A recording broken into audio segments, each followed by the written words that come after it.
His work spans board support, plant design, process optimization, R&D and operator training, with a strong focus on innovating and commercial impact across all the different markets around the world. So it's with great pleasure that I'll welcome this morning Peter Hutchinson, and yeah, take it away, Peter. We'll ring the bell at 9:20. Thank you. Thank you for that introduction, Michael. Very kind, and thank you to the CSIRO for having me. And good to see everyone who's attended again this morning.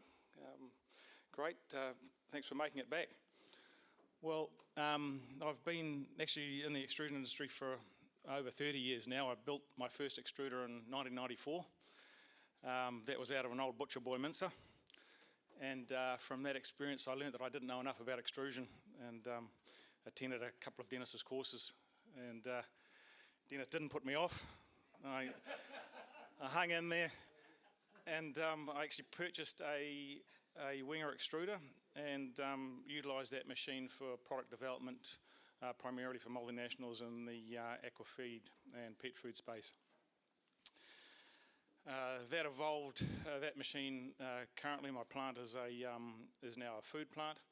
2014 changed that over to making breadings, of all things. So food wasn't really my game, but now I'm New Zealand's largest crumb manufacturer, and we export back into Australia. So I've worked for Winger Manufacturing over the years as well, and still act as a consultant to the pet food and aquafeed industries primarily. Made everything from snow for the movie industry, plastics, current plastics operation, wood, agricultural feeds, you name it, pharmaceuticals. If you can run it through an extruder, I've run it over the years. So let's progress. So actually my topic is a fairly light one today. There's nothing particularly heavy in here. It doesn't matter if I don't make it to the end. If anyone's got any questions, I thought if we could run this slightly as an open session, rather than waiting till the end. If anyone wants to bug me, feel free. I'll answer some questions. It's a good opportunity. If I can't answer it, there's people in the room that can. So, or probably can, you never know with extrusion. So yeah, feel free to jump in there. So I've broken evolution of extrusion down to four main components here: raw materials and formulation, mechanical arrangement, which is obviously the plant equipment, operational parameters, and final product characteristics.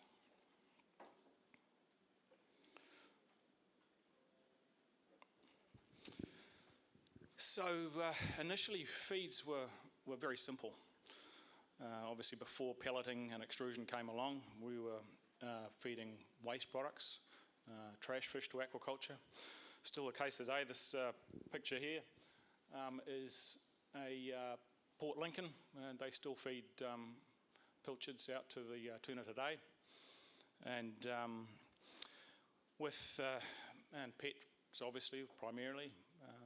Not too long ago actually, we still fed waste, scraps from the kitchen table, various meat byproducts. So availability wasn't consistent, storage was a problem, disease transmission, well, that's a major issue, obviously still an issue for the tuna farmers. Labour intensive, and there's water pollution issues. Good. So pelleted feeds, well, that was a significant progress in terms of the ability to compound some ingredients, storage, less waste, some improvement in water pollution obviously. Didn't do anything for disease transmission so much, but certainly was an advancement. And then we move on to extrusion proper. Or since the late 1950s, and in particular Winger Manufacturing and their development of extruders for the feed industry, extrusion enabled the control of density. So that's really important. Density is critically important for aquafeed. Very hard to achieve a lot of the time. You're running on a knife edge for aquafeed because you have to balance getting appropriate levels of expansion, for example, in high-fat feeds, to enable the absorption of fat. And if you overdo it, your feed will float. And if you underdo it, you won't get the fat in.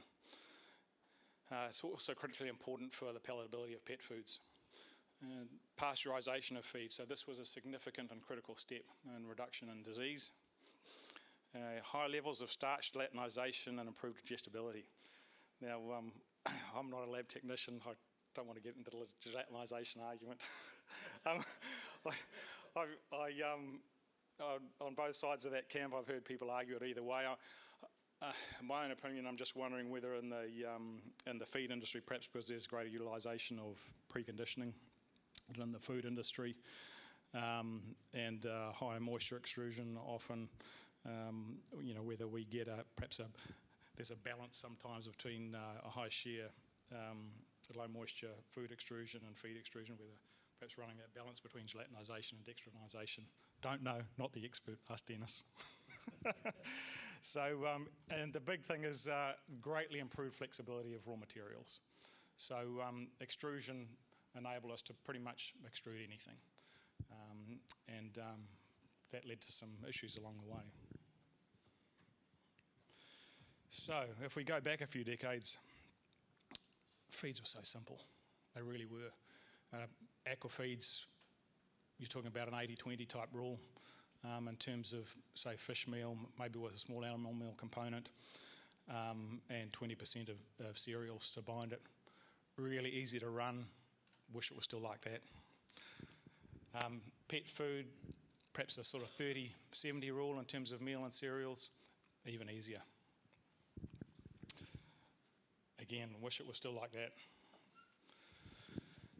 So modern pet foods and aquafeeds, well, any commercial plant now will have a database of thousands of raw materials.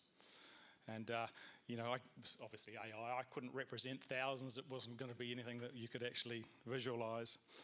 So, here, there's about 100 ingredients.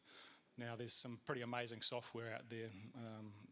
Alex Format, for example, a formulation software that's used these days to enable us to work with this. But it creates all sorts of issues because of increasing things like meat,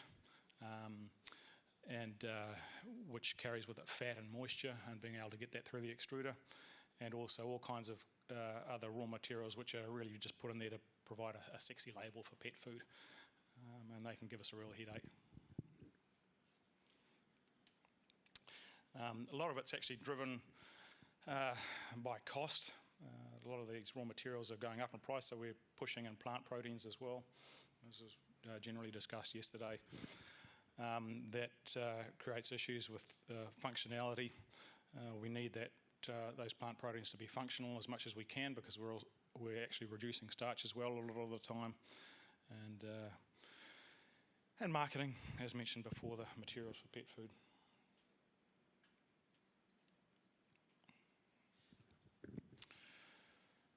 So, ingredient formulation and processing trends. Well, we have obviously smart platforms now for doing our formulation work.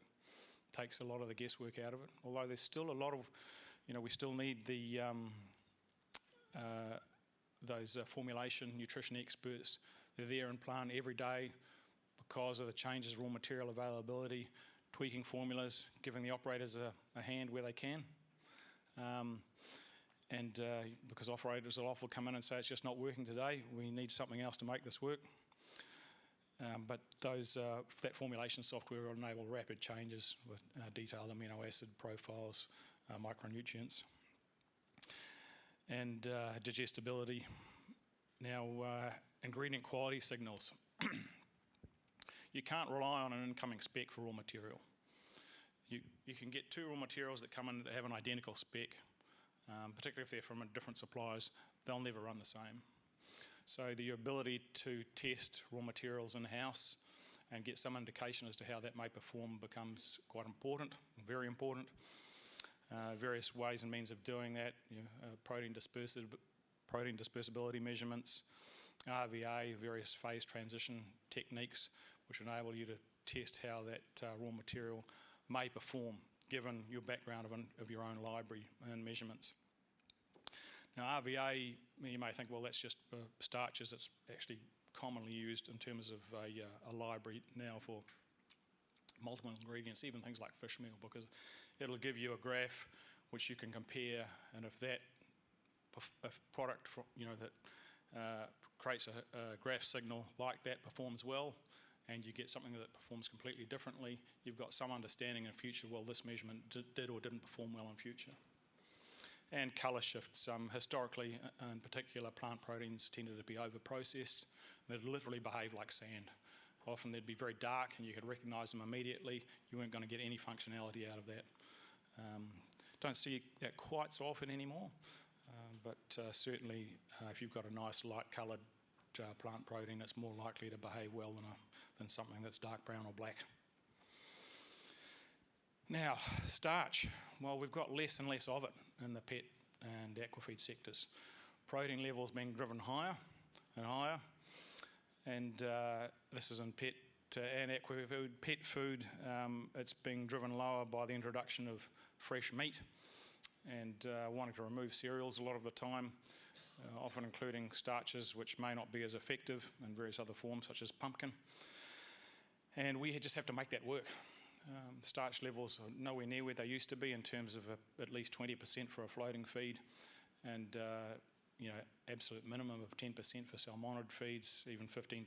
We just don't have that availability anymore with modern diets. So we have to make the most of the raw materials that we have. And that's where we come into grinding. Grinding is absolutely critical. Modern grinding systems have made significant inroads into the ability to grind raw materials which just don't want to be ground. It's not uncommon to block mills. Grinding creates a real headache, having to change screens, and obviously developments with modern self-changing screens, increases in tip speeds, beating panels within hammer mills, higher tip speeds, all these things have made improvements. In fact, I was able to, just last week, use a new teach-in hammer mill, and I was amazed that we had a formulation that I was sure would block that mill, and it just flew through. So there's obviously some significant developments in that area. Now, finer grind is really important, because if you just keep increasing the size of the hammer mill screen in order to get your product through, you won't make the most of those raw materials. So now we've also got to deal with fresh meats and slurries. Now this is in pet food primarily. You've got to deal with the storage of those raw materials, all the increased costs in terms of pumping and processing equipment, and the ability to clean that equipment. And CapEx. It's a big extra spend. Preconditioning. Preconditioning, ongoing developments with preconditioning.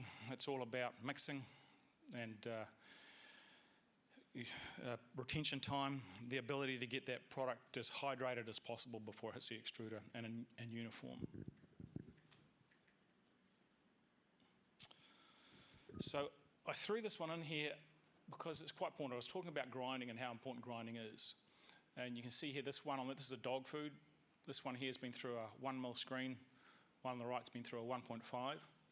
And you can see the significant difference in terms of appearance and expansion. But going back to what I was talking about before about grinding, so some of the things I'll list off here. Improved bind. Obviously, that's really important. Improved appearance. Now, again, I have on occasion had people ask me to make product like that because they feel it looks more homely and natural. But it's not normally the way I'd like to go. Improved appearance. Reduced dye blocking. This is for small dye, small aquaculture feeds. Less fines and brokens. Now, obviously, with a surface like that, every time you cut that, the knife is peeling little bits out of that surface and you end up with a lot of fines. Improved texture and palatability. And improved digestibility, obviously. You've broken that down, and we spoke yesterday. Significant improvement in digestibility. Improved water stability. Well, that's really important for aquafeed. And improved fat absorption, again, critical for aquafeed. if we're trying to coat fat on this, you've got all these large particles. They're not going to be amenable to coating fat. Improved expansion, as you can see, and improved cook. That's what we're all about, we're extruding. This picture here is just a brief one to show. This was a 30% meat inclusion and preconditioner. See a more traditional preconditioner in here. You're not going to get an ideal hydration and cook with those large clumps. It's about breaking it down and ensuring that we can get a nice uniform homogeneous product that's as well hydrated and cooked as it can be before it hits the extruder. It actually has to flow as well. Like if there's a point in which you get enough meat in there and it won't flow.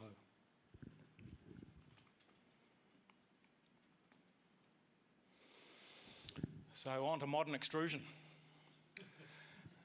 Someone spoke about this yesterday. I think it might have been you, Dennis, in terms of extruder driven off a tractor PTO. Now, I understand there's still a few systems like this that operate around the place that are extruding mainly crop residues, very basic. But believe it or not, the largest pet food company in the UK started this way as late as the 1980s, early 1980s. A gentleman by the name of John Blackett. And he started with one of these in a shed making dog food and became a very successful man.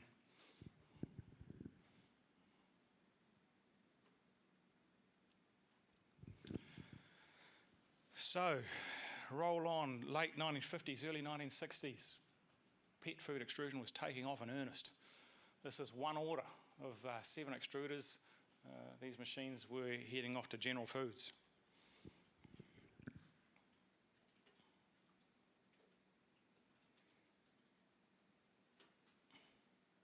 Here we go. Packing lines, labour intensive, not terribly efficient. But in saying that, I have to say, obviously, modern robotic packing lines are extremely efficient, high capacity, but the labour's changed somewhat. You still see a lot of people operating those lines as just technicians.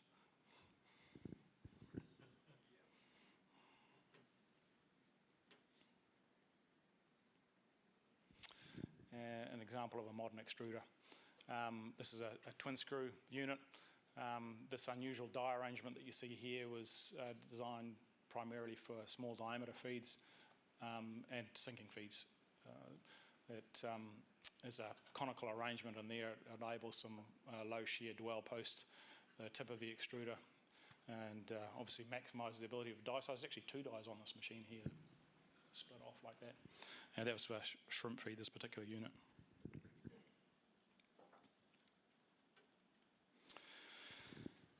Okay, so I was going to put up here a process flow diagram, the generic pet feed, aquafeed plant, and watch everyone's eyes glaze over. It's just various lines and boxes that look pretty meaningless, and probably watch everyone's eyes glaze over with all these boxes too, but I thought it was just easier to put some words in here. I started off by putting some arrows in here, and then it was just turning into a mess as well, so left it blank. So generally these are some various components you'll find in the plant running. There's some arrows that run backwards, but generally top, bottom, up, down, like this to the end. And the reason I put this in there is often I'll get asked, well, how much is an extruder? And that obviously depends on what you want to make and how much you want to make.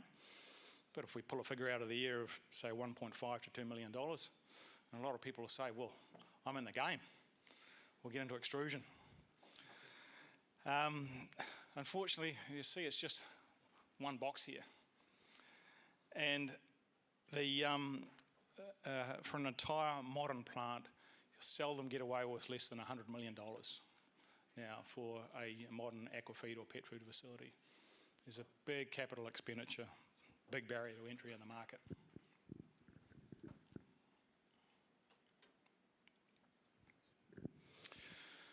So, early years, everything was single screw, and the market is still dominated by single screw, although there's a lot more twin screw in the market now. The twin screw for aquafeed, they primarily end up operating in the small diameter space, although there are some twin screws that are operating in doing a range of aquaculture diets, but small diameter is where they dominate. That's obviously the ability to maintain capacity. You get a significant capacity drop trying to run small diameter through a single screw, and uniformity much better in twin screw as well. We're seeing even more twin screws in the market is pet food. Pet food is becoming increasingly complex, and particularly with the introduction of meat, high meat contents, and ever-increasing technology in terms of getting that meat in. That involves various changes in technique to get steam through and into the barrel. Heated screws in some cases now. Obviously, heated jackets, because it's very challenging to cook those high moisture, high fat feeds.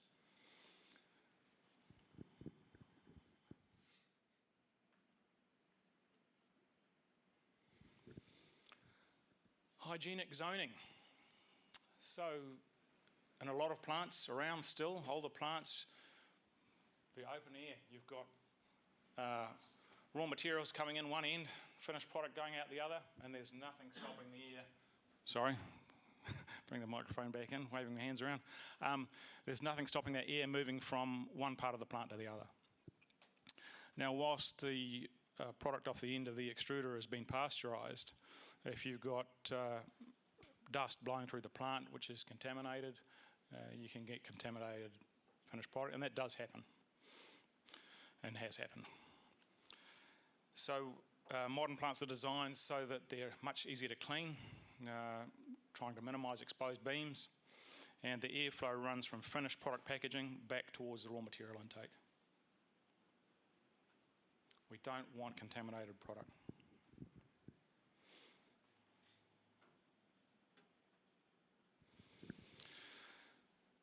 So some ancillary components in modern feed extrusion plants. You obviously got significant utilities infrastructure, pre-processing and ingredient handling. So raw material silos and bins. Again, older plants, you might not have had many silos. You know, might have got away with half a dozen. And modern plants, there'll be a huge number of silos. You've got such a vast number of raw materials that you're dealing with, and increased capacity in modern plants as well. Range of conveying systems, micro dosing systems, milling equipment, hammer mills, pulverizers sometimes if it's a fine grinding requirement for small diameter dies, sieving equipment, liquid addition systems, mixers obviously, a meat kitchen, that's like I said a very significant investment if you're going down that pathway, and hygienic process diversion. And that comes back to that prior slide. We don't want to be putting anything down the plant that's potentially contaminated. So when you get to the preconditioner and there's raw material coming down that line which has potentially got salmonella or something like that in it, we want that to reach a pasteurisation step before it moves forward. So we divert it to waste. Once that's reached a critical temperature, we'll push that forward into the extruder. And again, in the extruder, nothing from the extruder will pass downstream until that's reached a critical pasteurisation temperature. Then that will be allowed to open and pass downstream. Conditioning and extrusion support, well, steam generation. Again, in pet food, aquafeed extrusion, we need steam. Air compressors, preconditioning, slurry injection systems. Now that can be hydrolysates as well. A significant number of plants using more and more hydrolysate. In fact, there's a plant again in the UK, pet food plant. They hydrolyse all their own raw materials. They have self-contained systems that they have off-site at various abattoirs, and rather than, as can be the case with abattoirs where a product can sit around for a long time before it's rendered, this material goes straight into processing systems where it's acidified and treated with antioxidant that's then stabilised. So anything pH 4 or below, bacterial growth is inhibited, and antioxidant prevents oxidation process, and mold inhibitors such as potassium sorbate added, and that can sit around for months. It's then brought on site and hydrolyzed, enzymatic hydrolyzing, and it turns the product from what is a thick, like sausage meat type consistency into a liquid, and it can be used like that. In fact, it can be used as just the acidified ensilage that comes in. But in order to bump up the meat declaration, now there are different rules around the places of what you can call meat, but most places will still allow hydrolyzed meat as meat, hasn't been rendered. And you can really push that up, even on a single screw extruder, by putting that liquid hydrolysate over a falling film evaporator, and you can get a pumpable product that's up to 80% solids. So we need fat injection systems as well, water delivery systems, heated hand-cooled jackets, and again there's some modern machines that will have heated screws as well. Adjustable die valves, that's enable us to open and close an orifice at the end of the extruder and adjust the SME while we're operating, and pressurised die chambers as mentioned yesterday. Pressurised die chambers, I'm not a particular fan myself. I found they tend to end up as a bit of a hood ornament on the end of the extruder, but they, when they're working well, they can make quite a difference in terms of controlling density. Post-extrusion. Okay, so I've got various conveyor types again. Dryer, cooler, or dryers in the case of pet food. Sometimes we need multiple dryers, particularly with a high meat, that is, because we've got to take so much moisture out. Coolers, product screens, and dry exhaust treatment. And I'll come to exhaust treatment again later if I have time. It's a very important one. Coating and finishing systems, so vacuum coater, again, most common now in a modern pet food facility, sometimes still just a drum coater. Oil and liquid tanks, powder dosing systems, product screens, and then on to packaging. Now this whole system will be controlled by SCADA control system, and in that process we'll be monitoring various things along the line. So inline monitoring of proximate analysis, moisture, and various pellet properties. And this is where, and I think as Jordan talking later on AI, this is where really technology is coming into its own. So whilst there's a significant amount of automation in a modern plant, really looking to minimise operator input as much as we can. So slaving various systems back, so that we're getting inputs, we know what's happening to those pellets, and any changes, the system itself will make adjustments with the extruder or various other components in the plant to ensure that we get the most consistent product we can. So this is in a Nestle plant. This is Spot the robot dog from Boston Dynamics. These are pretty amazing, these things actually. They're a really incredible advancement. And they just take out what we're really relying on an operator. Operators are the eyes and ears of the plant. And an operator has been with a plant a really long time. They're attuned to that plant. They listen and they see for looking for anything out of plant. It's amazing how much your ears are required. I'm not used to me because mine are painted on. But so this thing here is it's listening for unusual sounds. So basically, for example, if a bearing's failing and there's some squeaking noises, it'll report that there's something above background that's not normally there. It's looking for changes in heat signatures, so whether that could be potentially an open dryer door or something's broken. It's sensing that. It's also looking for spillages or various things that are out of place. And it's also reading gauges that aren't networked. And it's taking all that, providing all that information back to a central hub. So it's really doing a better job of what an operator is doing all the time. And this thing just walks in a circuit around the plant. Not long, I don't think it'll be long before we've got Tesla robots doing that, standing up, walking around like a person. Okay, operational parameters in modern extrusion. Upstream inputs and preconditioning.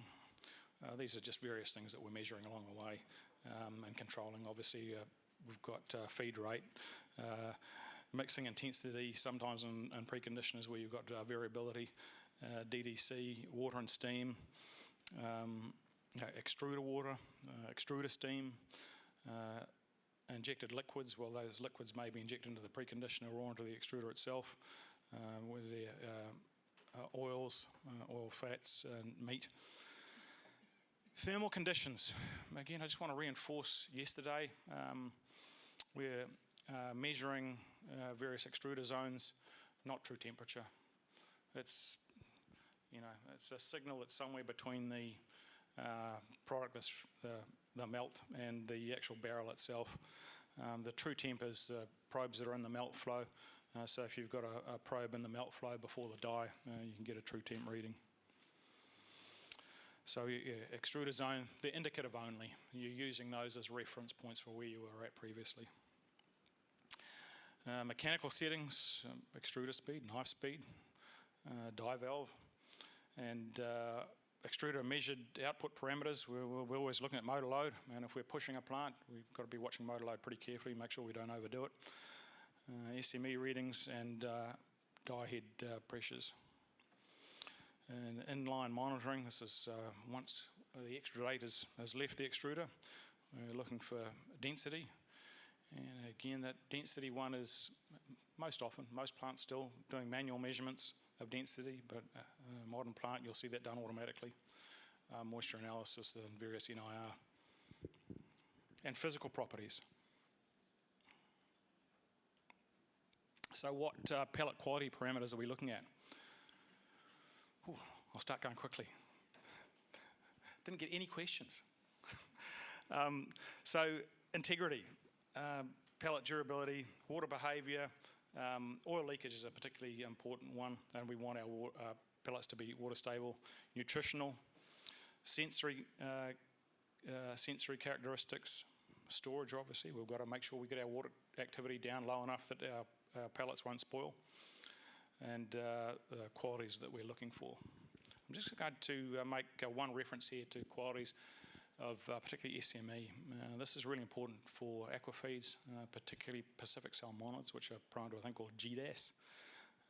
If you don't get your SME high enough, you're almost certain to induce GDAS. I'm not sure really that it's actually a direct, I don't think it's directly the SME itself, it's just that it's correlated. It's more likely that the SME is increasing decreasing the size of the cells within the pellet, making an improved cell structure. This also absorbs more oil, and so you don't get bleeding pellets, and that pellet won't disintegrate and let all that oil go in the fish's gut. And disintegrating pellets in a fish's gut will almost certainly cause GDAS. So robot technology. A lot of inline sensing equipment, as I said now, so now that's progressing, taking the human out of the lab. So this is basically a self-contained robotic lab. And this is a really smart guy called Thomas Jorgensen. He started up a lot of inline sensing equipment that was bought out by Winger. And Thomas left and started up this other business called Atline. And some amazing equipment here. And I'll just roll on to this next one. It's a video, don't have time to play it, but it's a neat CGI. If someone wants to watch that at some stage of capturing pellets throughout the system. And hand add pellets here, can test all the characteristics in here.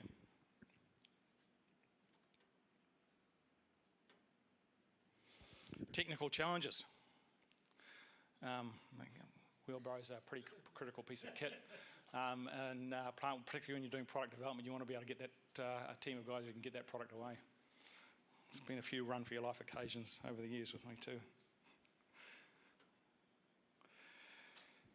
Technical challenges. I'm going to skip through this. I'm running out of time. How much time have we got there? 3 minutes. 3 minutes? Okay. So again, plant process design. It's with plants getting more and more technical, lack of specialised expertise, operators critical. You really need to, if you've got good operators, keep them. Everybody's out trying to steal them. Raw material complexity. Well, again, that's just going to keep going. And high meats. I'll move on from there. Logistical challenges. as I mentioned before, capital cost. That's the most significant barrier to entry.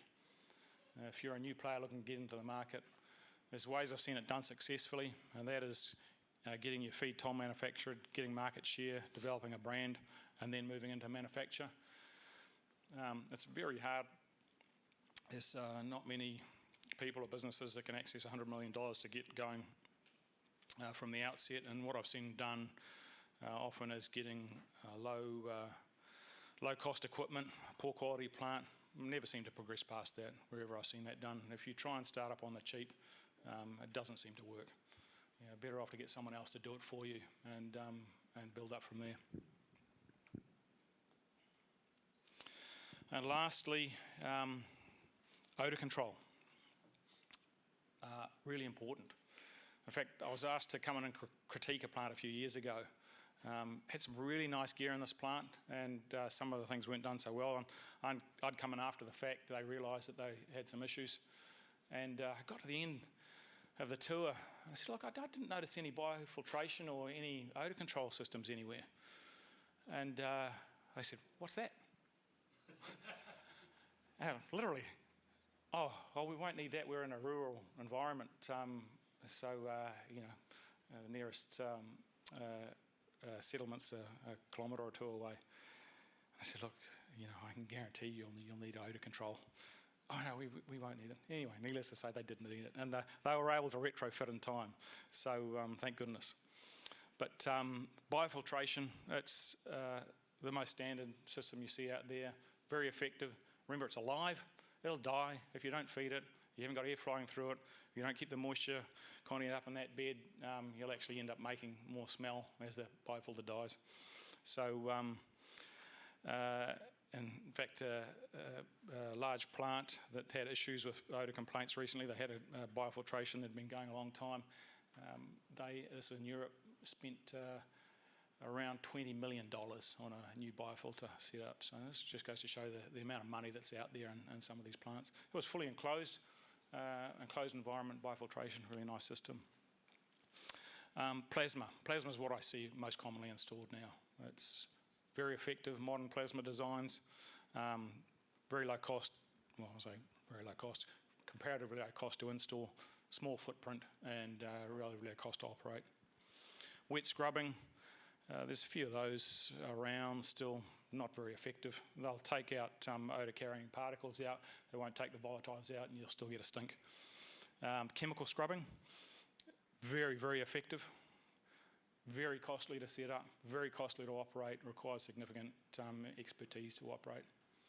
And then the last one, haven't seen one of these installed in years, decades.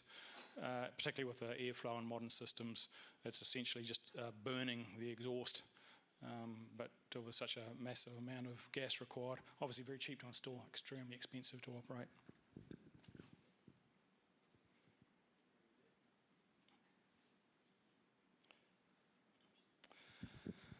Right, thank you again, and the CSIRO for having me here and the opportunity to contribute to a valuable discussion. Feel free to reach out if you have any questions. Thanks very much, Peter, and round of applause. I can tell that Peter's very passionate about his subject area, and he's touched on a lot of couple of really good industrial points there that I think some people in the audience will be well aware of and familiar with. So we'll open it up for a couple of questions. We've got about 3 or 4 minutes, so maybe 3. Take one here. Thank you for the presentation. I have a question. You mentioned a few times that the interaction between the starch and protein is very important. And then I would like to know why. Sorry, what did you say? The interaction between the starch and the protein. So really, that's in terms of what I was referring to there is the reduction in starches in modern feeds, because we're all about pushing the protein as high as we can. So we used to have plenty of starch to operate with. It was much easier. Now, with trying to get the protein, obviously something's got to give, and that's starch. And so we need functional protein, because we need, we relied on starch for our binding, so now we're pushing more to relying on protein for our binding, and we have to make the most of that we can, and we want some functionality in that. If we've got over-processed proteins, like I mentioned, there's no point in extruding sand. Now, wheat gluten's obviously a significant one. Are you measuring the interaction in the product? Sorry, are you measuring is the characterization of the interaction between the protein and the starch?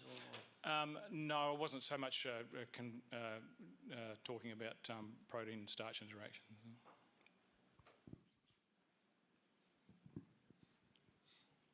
Got time for one more quick question if anyone's interested. Yeah. Peter, so I'm not an extrusion expert, so a lot of these talks tend to sort of fly over my head, but I actually relate to a lot of what you're talking about today. If you have to sum it down to 3 main pain points as a business operator that you're facing, so obviously increasing protein, decreasing starch, that's got a cost implication. So what are the challenges that you are facing as a business owner? Things like odor, things like contamination in the plant and things like that. What makes and break a business like yours? I guess that depends where you're at in the business cycle. If you're a new business, it's going to be capital barrier to entry, because obviously that's a huge cost. If you're in the game, it'll be marketing. Marketing is obviously the key in terms of, and pet food predominantly. Obviously, some degree to Aquafeed as well. You still got to have a successful marketing campaign to sell your feed. But the ability to make a successful pellet with modern formulations, it's ever increasing in complexity. And I can tell you, now there's been, and I've seen this everywhere in the world, a shortage of supplies of certain raw materials. Supply of raw materials has become a real issue, and that's only driving complexity. Keeping good operators is actually probably the main one. Any last questions before we move on? I've got one over here. I wanted to ask, does extrusion help us in reducing the margin of error when we're trying to reach nutrient requirements? For instance, the required digestible crude protein, do we reach that figure if we're using extrusion, or the margin of error? Well, obviously extrusion's about cooking and improving digestibility, and that's true of pets and Aquafeed. But really that comes down to knowledge of nutritionists that are formulating as well. So it's their role to ensure that they're providing optimum nutrition, and the raw materials that they're using are actually providing optimum nutrition. Again, you can have a lower cost pet food that might meet ANSFA or AFEA requirements rather, and FEDIAF requirements, but it doesn't necessarily mean it's truly meeting that within the dog, because there may be amino acids within that are bound up, and there may be issues with oxidation and fat quality, biogenic amines, mycotoxins. So just because you're meeting what appears to be an appropriate nutrition profile doesn't mean that it's necessarily a good feed. Really, nutritionists need to be understanding what they're doing in terms of their diet and formulation selection. Righto, thanks so much for your time today, Peter, and we give Peter another round of applause and welcome our next. I'm sure he'll be around all day if anyone wants to have a talk with Peter. I'd be happy to. Righto. So the next presenter today, I'd like to welcome, I think is a online talk. We're going to hear from Dr. Carl Dolgo from Collins Solutions, and he's going to be presenting to us on investigating raw material variations during the extrusion of pet foods on elongation or viscosity and end product quality. So this will be an online talk, so I'm not sure how long it will go for, but we'll run it to the end. Thank you very much.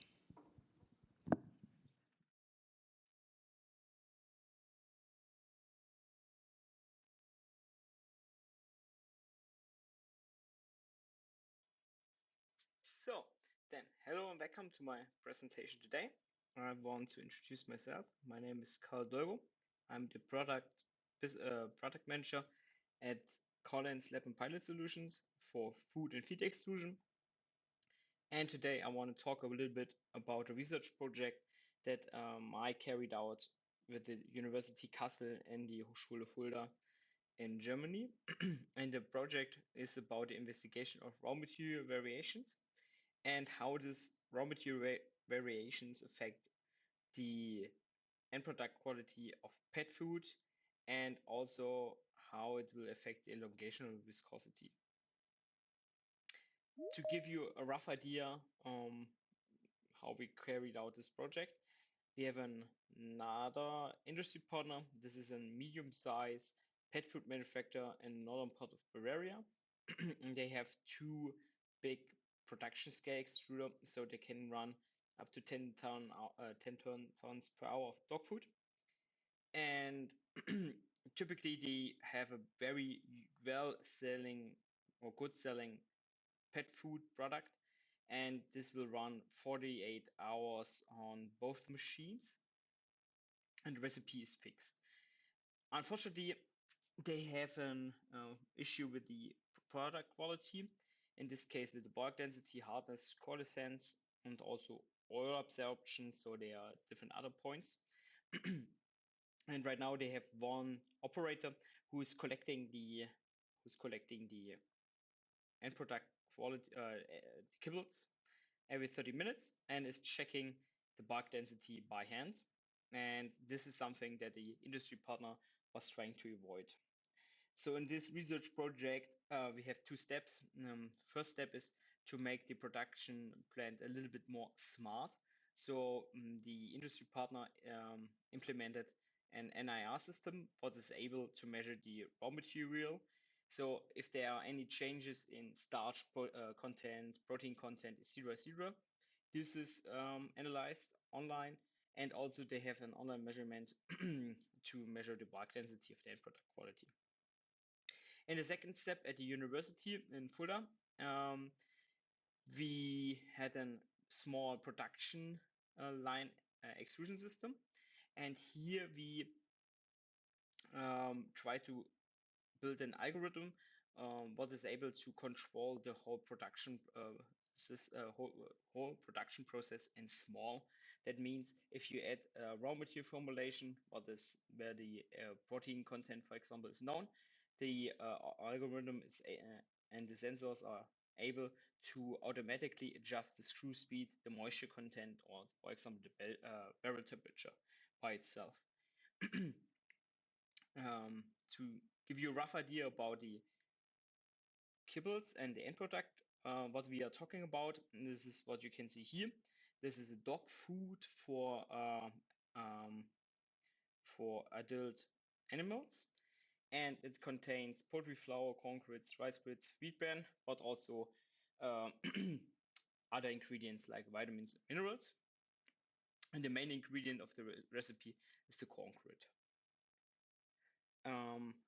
Thankfully, they have a very nice quality control. So we got we had the data of a whole year of corn grits, poultry flour, and the other ingredients. And so we could monitor where we can find the biggest variations.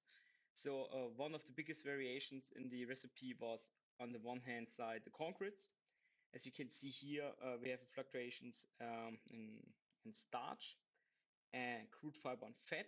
And we also could find some autocorrelation. So if you increase the starch content, also the fat content was increasing, and the other way around. And the other big player in the recipe was poultry flour. And here we could find very huge variations in protein, minerals, and fat. And in the end, you could see here the content of protein, minerals, starch, and fat of the whole pet food diet.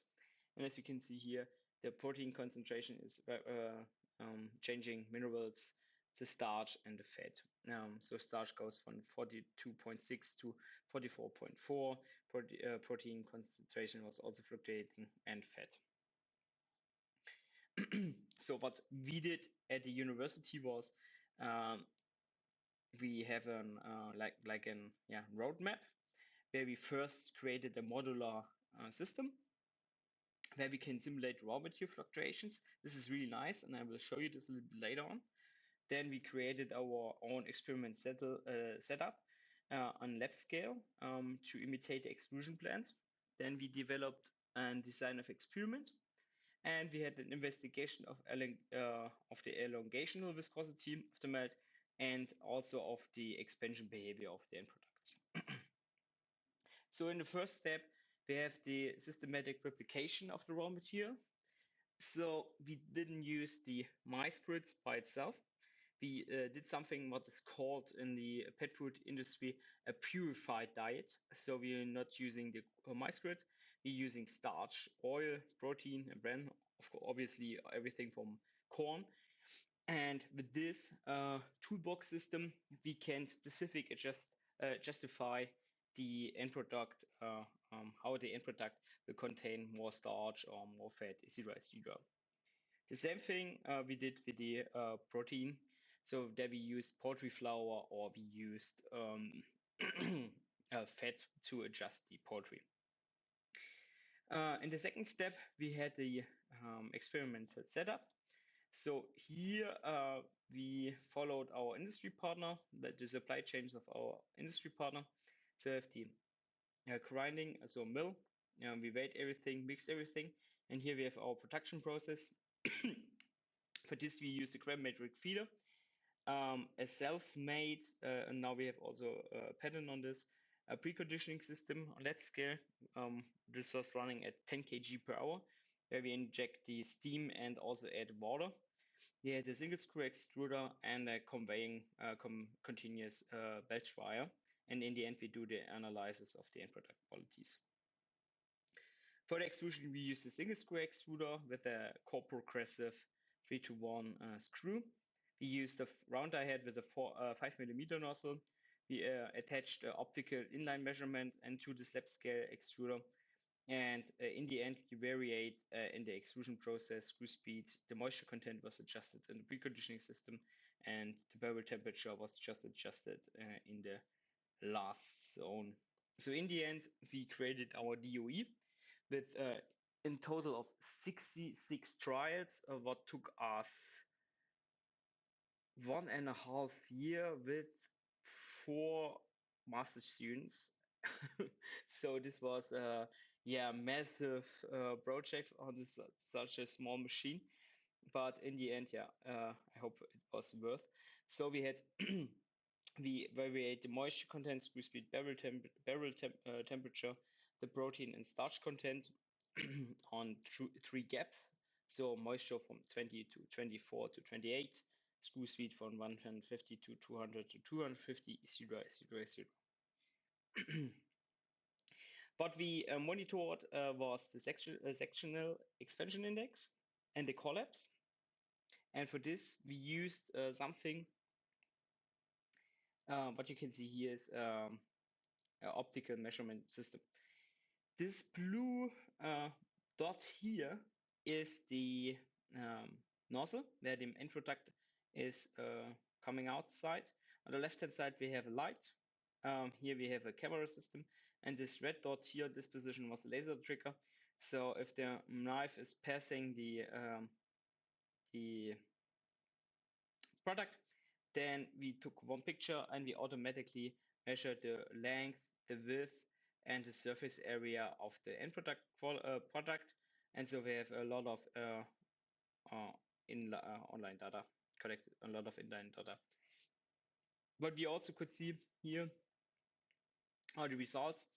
So as you can see, X1 is the moisture content. The moisture content has a very huge negative effect on the volumetric expansion index. So if you add more water, then the product will less puff. The maximum moisture content was 28, and the minimum was 20% moisture content. Screw speed has no effect on the volumetric expansion index. The temperature has a positive, so if you increase the temperature from 100 to maximum was 140 degrees Celsius, then the product will more expand. And what we also could see is the starch content has an effect on the volumetric expansion index, and starch has no effect on the volumetric expansion index. If we increase the protein content, then also the volumetric expansion index is decreasing. And what we can see here is the collapse. So the pellet will decrease or will more collapse if we add more protein and increase screw speed and the moisture content. And if we decrease, if we increase the temperature, the collapse will decrease. We could also find some interesting interactions. It seems that the screw speed and the temperature has an effect on the protein. So if we add increase the screw speed and the temperature, then the collapse will decrease. So the protein has clearly effect on the volumetric expansion index and the morphologic properties of this. One possible reason could be the minerals, because also the minerals will affected by the protein content, and if you have a higher mineral content, this can cause that is the reason why with the increasing mineral content, protein content, we have a higher collapse and have a less expansion ratio. The other thing that we investigated was the elongation of viscosity. For this, we used an high pressure capillary rheometer. So we have here a capillary with a diameter and a length.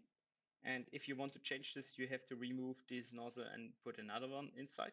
Here you can see a pressure transducer, and here this arrow is showing that the melt is pushing through the nozzle in this way. And here in this graphic, you can see that we have here the pressure in the beginning, then the melt will get introduced into the nozzle. So we have an entrance effect, then we have a fully developed flow and this region, and then we have an exit effect here on this side. And with the law of Hagen-Poiseuille, we can calculate the shear stress and the shear rate, and then we can calculate the elongational viscosity. To calculate the extensional viscosity, we use the Coxwell model. This is a little bit different because here we don't use the Barclay plot. The Barclay plot means that we have the same diameter but change the LOD ratios, and then we can extrapolate this. Unfortunately, this can also we could also possibly calculate negative pressure inlet drops. It makes absolutely no sense. But we could also use LOD ratios of almost 0. And here we can directly measure the inlet pressure, and this is what we did. Here on this graphic, we have a very nice effect, or here we can see how the extruder is working. So if the moisture content and the temperature, the moisture content here is where we add the raw material. Here we add the water. Then we increase the temperature to point E. E is the exit point of the nozzle. And then after the melt was pushed through the nozzle, the material will decrease in temperature and also in water. And then we have here this red line. And this red curve is the critical elongational viscosity. If we reach this point, the kibble will not change anything in shape. There are some other effects, but the most of the change in the diameter will end on this point. If we are above the critical viscosity, then we have a collapse, and the material will fall down. And this is what we try to calculate where the critical viscosity is in this research project. And here we can see the curve. So we have here the critical viscosity and the critical elongational viscosity and the elongational rate. And if we increase this, then we can see that we have shear thinning behavior. Here we have a little bit, this will get higher fluctuation. but yeah, in the end, we have shear thinning behavior. And what we also can see is that in the literature, the critical viscosity is much higher, like 10 times 6 Pascal seconds, and we are here between 10 times 8 Pascal seconds. And one of the reasons for this is in the literature, the most research projects, they use the melt temperature, the class transition temperature, and we use the melt temperature because starch and especially protein starch mixture is a semi-crystalline polymer. And for this, you typically use not the class transition temperature. This is what I learned from the plastic division. So, and this of course affects highly the results and showed that we get a higher viscosity.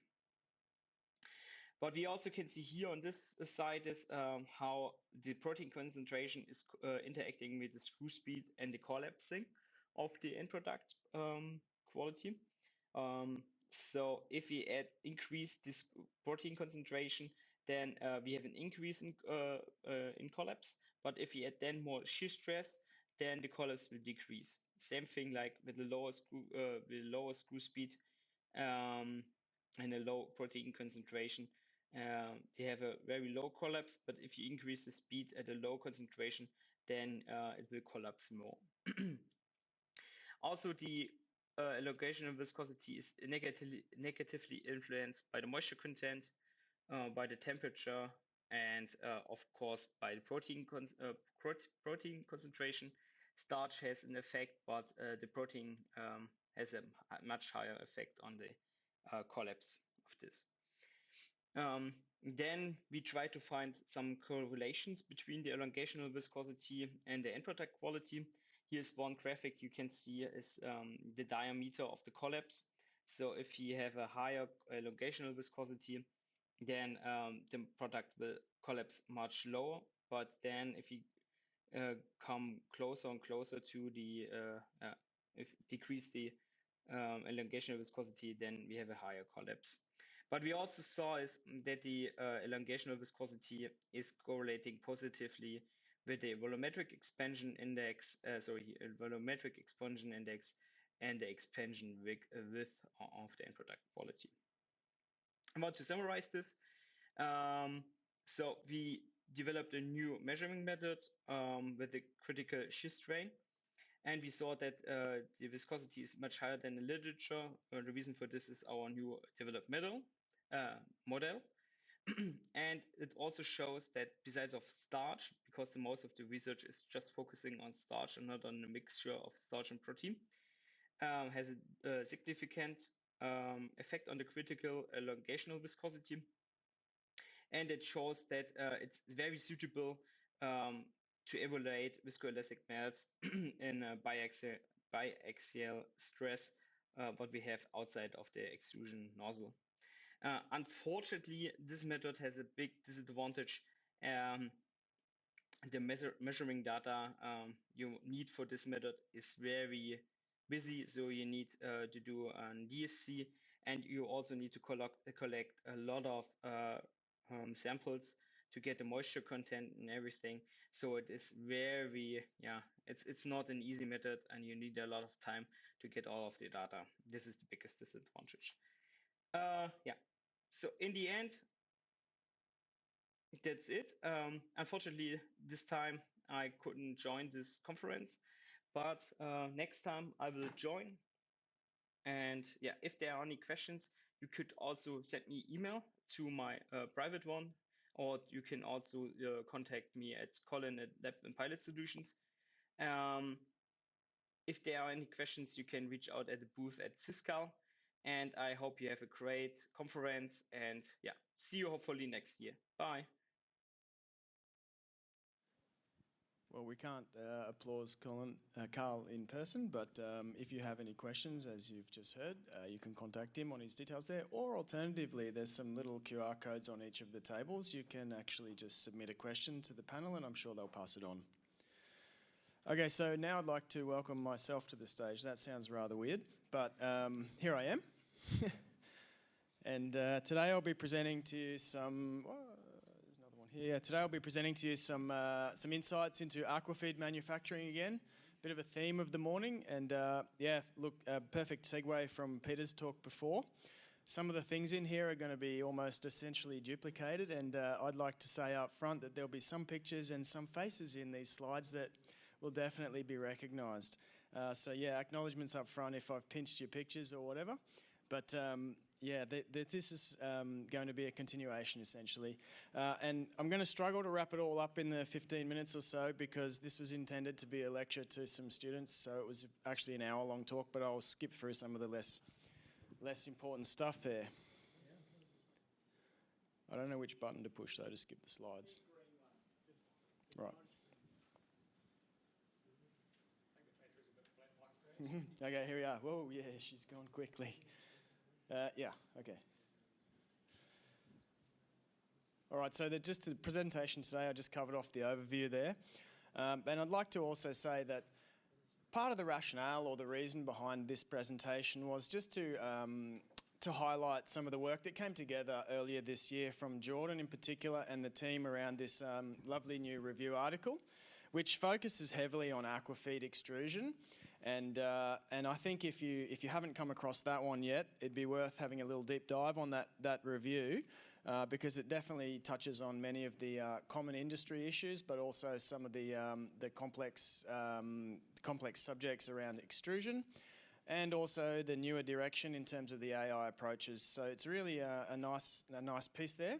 And today I'm going to, well, in a roundabout way, cover off some of the points that were made throughout that particular review. But as you can see there, and I don't know if I've got a pointer, but I'll point with my fingers. The reason for this has come about because there's an increased demand for aquafeed products globally. And a lot of the feed mills around the world are producing a lot of product these days to feed a lot of hungry fish. And some of the times these fish are intended to be like high value premium products. Other times they're for feeding the people. They really are a protein source to feed the masses of people that require that in certain parts of the world.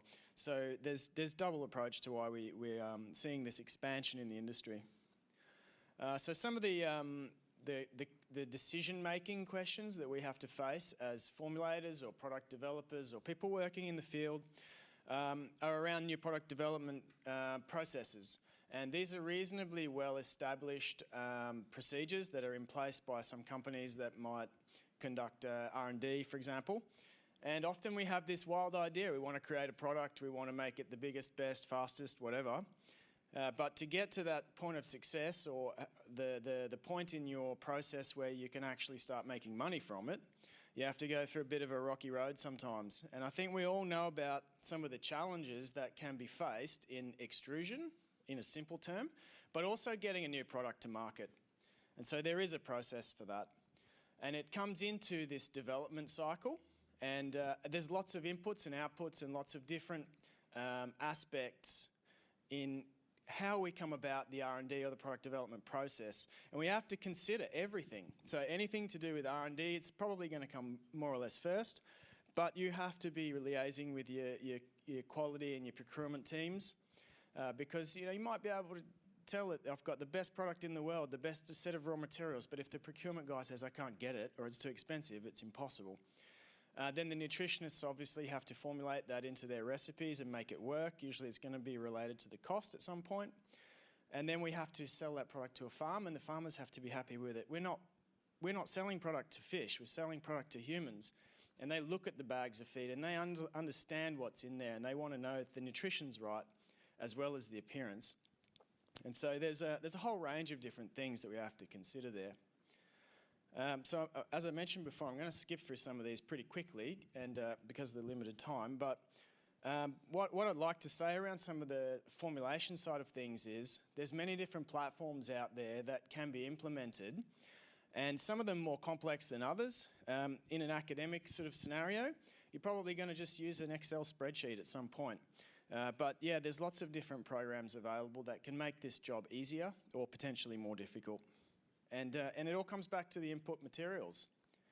And as we heard Peter saying before, there's a really big selection of things that can go into your basket, and it's quite diverse. So for an aquafeed, typically we're going to have anywhere between 20 to 40 different things in a recipe. And sometimes they come in packs, so you might have a premix of some sort and you mix it with some other premix and so on. So it's quite complex and you have lots of interactions through the mill. But yeah, the cost is often what it comes down to, but also the availability. Can you get it into the country? We have very strict biosecurity in Australia. You have to have import permits for basically everything.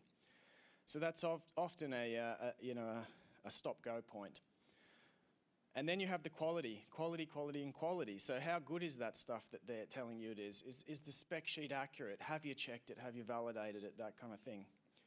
And of course, the intended species is also very important because some of our fish that we feed are quite sensitive to various things, which we would often refer to in the space as ANFs, or anti-nutritional factors. And some plant materials in particular contain high levels of these, and so if you put too much in there, the fish gets sick, in simple terms. So yeah, it's all about the quality, and it's all about characterising and understanding the input materials that you're putting into your feed. And I highlight the two reviews there, which are 13 years apart, by essentially the same author team. Happened to be my PhD supervisor as well. And it's true, like a feed is only as good as its ingredients. It really is the case. If you put rubbish in, you'll probably get rubbish out. And there's lots of different species-specific requirements, as I mentioned before, and you can only put so much whole soy meal in a fish feed before they get an enteritis-type symptom and they get sick. They basically get sick, and it's no good for the fish. So you don't want to end up with a cohort of unwell salmon or whatever species at that point, because you're just losing money. Probably going to skip over a little bit of this one. It's really around the analysis of your raw materials, and we can see the happy analyst in the lab over there, and he's got about 10 different HPLC machines because he really wants to know what's in his ingredient.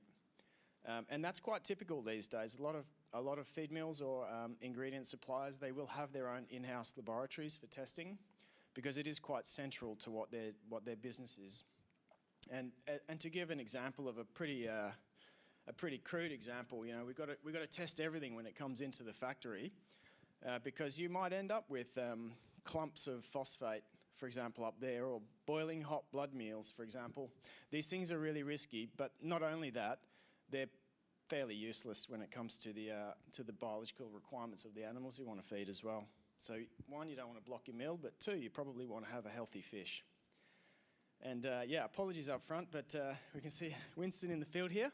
And we're referring to these as some of the sensitive inputs that we put into our feeds as well. They're quite expensive. And one of those in particular is one of the pigments that we use for feeding salmon. We can probably see a little bit of it on the wall there, but the point being, these are quite expensive and you don't want to actually overuse these if you don't have to. The point is that sometimes you have to increase a little bit, you have to overdose a bit to ensure you get the right level in the feed. But at the same time, they do cost money, so we have to be careful with that. And the next point, which was again a bit of a taking off from where Peter was going with the enormous selection of raw materials we can use. There's a lot of new and novel things that are coming up on the market these days, and they've been around for a while, they've been in development, and now they're scaling. So a lot of the smaller startup companies, they're evolving into genuine players in this space, and they have really good products, but they're all a bit different, and so they perform differently in the mill. And some of them might be directly suitable to the species that you want to farm, but it might be functionally difficult to get it through your plant, and it may not flow as well, or the product might be sticky or some other different characteristic that makes it harder to work with. And then moving from that into the more functional nutrition space. So when we're talking about feeding fish or any other aquatic animals, there's a really big push towards functionality, because quite often we see the case where these fish end up, or these species, they end up a little bit unwell because they're quite crowded in their space. And they often have to fend off various different environmental challenges or perhaps disease or whatever. So there's a lot of functional ingredients out there that are coming onto the market, or they've been around for ages actually, but they're getting used more and more in the feeds. And yeah, we have to also design different feeds for different seasons. And so you can see down the bottom there, there's an emerging interest in the like summer requirements, or the different influence of some of these raw materials on the gut microbiome of the fish, for example, and how they behave in different situations. Again, this is a bit more about formulations. You can sort of see where I'm going with these slides. It's a little bit procedural, but we'll whiz over some of these pretty quickly. So when we're talking about formulation, there's two key things there that I would point to, one of them being a requirement for the species that you want to feed, but the other one being a specification. And so the specs are really important. I already got the 5-minute warning. Each diet would have its own specification, and to use a couple of examples there, you might buy your piece of goat cheese up there. It's definitely not going to have cow's milk in it. So you've got to stick to your specifications, and in particular with the case of the colour charts there, it's really relevant for salmonid nutrition because we do put those pigments in the feeds, and we do try to achieve a target in the flesh so that we can see that nice colour in the supermarket. I'll go over these pretty quickly because some of this is we've seen it before from Peter's talk. Probably touching on again the grinding point there. I think it's really critical in the production of the feed. You've got to absolutely get that right. Otherwise, you're going to have a variable product or a less digestible product potentially.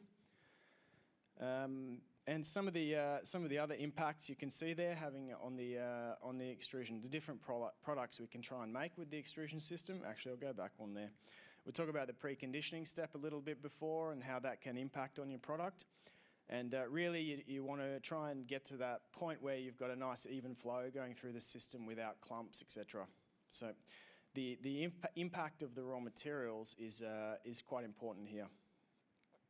And then we can design different products. And we can have, for the aquatic species, many different product ranges. So we can have all, not just floating and sinking, but all of the different phases of growth for a fish. And we're talking about maybe a 5-kilo salmon. It's going to have maybe 10 different diets fed to it throughout its life. So it's quite different to many of the land animal markets, I guess.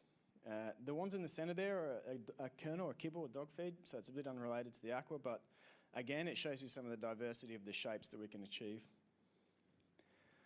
And I've got a picture of the pilot plant from the Ridley Narangba site up here, and just to give an example of scale, so we can scale our systems. If we have a smaller production facility or a pilot plant, we can typically scale that up.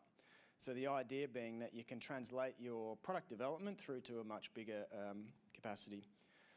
And here again, we have another little, this is not meant to be a product plug of any sort, but it's our little extrusion platform that we have down at Deakin University. And again, this is intended to be a scaling exercise as well. So if you have a smaller twin screw plant like this one, then you can potentially scale that up to a much larger system and translate that to a commercial product. And again, we have good control of the expansion on the products here, and a lot of that's defined by the selection of the raw materials going in, the different levels of starch and so on. But there are also other additional components that you can add onto your system to control the density, and it's really important. The main point here is the floating sinking diagram. It's really important for our aquatic species because some of them feed on the surface and others feed down below. And that's probably one of the main things, because if your pellets are floating and they're not going to come up to the surface, then they're really just wasted feeds. So you don't want to end up putting out 5 or 10% of your product that's floating and it goes away into the environment and then the fish don't eat it. So that comes back to one of the critical pieces around aquafeed manufacture.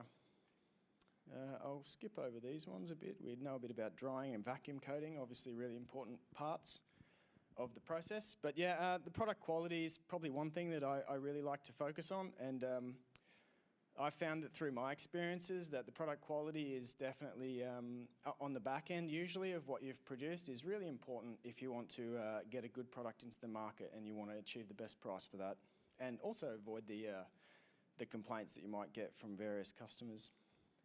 So some of the industry challenges that we face in the aqua market are around public perception, and probably don't go too much into the details there, but really there's a lot of public pressure around on salmon farming in particular for various reasons, rightly or wrongly. But we have to manage that as part of the part of the process, part of the industry. We have to manage that piece. So if we get the wrong messaging out there, it's you get these kind of publications that present everything as a negative light. And when we are farming fish, we have to be very mindful of the environment because they conform to the environmental temperature. And so with warmer waters, we have these impacts where fish don't feed as well. And it's really a double-edged sword effect because if they're not feeding as well, but the water's warmer, they metabolize faster. And so they demand more nutrients in their system, but they're not getting it because they're simply not feeding. So we can have an impact there on the actual productivity of the farm. And sometimes you can design diets to mitigate that to a certain point, but otherwise it's a difficult situation for some of the farms, in particular in Australia. And a couple of slides here from I think a picture tells 1,000 words. And here we can see one farm in New Zealand, Mount Cook Alpine salmon. And just to present to you the extremes that sometimes these guys are faced with, obviously in summertime there it looks quite nice and quite a nice environment. And then skip forward a few months, and this is the same site not too long after. So these are some of the challenges that these guys have to face when they're trying to farm their products. It's not just to do with the feeds. It's really a complete story of how we produce fish. And again, barramundi in Australia are a very unique, iconic fish that we have. But the farms are also faced with many different challenges, and these could be completely different to the snow we just saw. But nutrition is definitely part of the strategy and part of the approach to improve their throughputs and productivity on the farms. And a lot of our farms these days are quite innovative and quite advanced in terms of the technologies that they employ. And a lot of that is driven by the relationships that they have with R&D partners and universities and the government agencies like CSIRO, for example. And just to highlight one project that we've recently completed, we had a whole range of different aspects there that we were researching in order to try and complete the picture for got the call. Complete the picture for nutritional management in fish. So I think we'll probably try and wrap it up there. I don't know if we've got time for any quick questions, but I think it might be worthwhile just putting some more pictures up on the board here to see some of the scale of the industrial farming that's happening in Australia. And there were a couple of quick videos here. I think you'll probably see them. The feeds go through these enormous long pipelines. So we can understand something here about the physical requirements of the pellets as well. They absolutely have to be very, very resilient to transport stresses, but also their transmission into the farms. So it's not just the pellet at the end of the die, it's also this part as well that's completely relevant in terms of aquafeeds. So I think I'll wrap it up there, and thank you very much for the time and the presentation, and move on. Thanks, Stu. If anyone's got any questions, I think we might be probably a bit over time, but you can reach out later, I guess. So.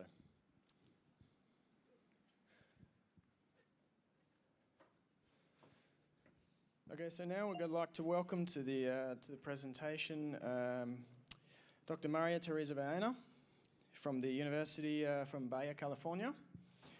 And the presentation is going to be around insights for R&D scale-up of aquafeeds. Virtual presentation, so welcome to the stage, Mariam.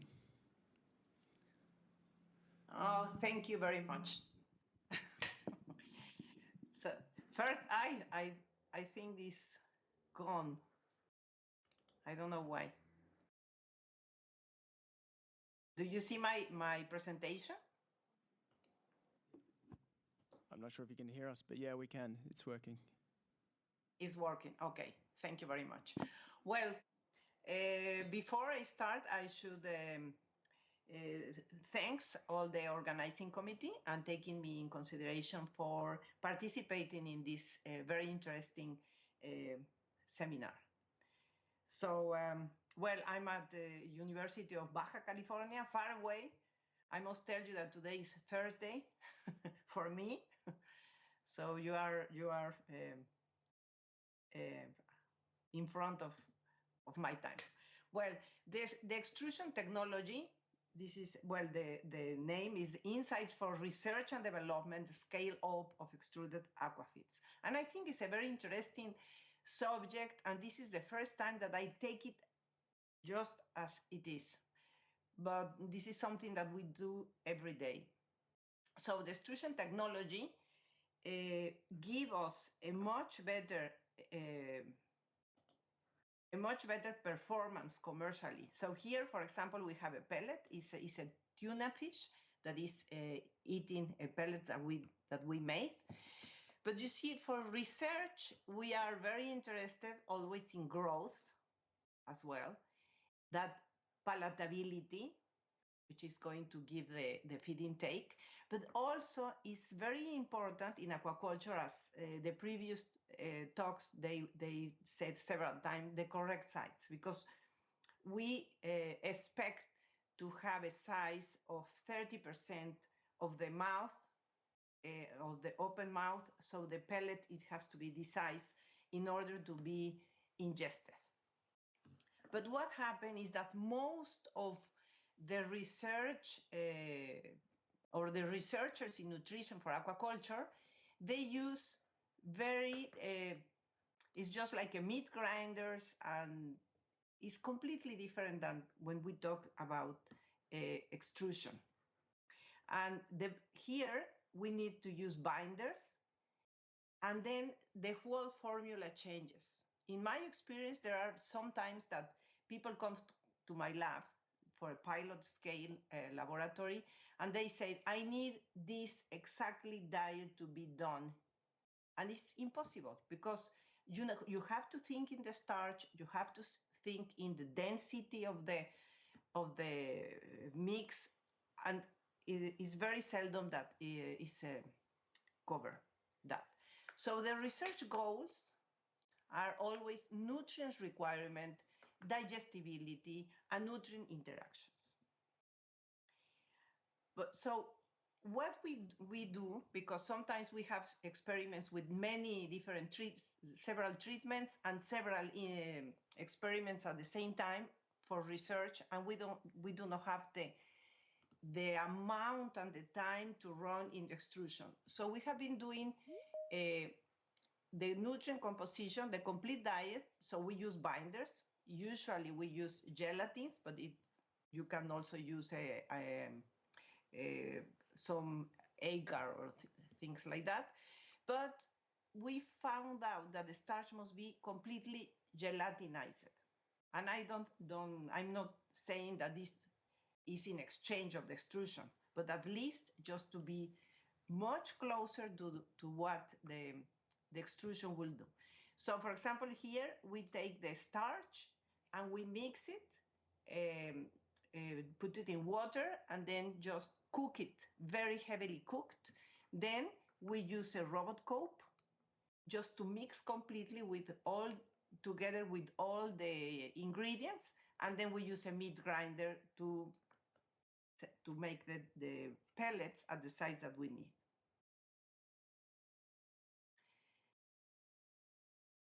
Well, here is the same. So in research, probably I'm saying something completely different than what Michael just told. But for example, just doing a plain research for nutrition, the cost benefit is not important, because usually we also buy things in small quantities, and then sometimes we use even ingredients for human consumption or whatever. And the binders used to be very, very expensive. And these binders, they are never going to be in the extrusion. So this is not the goal. So for research is more the nutrient composition. But at the industry, so we need a complete nutrient composition, the one that the researchers told us to be the best. But then we need to use this full starch gelatinization.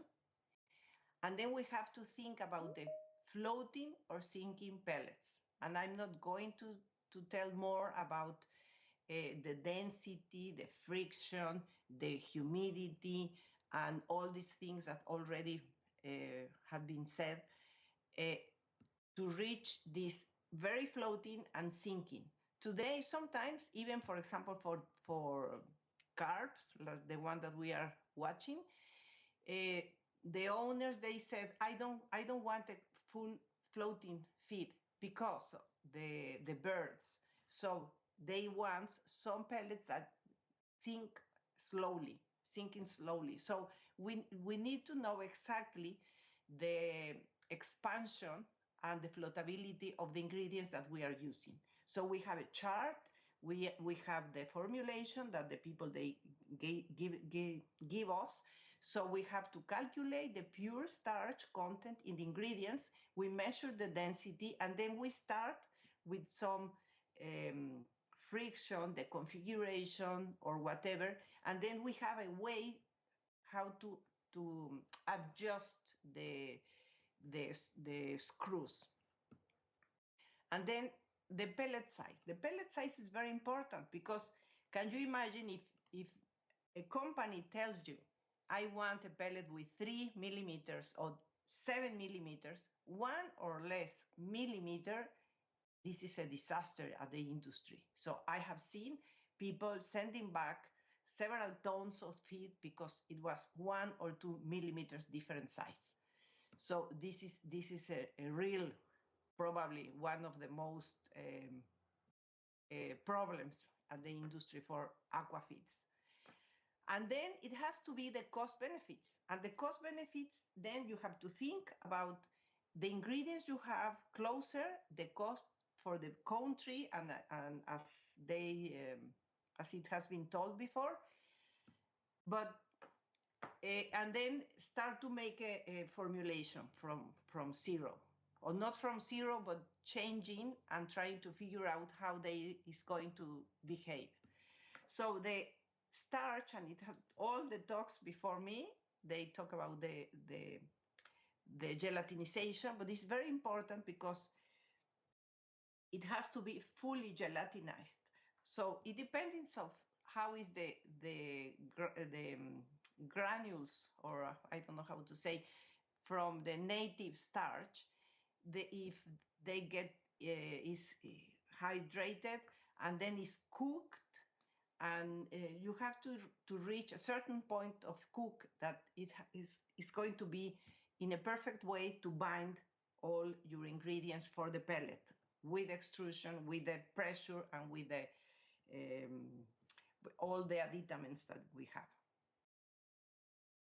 So as I said, pellet size is very important, and floatability.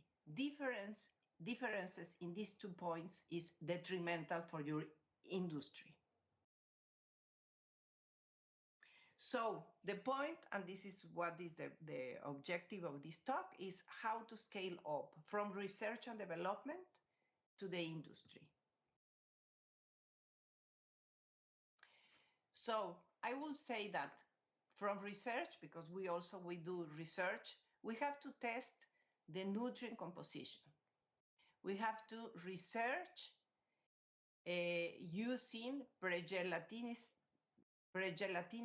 starch or binders, but always thinking in the nutrient composition and the nutrient interactions between protein, lipids, vitamins, antioxidants, or whatever we are using. But we have to consider that the binders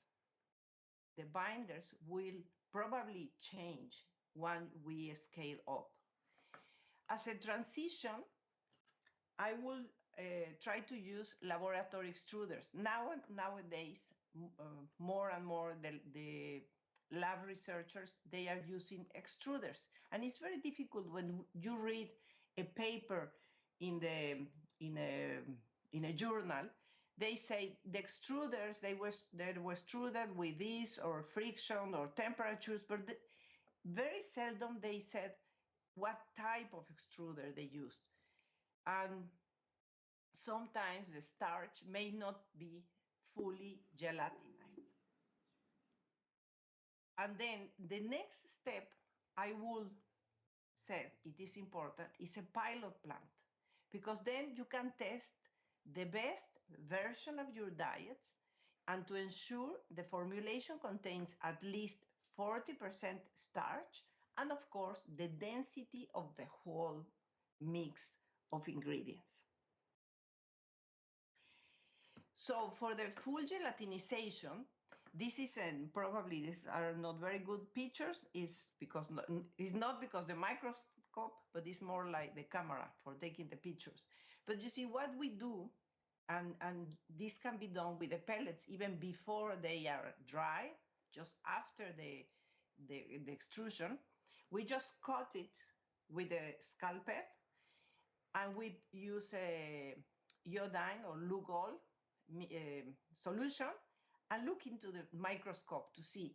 So here, if you see, here there are more like darker spots that goes all over the pellet. This is the starch that is fully expanded, just as we can see here.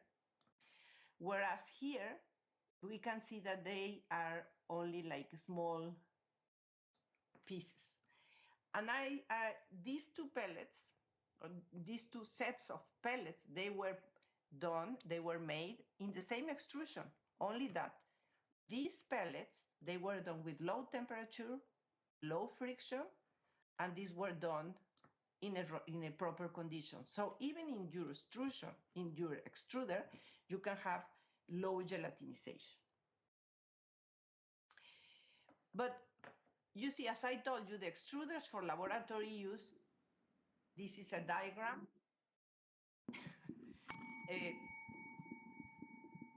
There is some echo. Well, what was that? Well, this is my time. Well, these laboratory extruder, they have a feeder, and the feeder, they goes directly to the screw or the barrel, and they never goes through a preconditioning. Here we have an industrial extruder that has the hopper, the preconditioning, as you see, is very big, and here is the barrel, and etc. I think my time is getting close. So this is the part that most extruders in the labs, they don't have. So we have to take this in consideration just to reach the final formulation for the perfect pellets that we are working with. And here is our pilot plant. This is our extruder. Here is the preconditioner. We can, here on top, so we have places where we can inject the slurry, as they say. We can inject meat, raw meat, as I will show you. And here is the barrel. We can, here we control the steam, or even we can regulate if the steam goes here more heavily, less than here, or the opposite way if we have some, if here in the slurry we have some thermostable or not stable thermic additives. And then here we have our knives, which is with the glass, just to have a better look how it's cutting. So here is another side of the extruder, just to see more in the size. I must tell you that when I bought the extruder, I really didn't know it was going to be so big as it is. So here is our pilot plant for feed manufacture. And then we do research and development. You see here is the screws. We can configure different types of, depending of the density, so we can put some more shafts and different screws just to make it, to increase the friction of the process. And here we have a meat pump, so we can use from quite solid, as you can see here, is like meat grind, or even more with much less viscosity. So in summary, for research, we have to identify the optimal nutrient combinations, whereas in a pilot plant, we have to test the best formulations of your diets to ensure the formulations contain at least 14% starch to maximize the performance of your extruder. Well, thank you very much.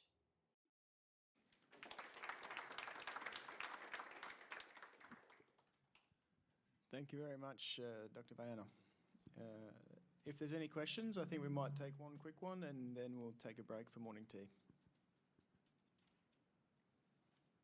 If you remembering it, again, if you have any questions, you can submit them to the QR codes and follow up afterwards. Yes.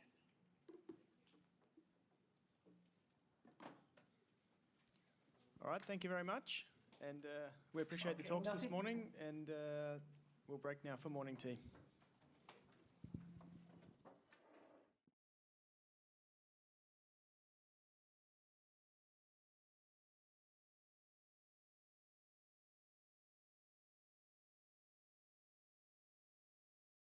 Yes. Hi, everyone. Excellent. I like that silence that is coming up. So I hope you enjoyed your morning tea. My name is Paulo Giuliano. I work here at CSIRO. I'm a group leader here in the Food Processing and Supply Chains group. And I'm here to chair the next part of the session. So we are starting today with now with Azad. Where is Azad? I just saw him. Okay.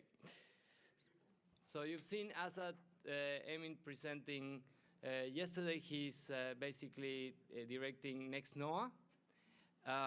And he will be talking about protein texturization via extrusion, bridging the past and the future, and that obviously will reflect a lot of his experience in the field, being with KIT, but also Technical University of Munich and his own business over the years. So I will leave it here. Over to you, Azad. Thank you very much, Pablo. So let me start my time as well to keep on time. All right, good. How are you? Ready for another talk on extrusion? This is the very first time that I'm presenting this in a public setting, so to say. What we call a flow texturization process, because we need a name, obviously. And the product that we call is a flow textured plant. So it is not TVP.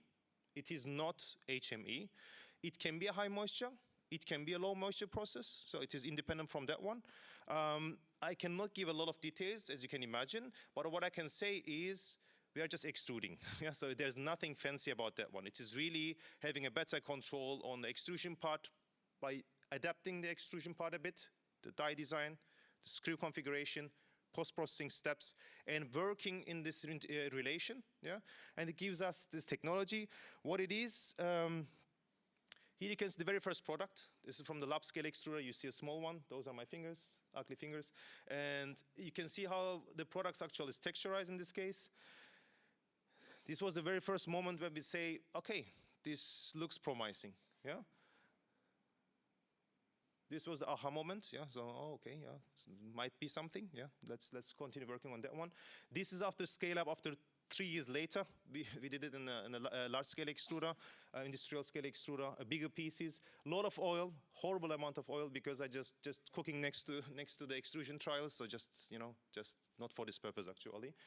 And you can see those big pieces. This was, yeah. Okay, you see the nice structure. It is not compact actually. It is really meaty, and it doesn't have any additives or etc. It is just the product coming out of the extruder, just fried with some barbecue sauce because I want to taste it afterwards. So it was a quick and dirty application. Important is that was just the texture part, and in my personal opinion, this is just one small part of the whole design targets. Yeah, so texture. It is important, but if you think about the chicken breast, it is very fibrous, but doesn't mean that this is really your best meat out there. Yeah, so so there are other design targets that we define that we have put as a. I have a 36, so 10 minutes. I will manage. Okay. Design targets about that we set. most important is eating experience, texture, but how it feels in your mouth, obviously. If I give all of you, I like to give this example always, the perfect egg. Egg is egg, yeah? And if you ask you to fry it the way you like it, your favorite version, all of them will be different. Yeah? Maybe some of them similar, but all of them will be different. Yeah? So it doesn't make sense to give you the fried egg in the one version. So people should be able to actually adapt it depending to their applications. Yeah? And we see these ones as a template so that we can give it to people that they can, or industry, or making juicy, something tender, something crispy, whatever they want, so that you can evolve it actually depending on the application. Like in the meat industry. So it is never done process. You can just adapt it depending on application. Yeah? And we always like to also think about it's not only the customer, yeah, it is also the industry who's going to work with it, yeah. So it's not only who is going to eat it, but who is going to sell it at the end. So, and when you think about the chefs, they also want to have something really flexible. So in this case, we chose to go with the dry products. It's also more sustainable, obviously, but it's also quite more flexible because you don't need the cold storage, the cold logistics. So it's very easy to deal with, and it's a hydration, marination, and cooking in 10 to 15 minutes, like pasta, so to say. Very quick, and you can add meat-like products very quickly. That was the idea. Shelf stable, ready to use. Now I'm in my commercial shoes. I left my scientific shoes and I'm full-on commercial guy right now. I'm sorry for that, yeah, because we need to sell the products as well, obviously, yeah. And shelf stable, ready to use, safe to handle because it's pre-cooked and dry, obviously. And third topic is very important. It can taste, it can be good for the chefs, but it must be cheap. The meat industry did a great job when it comes to operational excellence. They are selling the whole animal, and the rest is for the feed industry. It's perfect and successful. And they are selling in the whole very high volume for low margin. So actually, it's very difficult to compete with it. Yeah. So we need to have something with a cost efficient and supply secure.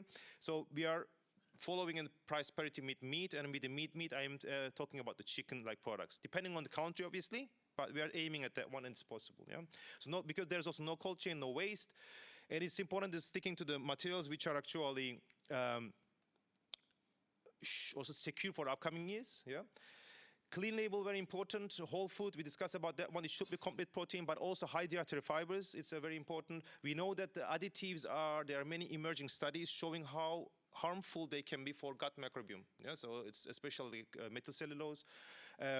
No isolates as well. And fifth one is, I think it's my personal opinion, it should offer something advantageous over the meat. Yeah, so because we have been eating meat since always. Yeah, what is my motivation to go to something else? Yeah, you need to have something more to offer than just sustainability. I am not trying to downplay the sustainability. It's important, but it is not the reason why people are buying food. Yeah, so that's they are saying like that, but they are doing something else. There's research about that one already. Yeah.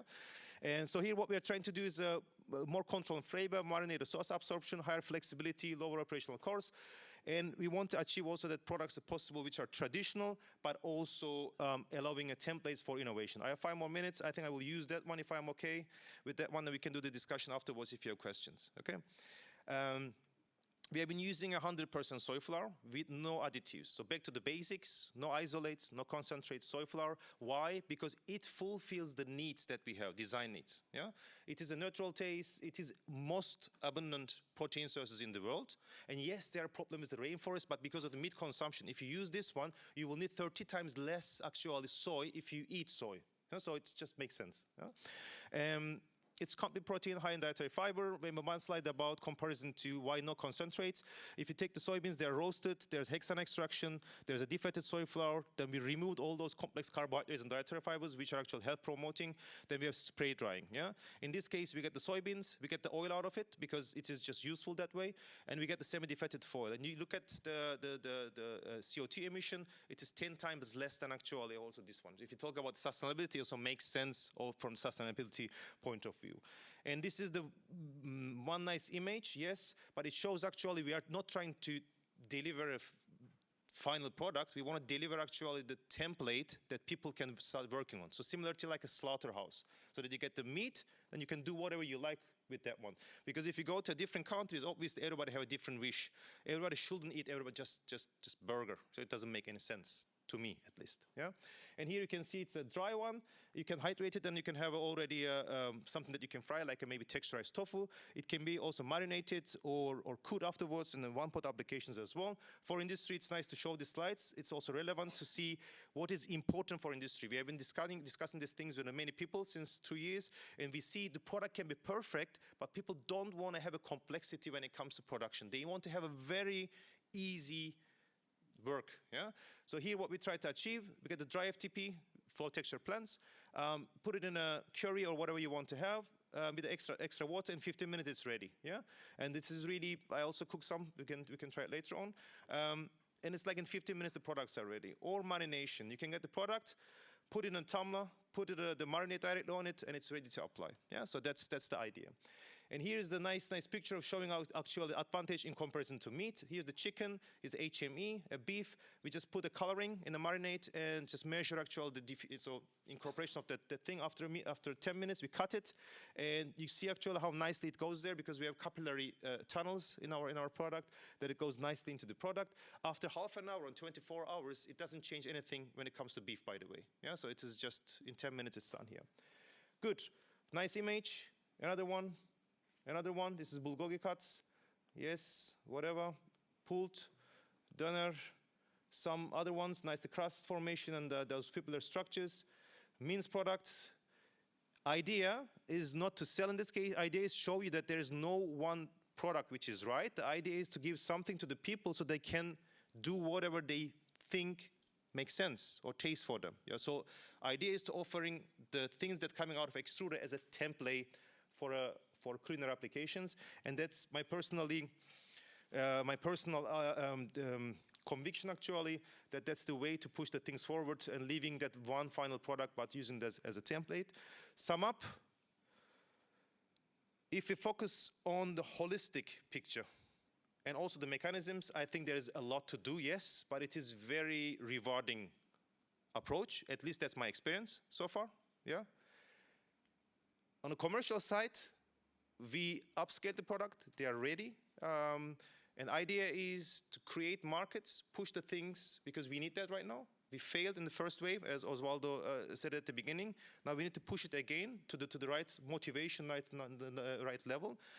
And then transfer the technology to those countries. So this is also one of the motivation why I am here, and I'm very thankful for the opportunity given. Thank you very much. One more thing. You can talk a lot about the food, you need to taste it. Kai, thank you very much for all the effort. He managed to organize all the samples to bring them here, organize the kitchen here as well. Today at 4 o'clock, we are going to cook. So you can come by, you can see the products, you can taste them. And you are only allowed to come if you're going to give me honest feedback. So that's the deal. And the one big disadvantage is I am the cook. Yeah, so that's, but you can help me out and we can give it a try. Yeah, thank you very much. Thank you, Azad, for a great presentation. I think you left us all very hungry and looking forward. So maybe keep some room for the afternoon tea as well. Okay. One online. Yes. Thomas. So, Thomas, yes. No, I'm sorry that I don't. No, I don't have the question. Sorry. That's okay. All good. Good. No one else online, I guess. No. Yes, Carsten. Hi, very interesting. Thank you. So you're looking for partners. Those partners, factories need to have already an extruder? No, we are producing the products already. Those are the products that you have seen on the image. We want people who want to take it and bring it to the markets. So that can be a gastronomy, that can be restaurants, that can be people who are already working in the field for plant-based meat and want to introduce these products. So anybody who is in this business, we take over the extrusion expertise because we want to ensure that the products are actually in the perfect shape with our performance, obviously, so that there's no room for that one, so people can focus on experimentation on those culinary applications. Yeah, so that's the idea. So you make the products and then you will sell it? Yes, exactly. And it's upscaled and ready for that one. Yeah. Over here. And I think that will be the last question because... Yeah, I'm sorry for that one. Yeah. No, not your fault. All of us behind. Thank you so much. My question is about, you mentioned you use 100% the soy flour. What do you do with that beanie flavor? Do you add some food additives? If you don't use isolates and concentrates, you don't have that beanie flavor. I mean, there are people who are always sensitive and they say, I would soya, yeah. But it is, if you need it 100% as it is, you might feel just a bit of soya taste, but no beanie flavor as well. That's what I said with the design needs. When you use the flour, actually, you have a lot of problems solved. Of course, you need to texturize it. That's one challenge.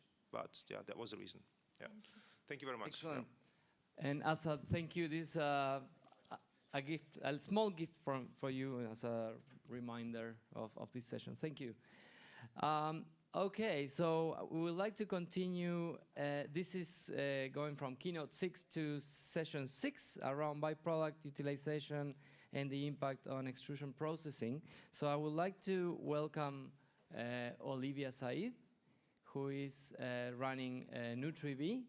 And also while she comes, I'll tell you a bit of context of this session. So obviously you've seen bioresource upcycling as a key area for extrusion, and we are going to have two examples. One is around how to take 100% yield and then around insects. So yeah, so I think it will be a great food and feed example in this session.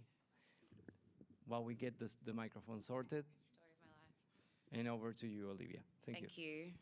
Hi, everyone. So my name is Olivia Said. I'm the Business Development Manager of NutriV.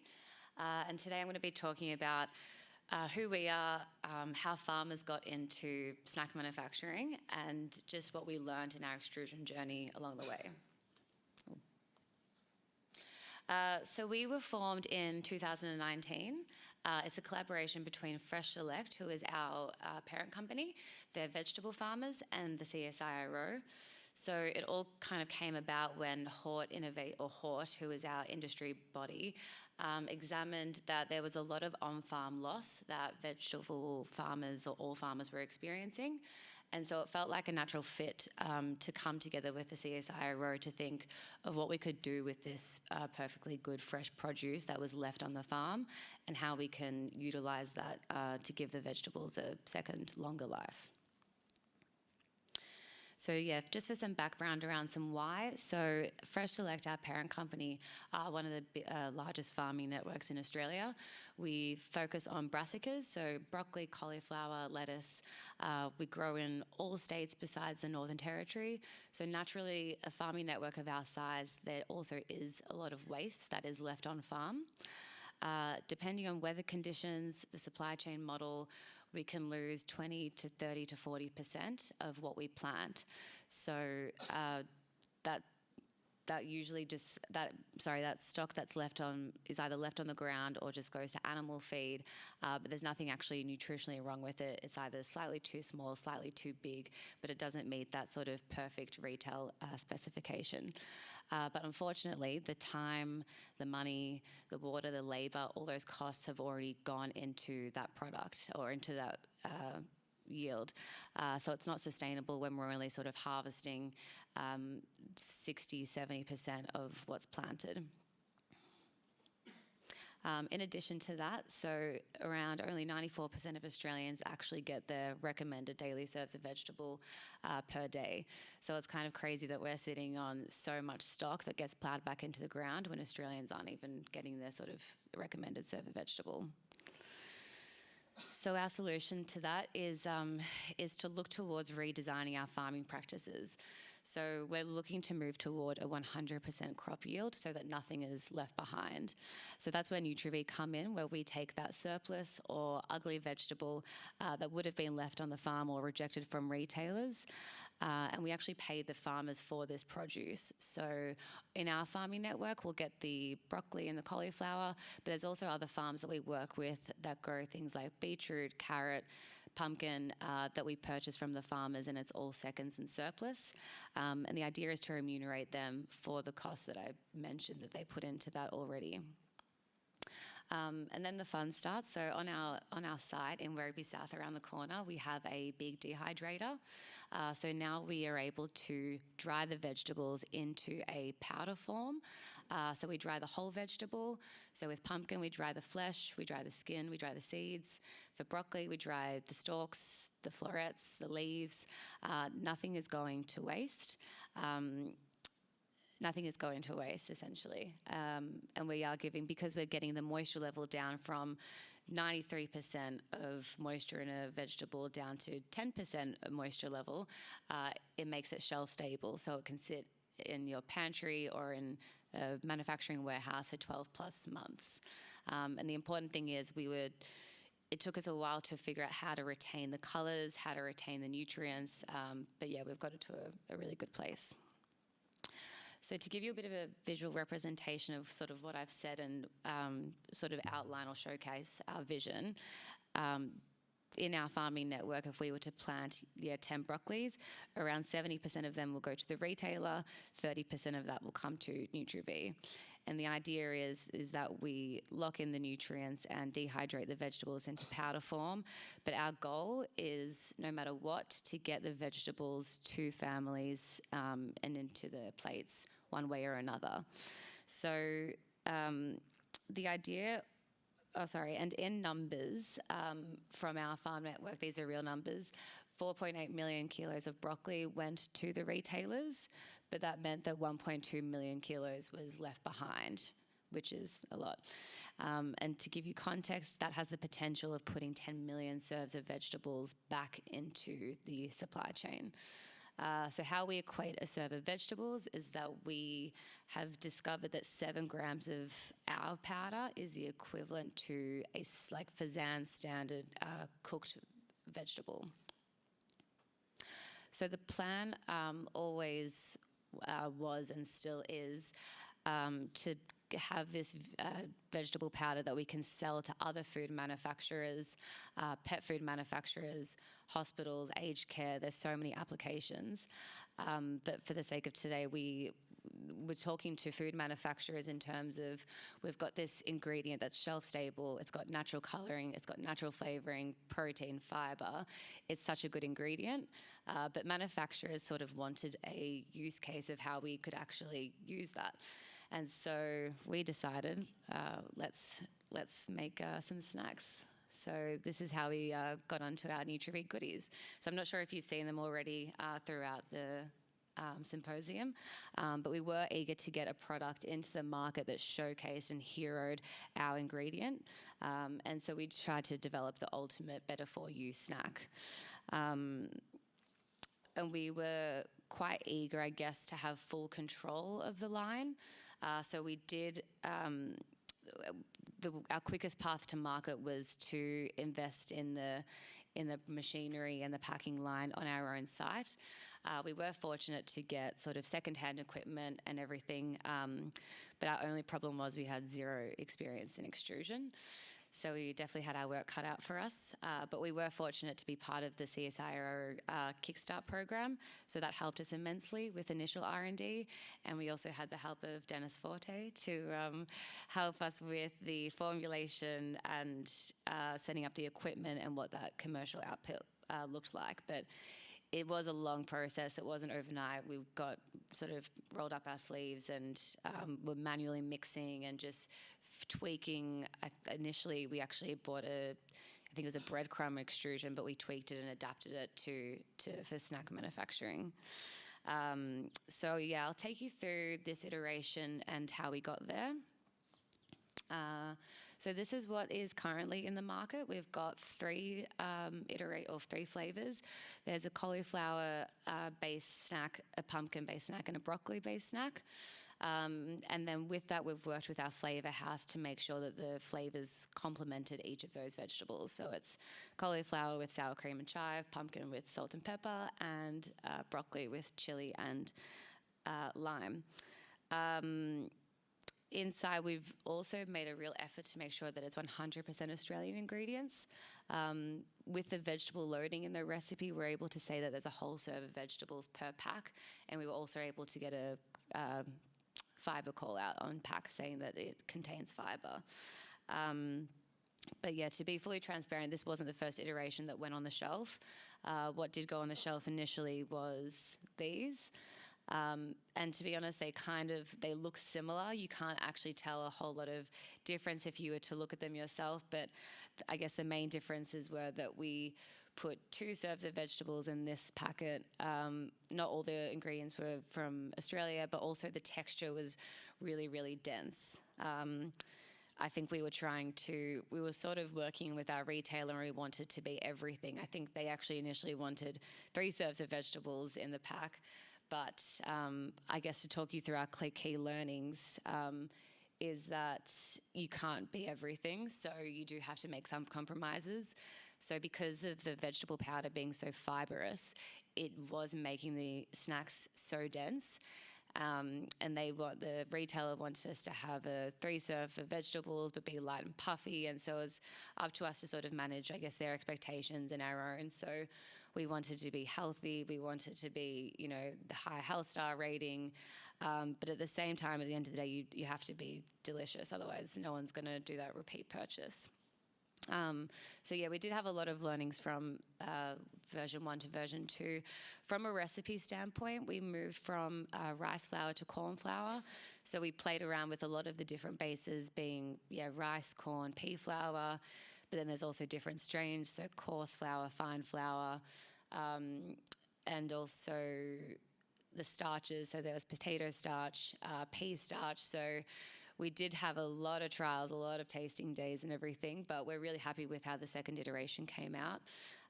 But also in terms of the extruder itself, we had to tweak things like the cutting speed, making it slower so they were a bit puffier. We added a bit more water, maybe a bit less time in the oven, a bit more oil, a bit more flavor. But we did also take out a whole serve of vegetables to sort of try lighten it to make it a bit more puffy. I think, as I mentioned, I think the most important thing for us is that it does taste good. But I think with all of our learnings that we've done, with all the extrusion days that we've done, we've now been able to take on toll manufacturing. So we are working with other snack food manufacturers, doing own brand for retailers who want to also use vegetable powder as an inclusion in snacks. Pet food manufacturers who looking for dog treats, and we even we've done trial days for a beverage company that had orange peel as a byproduct that we were able to dry in our dehydrator, and then they wanted to use that as a snack for an extrusion for their beer company. So some fun innovation. Now that people know we have the capability, we do get some really interesting projects that we can collaborate on. So do encourage anyone to reach out if that's of interest. But that's all really. Thank you. And if you have any technical questions, maybe I'll redirect to Dennis. But Excellent. Thank you, Olivia. So we'll go online first. No online questions. Yes, Sushil? Maybe wait for the microphone so people online can hear you. What is the market response looks like? What's your annual sale value? Do you have any idea? The what, sorry? Annual sale? Yeah. Well, no, I don't know off the top of my head. In terms of what our sales figures are with supermarkets. Right. Yeah. In total sales value. We're in 800 stores across Australia. Yeah. Yeah. I don't know what else to say. You know the number? No. I can't share that. Okay. No. I'm looking at a positive vibe, so it's going up every year, or that's what I want to understand. Yeah, the second iteration has definitely been better well received. The first iteration wasn't selling as well, which is why we knew we had to make the changes. But yeah, we're happy with how the second one have gone and more uptake. Oh, that's great. That's good to know. Thank you. Yeah. Thank you. Wow. Okay. So 3 hands up. If it's quick, we can do all of them. Okay. It's not Dennis or anybody else asking the question again. So that 1.2 million kilos of excess production, are you even putting a dent in the amount of powder that you're producing by making the snacks? How much are you still not selling? Yeah, probably still a lot. It's like we also, another part of the business, but that I haven't really spoken about, is that we sell the vegetable powder in bulk to other food manufacturers and pet food manufacturers. So we do actually have a use case for it. It's done really well in the bakery space.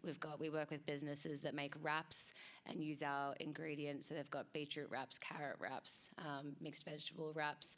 So it's not all just going to the snacks. It is being more widely distributed, but there is, so much. We don't actually get through it all. So even when people do, want to buy the vegetable powder, they're like, you're going to have enough? Do you have consistent supply? I'm like, unfortunately, supply is not an issue.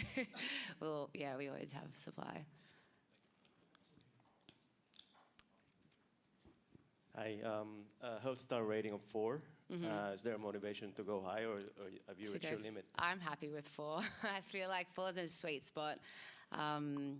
Because you still want that flavoring and oil. Like I said, if it doesn't taste good, it's hard to, get return customers.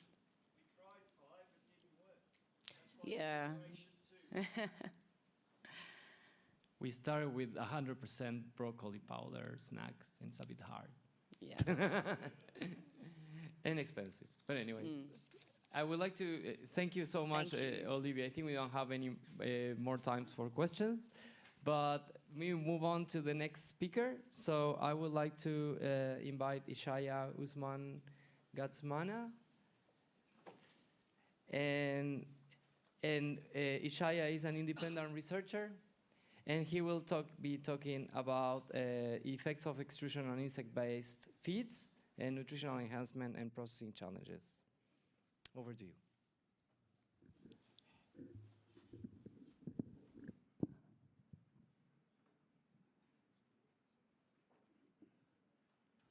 Thank you very much for the introduction. I want to thank the organizers of the conference, this symposium, for the opportunity to present my research exploration. So I want to buy the words of Dennis. I was thinking about the issue of fluid dynamics, and also the issue of rheology. So I didn't know, when I was a kid or when I was a child, there is something we used to make in Nigeria, my home country, called chin-chin. So chin-chin is just like a good vibe in another way, or in another way if you want to express it. But chin-chin is a local, delicacy made in Nigeria, and it is like a kind of a fried dough. I wish I would have showed you the photo, but I just thought about it while I was sitting down there. And, the issue of fluid dynamics and rheology was something I've been practicing since childhood. And whenever I didn't get the recipe very well, the chin-chin or the fried dough end up very hard. And my mother will have to scold me and say, you didn't do this very well. Then next time when I'm doing it, I'll put the eggs very well, put the baking powder very well, put the water, put the milk very well. And then you have this very crunchy, soft, fried dough. And then, those technicalities. So I just want to give a disclaimer, because I am not a food or feed extrusion engineer. And to be honest, when Jordan Pennells invited me and Ehud invited me to this symposium, that was when I decided to delve into the area of food extrusion. And because my background is basically in animal nutrition, so I was now trying to look at how insect can be used in food or feed extrusion, because when we talk about the food for human consumption, while the feed is for animal feed. And like some of the speakers have already established, they mentioned the area of application of insect in animal feed production. And I would like to build on what they have already established. And my topic is looking at the effect of insects. So the insects that are typically used in animal feed production are the cricket, the black soldier fly larvae, and the mealworm larvae.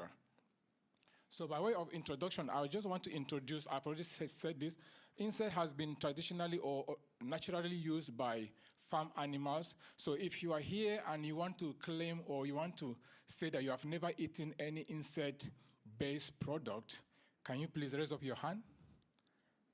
if you want to say you have never eaten any insect-based, like a product, animal product produced by feeding insect or indirectly by feeding insect.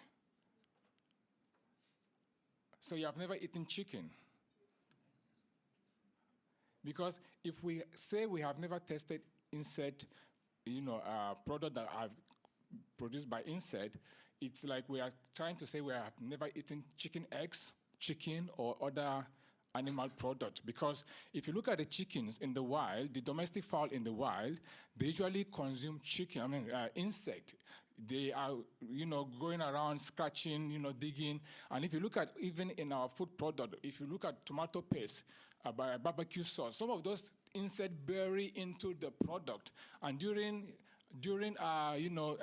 processing, if the manufacturer didn't quite check the quality or of the product of the tomatoes or whatever it is being processed, there are some insect in those products that is being, processed and giving us as a end product. So what I'm trying to say is that the idea that we say we have never tested insect is not quite correct, because most of these animals in the wild, like the fowl and other animals, even cows, when they are grazing in the field, because some insects stick to the grasses, and they usually, grabs those insects and they assimilate it. So it's a kind of a natural phenomenon for animals to ingest insect, whether indirectly or directly. But what we're trying to do as researchers or as scientists is we're trying to, deliberately or directly, formulate this feed for animals using this insect and to feed them in a very graded inclusion level, so that it doesn't affect the animal, it doesn't also affect the extrusion process. So in my little research exploration, I just want to show you that there are some few animals that insect has been fed to, like fish, chicken or quail, and other poultry species, rabbit, pigs, and then goat and sheep, and then recently there is interest in feeding even ruminant insect. But this is not, at the moment it's not yet established or it's not acceptable in Australia, but other countries are trying feeding insect to ruminants. So I will not dwell on that. My focus of this presentation today is to share with us my research exploration regarding how insect can be used in feed extrusion. And by way of showing us the nutritional quality of different insect products or different, let me say, different protein sources that are used in animal feed production in comparison to insect, we can see here that the cricket, I will have to take this off. We can see here that the cricket has up to 67% of crude protein, followed by the fish meal and then soybean meal. So in comparison to other conventional protein sources, insects are competitive enough, but only that the challenge with insect in animal feed extrusion is the area I term I will skip this because this is basically what everybody has known, is the area I term the 3 Fs, the fat, the fiber, and the friction. Because we know that when we have high concentration of fat in the feed in our feed ingredient during the feed extrusion, it interferes with the specific mechanical energy. It also interferes with the product flow. And I want to take us, take us back to the fact that extrusion itself is a complex process. And if already extrusion is a complex process, and that is why we have come here to rub minds, to discuss how we can, optimize this extrusion process to give a very quality product and to also meet the market demand. So why now are we talking about introducing insects, since the extrusion itself is a complex product? So that is where I have started digging deep into to see how and why, insect could be introduced in feed extrusion. So the final product is the target of all extrusion engineers. Like Dennis has mentioned, it doesn't matter the machine you use, but the final product is what you are aiming at.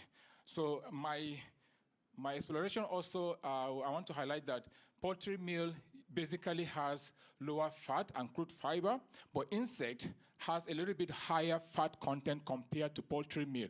And they also have a high fiber content, which is from the chitin or chitin, as other people will say. And this chitin is the exoskeleton of insect that has like a kind of, the insect use it as a defense mechanism. But when you are using it as feed for animals, then you have to find out how you can navigate this issue of fat in insect product and also the issue of chitin or the fiber. So I was trying to evaluate why fat and fiber will interfere with the extrusion process.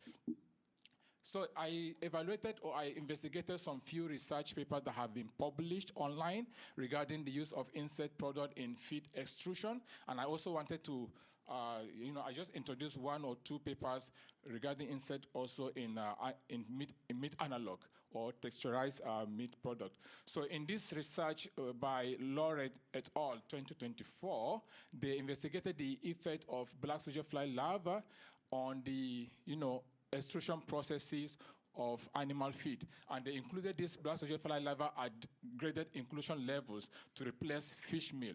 And the result is very remarkable because in terms of the floatability of the product, it shows that the inclusion level of the insect or black soldier fly larvae in the feed has affected most of the processing parameters, like even the expansion ratio was positively influenced, and also the bulk density increased with the inclusion of insect in the diet.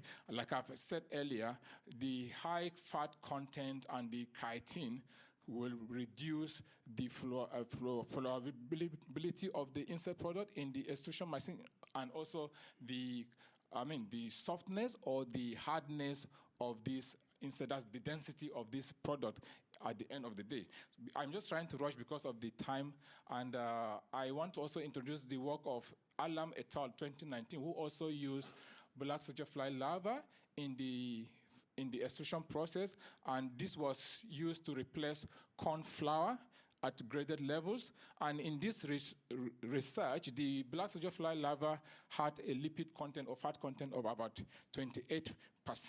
And then in the key findings that we have, I have highlighted here, you can see that the physical properties of the pellet were dark brown, fragile, and fibrous. So take note of this word fibrous. This fibrous is as a result of the chitin or chitin in the insect product. So in terms of the cricket product usually comes out very dense, and when you're talking about like Dennis or somebody just mentioned, not Dennis, sorry, somebody from Deakin University presented this morning, and he mentioned about how you can balance between the sinkability or how the insect, the fish feed can float on top of the water and not to sink, and what can you do to make sure that balance is strike. So in the area of chitin in insect product like cricket, according to the research I have done, usually produce a very bulky and dense product, which may sink,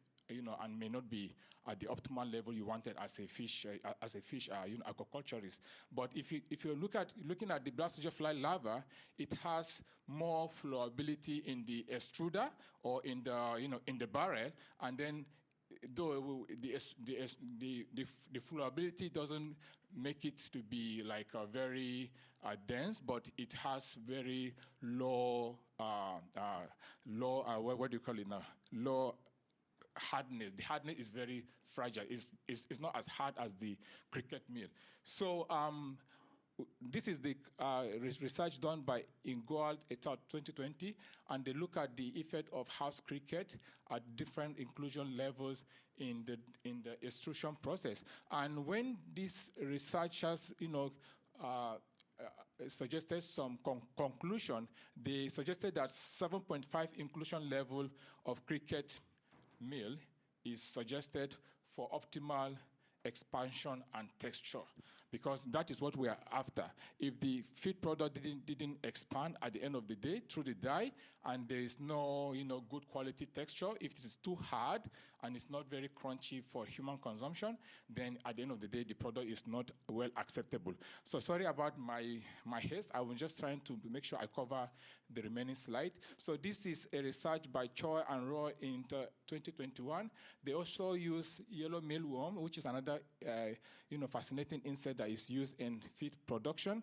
And usually, if you look at one word here, is that they are usually not defatted.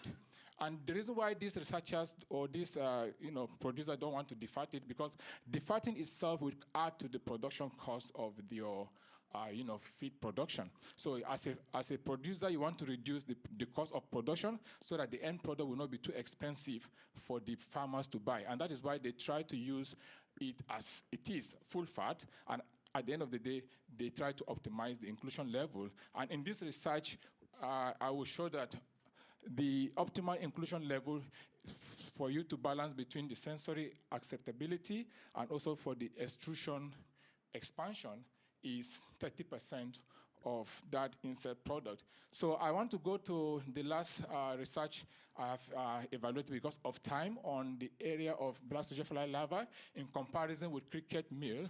And in this research, the researchers look at the different barrel movement of those insect products in the barrel. And like I will show you from this slide, for the black soldier fly larva, there was a more barrel fill, which indicates good flowability. But in the area of the cricket, it's having more build-up in the barrel, and therefore flowability is reduced. And this is in comparison to fish meal. Fish meal has moderate flow in the barrel, but now the flow is just similar to black soldier fly larva. And in the area of poultry meal, it has high build-up in the barrel compared to cricket flour. So okay, how many minutes do I have left? Okay, so I just want to go to the conclusion because there is a lot of things to discuss. So the conclusion of my discussion today is that the take-home message I want you to have is that in the area of insect product in animal feed production, there is limited research in the area, and I am proposing that engineers and people that produce fish feed should look at the area of including cricket meal, black soldier fly larva meal, yellow mealworm larva, and to see what effect will have on the expansion of those feed products, and also what effect will it have on the animals. Because after getting the right amount or the right proportion of the expansion, that's the quality product, then what effect would it have on the animal in terms of digestibility? Because looking at the area of chitin and the area of fat in the end product. Thank you for your kind attention.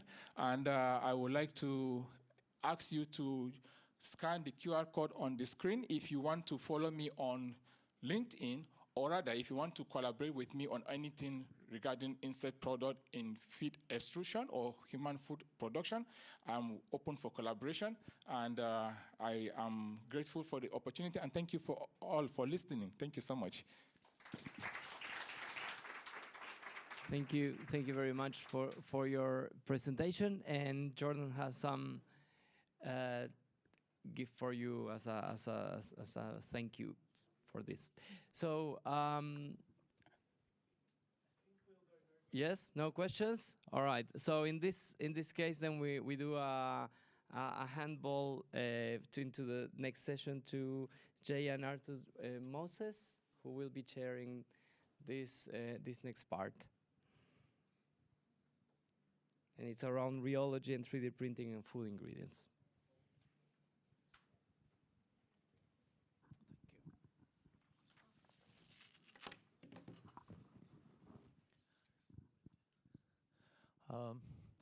So hi everyone, and let me take a minute to introduce the session. We are quite off the regular talk on extrusion. This is more of food 3D printing, extrusion-based 3D printing technology. You are quite familiar about the kind of applications that this field is drastically evolving. There's a lot of advancements happening, at least in the last 10 years, particularly in the food segment.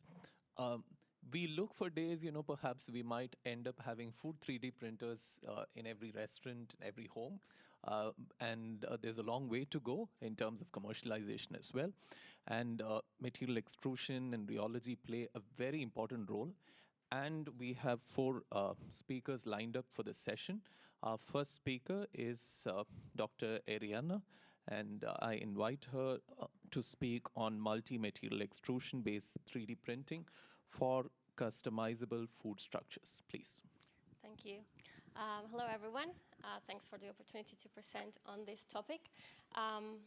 So since we are changing drastically from extrusion to 3D food printing, I'm just going to give a brief introduction of what is this about in case anyone doesn't know. So 3D food printing is an additive manufacturing process in which a material is deposited one layer on top of the other to create a 3D model.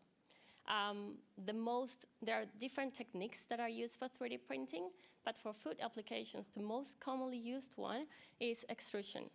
Why? Because of its broader applicability to the different rheological properties of foods, which, as we know, can vary a lot. So we have 3 main techniques for extrusion, which are syringe-based extrusion, screw-based extrusion, and compressed air or air pressure-driven extrusion. Each of these will be suitable to specific conditions or rheological properties of the materials. So for example, for the air pressure-driven one, we want materials that when they are pushed with the air, they do not stick to the walls of the cartridges. For the screw conveyor, we don't want something that is too thick, because generally the displacement that occurs within the cartridges of a 3D printing are no way comparable to the one that we normally see in an extrusion, so we cannot push very hard materials through. But this can be great for chocolate, for example. So we can melt chocolate, and the powder will easily flow within the cartridge, and then melt it, extrude it, and deposit it upon solidification. And then we have the syringe-based extrusion or piston-based, and this one is the most commonly used one because basically you can print anything that's able to hold its shape on a spoon. So if we think about 3D printing and the rheological changes or the rheological properties that are required for the material to be able to withstand the whole process, we can divide printing by extrusion into 3 main steps. The first one is the extrusion, and this one can be subdivided into when the material is at rest inside the cartridge and when it begins to extrude. Then we have the deposition stage when we are forming the material on the platform, and then the post-processing. So what we do after we have printed that material. So in the extrusion one, when we are inside the material, properties that become important are the yield stress and the viscosity. So we want viscosities and yield stress that are relatively low so that the extruder pressure can push the material easily and make it extrudable. Once we are able to make a filament out of the nozzle, which the nozzle can vary in size, we want a filament that is continuous, so we need shear recovery. As soon as the material comes out of the extrusion nozzle, we need to build the internal forces again so that we have a continuous filament. And also, we don't want a lot of changes in heterogeneity inside of the paste, because then that will require different pressures of extrusion. Then we have, once it is deposited on the platform, at the deposition stage, we need to care of the viscosity at rest, again, and the yield stress. So in this case, the material needs to be able to stand the weight of the layers on top and of gravity, of course, so that it doesn't collapse or spread on the platform. And then we need to take care of the viscoelasticity. So generally, more solid-like materials are required to be able to create our 3D model. Whereas in post-processing, so now I have a material, I was able to print it, and I have a beautiful shape, the desired shape. And then I'm going to post-process it in most food cases. So you want to either package it, you want to freeze it, refrigerate it, or cook it. So then you need to make sure that your formulation will withstand whatever shape you have created in those post-processing stages, unless you have pre-programmed the changes, which is a 4D printing, so that you will have a different shape afterwards. So that's generally when we talk about one material inside the nozzle, the cartridge. What happens if we want to go further and combine materials? So that's when multi-material 3D printing comes in. And this goes beyond the capabilities of single material printing. And with this, we can combine different food inks within a single print. So this will allow us to create layering or to create heterogeneity within a single layer or throughout the height of the whole sample in a 3D printed sample. And with this, it creates a wide range of possibilities for food design and customization. So we can go from personalization for healthcare, for athletes, for age care, or alike. So to be able to then combine materials, we need different technologies as well, because when you combine materials, you need to make sure that those two materials will be compatible with the technology that you want to print and between them, so that there is no merging of the materials. So different techniques are starting to come up. So 3D printing, 3D food printing is going from the testing the printability of the materials. I think we are past that now. And now we are moving into, okay, what can we do with this? So what's the, moving forward, the applications for the technology? So we have, researchers have come up with multiple head extrusion. This is mostly for manufacturers. Researchers have come up with uniaxial extrusion, coaxial nozzle extrusion, I1 and Y junction nozzle. So in the first one, the multiple head extrusion, apologies for my AI generated images. We have two independent nozzles, two or more, that will allow us to have a spatial separation. We can have layering or stuffings or a core shell structure. However, this required independent printing path. So I need to tell the printer, with this nozzle, you do this, with that nozzle, you do this one, and then you combine them. And it's a challenge for precise alignment, okay? Then we have the uniaxial extrusion. So in here, you can have one cartridge and then combine multiple materials within the same cartridge. That can give you either a blended or a layered output in the same filament, but then rheology becomes even more important, because you don't want the materials to blend, and you want them to keep their own filament within the bigger filament when you are depositing them. Then we have coaxial nozzle extrusion, which works as a concentric nozzle in normal extrusion process. That can create core shell, all encapsulated structures. Again, in here, the main challenge will be the pressure to be able to extrude the material. So usually for single materials, the nozzles are quite small. Maybe for a decent precision, you will get 1 millimeter nozzle. To have a core shell for encapsulation, for example, that will be even smaller. So the printer needs to do, most of the time, more pressure to be able to extrude that. And finally, recently, there's a study on Y-junction nozzle or multi-channel nozzle for gradient transitions. So with the multiple head extrusion, if you have the first material ending here, then the second material starts there, there is usually not seamless. So you will have not very nice precision in that point. So now with the Y-junction nozzle, it creates seamless filaments to be able to combine materials within a print. So these are some examples, not my work, but what's coming now in the recent years. We have applications that include texturization, fiberization for imitation crab meat, using the surimi and potato starch gel, by varying using coaxial extrusion. This is interesting because the 3D printing allows you to vary the printing pattern. So you can have a concentric pattern, for example, or a rectilinear pattern, or different things triangles, honeycomb, whatever. So they tried 3 different patterns, the aligned rectilinear versus rectilinear and concentric, and they found out that compared to a commercial product, the aligned rectilinear gave a similar cutting strength of the fiber's structure. We can also do texture modification using coaxial extrusions. This was a hybrid product of chicken with meal protein isolate gel, mealworm protein isolate gel, again with potato starch in the shell.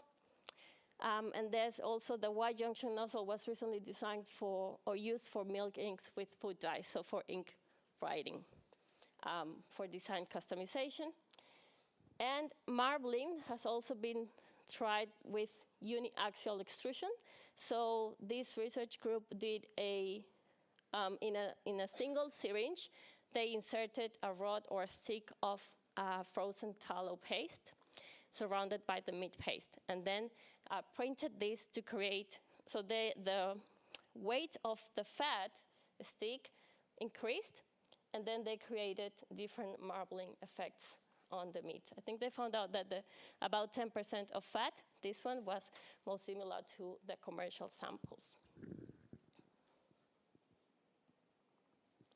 We can also do food waste valorization and meal design with multiple head extrusion. This was my work a few years ago when we were just starting to go into the printability of meat. So meat by itself, it's a very challenging material because of the fibrous structure, because of the fat, and due to the smaller nozzles that we use.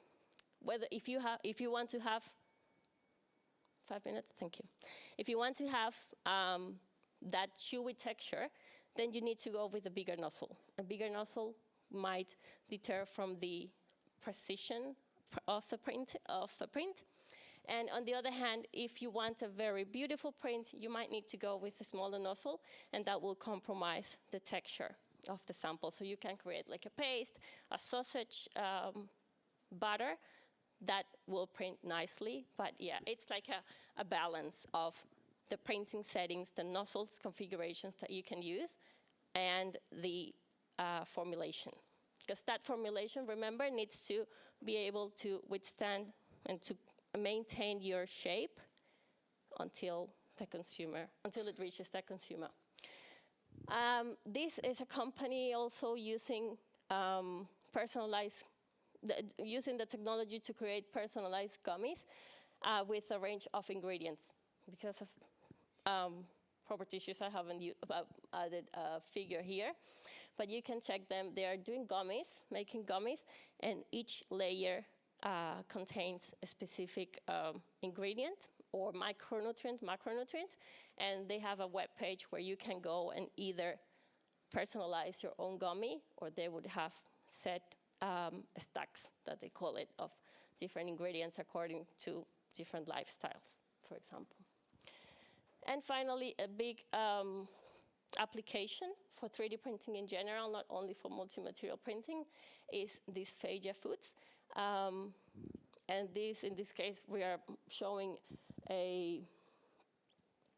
this is a Chinese dessert. And you can have a core shell structure using multiple head extrusion. I have also worked in these Phagia products, but I cannot show figures here because that was with an industry partner, but it was making full meals. So with the multiple head printer, you're able to, on a plate, create your protein, carbs, veg, and mixtures thereof, like shepherd's lamb or something. Yeah, you can create different meals. So if we look at the current and future applications and industry implications, as you would imagine, this industry is still very much in its infancy still, but it has a lot of potential. So if we look at personalized nutrition, like I said, we can manage the portions of macronutrients. The amount of each material can be specifically delivered within a print. You can also control the textures so that you can create personalized meals for athletes or the aged care. In terms of sustainability, it allows us to use any ingredient and make it look pretty. So that is a good opportunity for food waste valorization. And in terms of culinary innovation, of course, because of the appearance, it gives a nice appearance to foods. It's been used for artistic plating, so in restaurants, pop-up restaurants, to give this user or consumer experience with the printer, so enhancing the sensory experience. And in terms of manufacturing, it allows on-demand production, so reduces centralized kitchens, and this may contribute to food security, and it's been explored even to send to space or to remote places. So there is a lot of potential, but as any emerging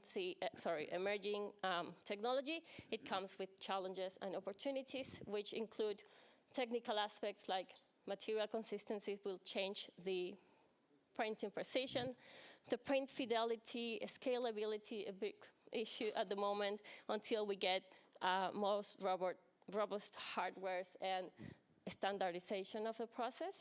In terms of safety, I've recently worked on a recently published paper looking at the HACCP comparison, HACCP plan of a normal meat production versus a cooked meat product for dysphagia. The CCPs for a normal production is 2 to 3 CCPs. For 3D printed products, up to 7. So yeah, it's still a lot of work to be done. In terms of consumer, the acceptance, the education, trust to be able to get regulatory approvals.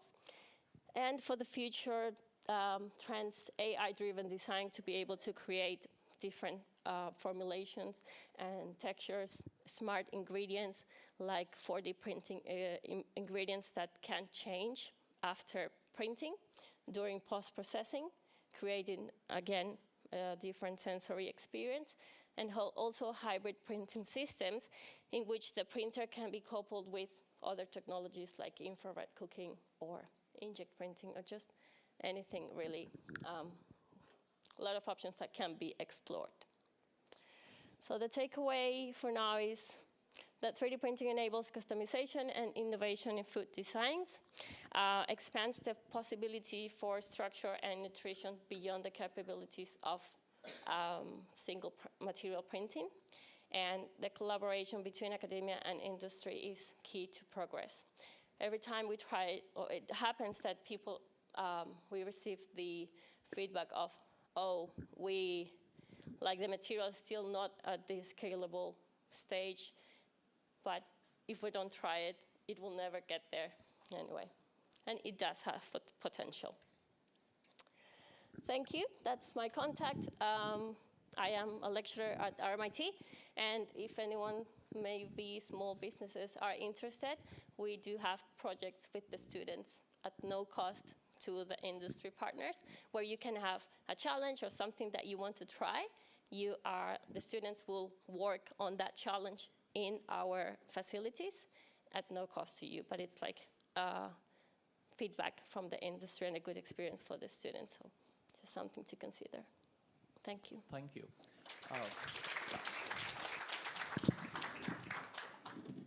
So on behalf of the organizers, there's a small gift. And yeah, thank you very much. And I am the next speaker, so I would also carry my watch. I'll also just announce it's getting close to lunchtime, but not quite our lunchtime yet. So if you're hungry, there's some apples and fruit and muesli bars on the side table. We invite you to collect those. And lunchtime will be scheduled about 1:15 at this point. Thank you. Okay, so I'm glad I didn't add a lot of introductory slides. So we just had a talk on food 3D printing. And you can see on screen, over the years, a lot of food structuring techniques have evolved, right from small concepts to the so-called novel and emerging technologies that we use today. In terms of structuring, in terms of customization, we see that people look for novel foods. Might be it's because of the kind of jobs they work with, the kind of geographies they are located at, or the kind of interest. There's a lot of demand, and the food industry's consumer dynamics is just enormous. So among the different structuring techniques, today our talk's focus is on food 3D printing. And by large, the most established approach in food 3D printing is extrusion-based 3D printing. So what I'd be running through is to pull out different innovations, the kind of applications that have come up in this field, trying to tell you what all has happened till date, throwing light into what the future looked like. By default, the first kind of application that anyone would expect out of 3D printers is that your product looks attractive or it has an improved aesthetic feel. So you can think of any random product which may be healthy, but people are not still appreciating it because it doesn't look good, or the consumers quick decision that the product is not going to be good. So you can have 3D printing as a technology to mask that, to make your product in any convenient shape you want. You can print a person, an object, you can get your food printed in any structure. So that's by default. But there are also other applications. So here on screen you see an application where we've tried to use printable, non-edible foods, food waste, that is from rice husk or sugarcane bagasse. So these can also get converted as edible cutleries or edible food package casings, which can basically be alternatives to single-use plastics. The shapes don't remain rigid. You can basically use it, you can come up with your own ideas for coffee cups, or any kind of things can be 3D printed basically, including from food waste. There's the other application that is picking up, and that is in terms of customizing, particular levels of nutrients. You understand that a particular group of people need iron-rich diets, or high-protein diets, or high-fat diets, or lean meats. So you can use 3D printing to structure your materials that way, making it very convenient, not just for health consciousness, but also, meeting individual particular dietary requirements. So with 3D printing, you can conveniently customize, bring your diets to personalized levels.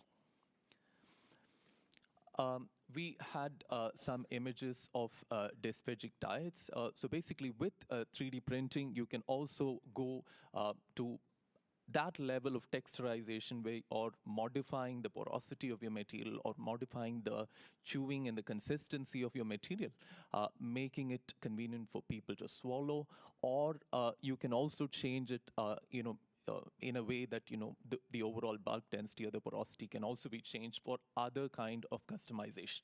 So with 3D printing, you have that provision to conveniently customize foods that can meet specific health requirements.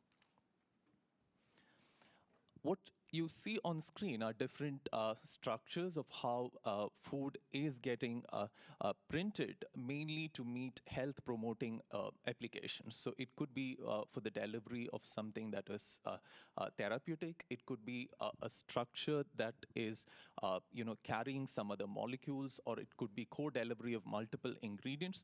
With 3D printing, you are able to do that. You can protect it. You can have your microbes, your probiotics getting encapsulated. You could use a lot of other bioactives or any of them. 3D printing, the approach can carry your material.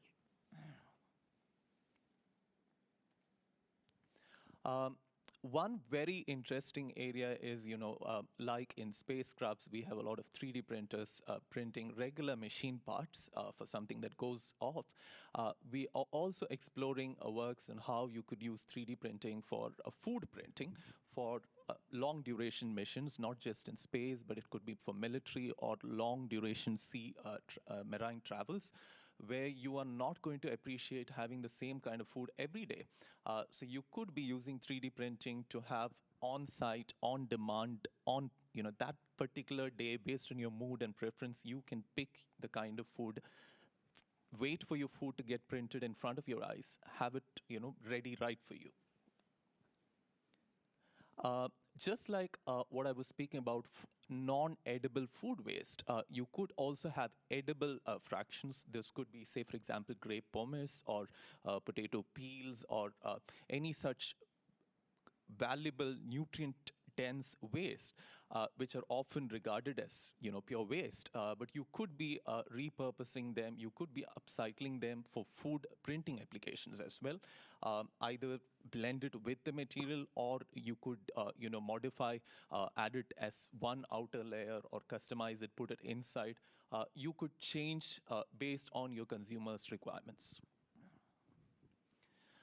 This is just to re-emphasize that one of the most promising applications, taking its roots rather from personalized medications and 3D printing of drugs and pharmaceutical compounds. Today, we have a lot of applications in the segment of 3D printing of nutraceutical ingredients. So it could be any kind of bioactive and nutraceutical ingredient. What you see here is curcumin and resveratrol, which are loaded into a medium-chain triglyceride oleogel, which was developed from coconut oil. So you have a synergistic effect of two bioactives from plant sources and a coconut oil-based medium-chain triglyceride. So, I mean, these are the kind of examples here don't limit to what I've put on the screen, but you can customize just like how you can customize encapsulated structures. You can customize the release rates. You can decide which material gets released, after which, or in how much of release time can the next material slowly start getting released in your biological system. 3D printing can help you to go to that level of customization. By default, again, comes another very interesting application where you could use 3D printings to structure materials. You can mimic conventional products. So what you see on screen are mushroom-based snacks. You could be using 3D printing to mimic something that is done using a regular technology, might be a plant meat-based product, or any of that kind of a mimicking kind of a concept can also come in food 3D printing. This is by far another emerging area in food printing, which is the concept of 4D printing. So with your three-dimensional printed structures, now with respect to time, say for example, if your material is changing its shape, or it's changing its color, or if you are able to control such kind of triggered properties, then you would call it as 4D printing. Say for example, this, with respect to time, the product's color changes. So you could customize your products, make it more appealing, or rather consumer interactive foods, so people kind of prefer such kind of products. So that's the kind of application that is currently picking up at R&D scale in the food industry. In terms of 4D, there are also applications in terms of 5D and 6D printing of non-food materials. But in the food industry, the regular process is that the nozzle head keeps moving and the printing platform remains stationary in a regular 3D printing process. Now, if you were to expand that, the printing platform also has a provision to move, change its inclination. So the kind of structures you can print are much robust. You can address multiple different structures, very intricate designs, taking dimensions up to 5th or the next 6th levels. Overall, to sum up, with food 3D printing, you have unlimited prospects in terms of customization. So it could be in terms of color or shape or texture. It could be in anything based on what the consumer wants. And it is a rapidly evolving field. Globally, there are multiple R&D works happening, and we see that a couple of companies have slowly started commercializing food 3D printing-based applications, some of them at industry scale, some of them in domestic applications, some of them for restaurant-based applications where you can go sit around a table and start ordering your food and the food 3D printer prints food for you. So applications are more into trial currently, with a lot of industries considering 3D printing for their customization works. Overall, to conclude, as a process, the approach is sustainable, and there are multiple studies that have clearly documented how 3D printing contributes right from waste valorization or to keep the process, cut down the regular number of stages, unit operations in a process. There are multiple benefits that the technology can offer. With this, I'd like to conclude, and these are our fully authored books. This one is old, and 4D printing is coming up next month. And we're also running a survey. If you are interested, you can scan the QR code. That is on core extrusion, dryers, as well as separators. We're doing a study on plant-based foods, global level, with a lot of emphasis on Indian manufacturing capabilities. So if you're interested to take the survey, you can scan the QR code as well. I am 4 minutes ahead of time, so if you have any questions, I'd be glad to take any questions, or else we could go to the next speaker. I can wait for a couple of seconds. Thank you, thank you.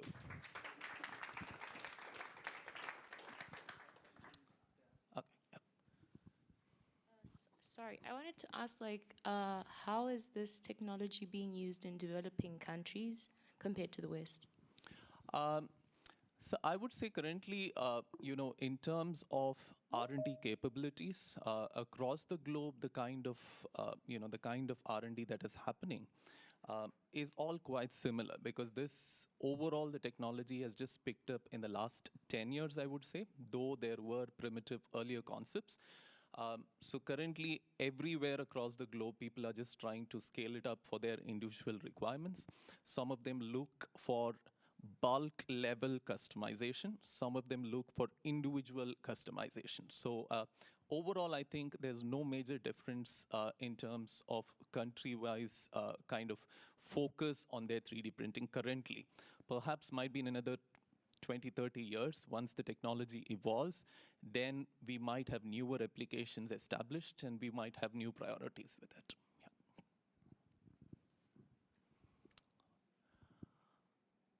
Okay, so that's good. Thank you. Thank you. We can, thank you.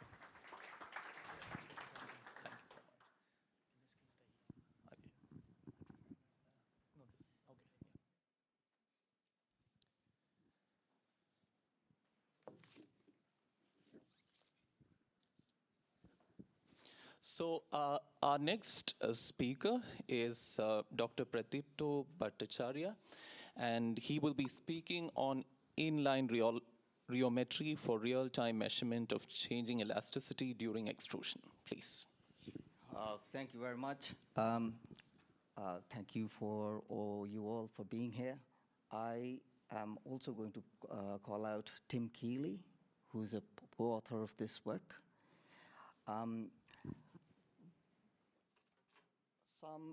Some clarifications to start with. When I say inline rheometry, I mean when I make rheometry, I have not taken the product out of the extruder.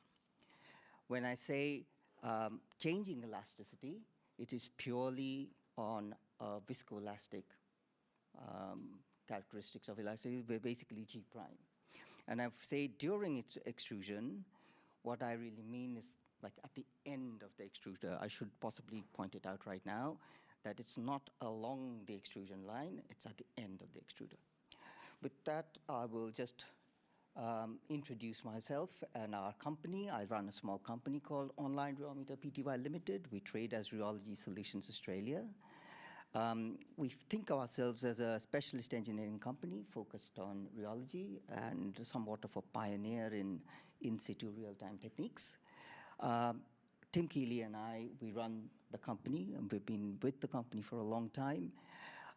We earn our living by sales and service of Thermo Fisher Scientific instruments Sly-Binger, OCS, and Sir Fraser. We also make our own instrument, the Online Rheometer Series 1000.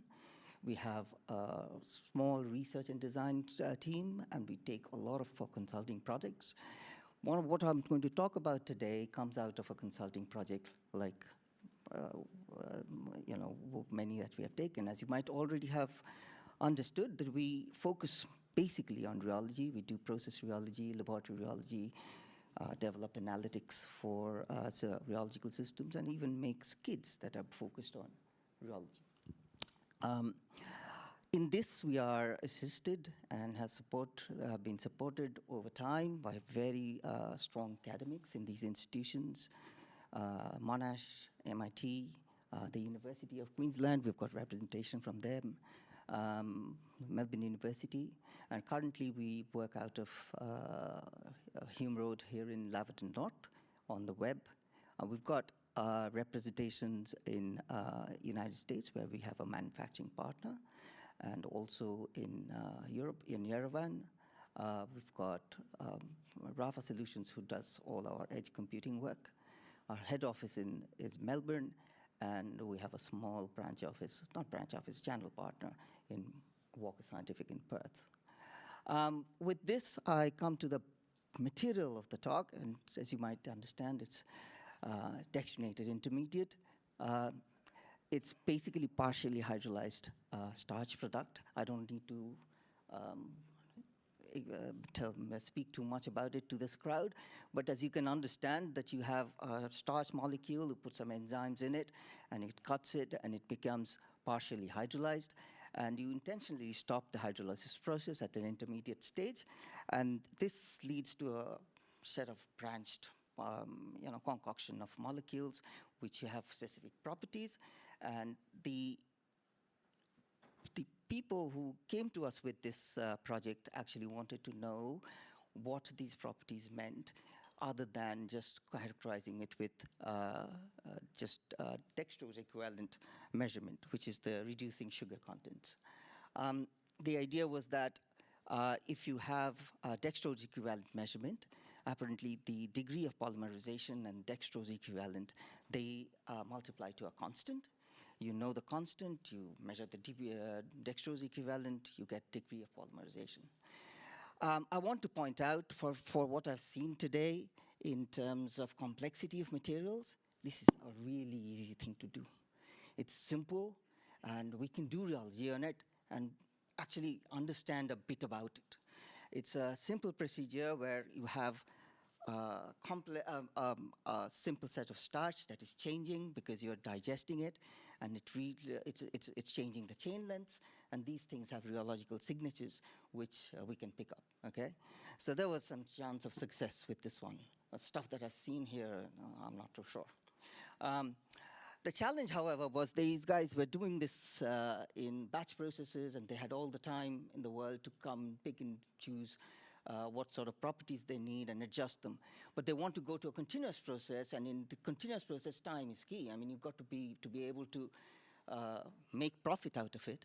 You have to be able to do it quickly, and they've chosen extrusion to do this. And problem with that is that's a pilot scale extruder. Problem with that is for the same critical product quality, which is your dextrose equivalent, you're having very inconsistent values of product, you know? So essentially what it is saying is that they have different, some of them are runny, some of them are stiff. They don't know how to actually control it. Now, when they came to us, they had thought through this fair bit. They've done a lot of like capillary rheology, but as was discussed many times in this in these sessions, in capillary rheology, you have to change the flow rate. And with the changing flow rate, it changes the product. So they couldn't get very much effect of it. So it came to us, and because we have the online rheometer, the online rheometer is the world's first and the only instrument capable of producing in situ time-resolved rheological characterization. And it is distinguished from many available technologies in that it produces a flow curve in every cycle. If you look at, I've got one outside. If you were interested in it, you can have a look at it later on. If you look at how it works, you'll see that there are two diametrically opposite plates. At the beginning of each measurement cycle, the plates come together within a specified distance of each other. The top plate oscillates in predefined frequencies, and the bottom plate registers the force. From these two measurements, you can get all the data out that you actually require to characterize the liquid. At the end of the measurement cycle, the plates separate, and the sample is replenished by flow. Typically, the data that you get out of it is G prime, G double prime, and of course you can calculate the complex viscosity. Our instruments measures between 1 and 100 hertz. And the underpinnings are pretty well known. You know, the original work was done in the University of Sydney in 1996. Then Bell et al., they refined the mathematics to make it more, basically introduced inertia convection to it. And further on, I'm not going to belabor these points. This is just copper plate now. But what I wanted to point out was that we engaged, this was, CSIRO took this on early, close to like 2000s, and started working on it. And we engaged with CSIRO at that time to get this inline system going. Later on, close to 2009, I think, we got it out of CSIRO. We got the patent out of him. And we worked with the University of Queensland. Pete Halley's here, if he's here. We worked with his group. And we refined the technology so that we can get the product that we have today. The idea of using this technology in this context was that it provides the plateau modulus, and the plateau modulus gives you the scale of effective mesh size, which in this case will be changing. All right? So there was a good chance that we will be able to pick it up. The pilot experiments, this is a very simple representation of it. I do not know what extruder it was. I do not know what sort of screw configuration it was. I just went there, and I just wanted to know what the torque was, what the RPM was, temperature, and the percentages of the material that was being flowed, and the output rates. And also, the density was measured, okay? These were changed according to experimental schedule, and that's what I wanted to know. They're already measuring the dextrose equivalent. The idea was that we will put the instrument in front of it, and then we gather the rheological data, try to measure somewhat, try to make some sense out of it, basically. This is the couple of pictures that I can show you. There is this figure that you're seeing was taken out, okay? So it was just fitted right, a flush there. So that's the figure on the right-hand side. That's at the end of a extrusion run, okay? So nothing's running out. There was a big bucket that was put out underneath. So that bucket was on a weighing pan, so we would get the density out of the material as well. So viscoelastic measurements, as you can understand, I've shown you before, we had G prime, G double prime, as well as the complex viscosity. What I wanted to show you here, what the measurements that we make goes up to 100 hertz. Typically in a laboratory, you would get up to about 16 hertz, right? So the rest of the data, rest of the response is not really accessible to you. The rest of the response is important because if I look to the higher, if I can take this data, I can convert it into what is the Van Gorp-Palman kind of plot, and we can look at the phase angle and the complex modulus and find where the minimum is. Normally, if you go to the laboratory rheometry, typically that minimum is not always visible. Because we have a longer, higher range of data, we can get to this minimum, and that minimum I can look up for the corresponding frequency and corresponding G star. I can find out what G and 0 is with a great degree of accuracy. Turns out that I'm not the first person doing this in this way. There's always somebody. Can't take credit from anything anymore. And the worst part is you look up the internet, they'll tell you this is there. So dynamic moduli, we have constant enzymes, 5 minutes, okay.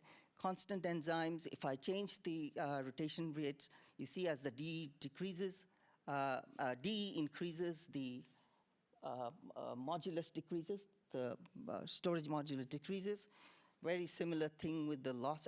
This is roughly the correlation that we got.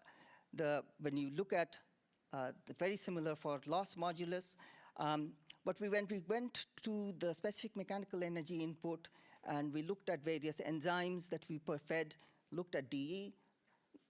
There wasn't a clear idea of what was going on. I mean, there are no correlations. And in fact, if you look at GN0 and DE, that's the problem they're facing.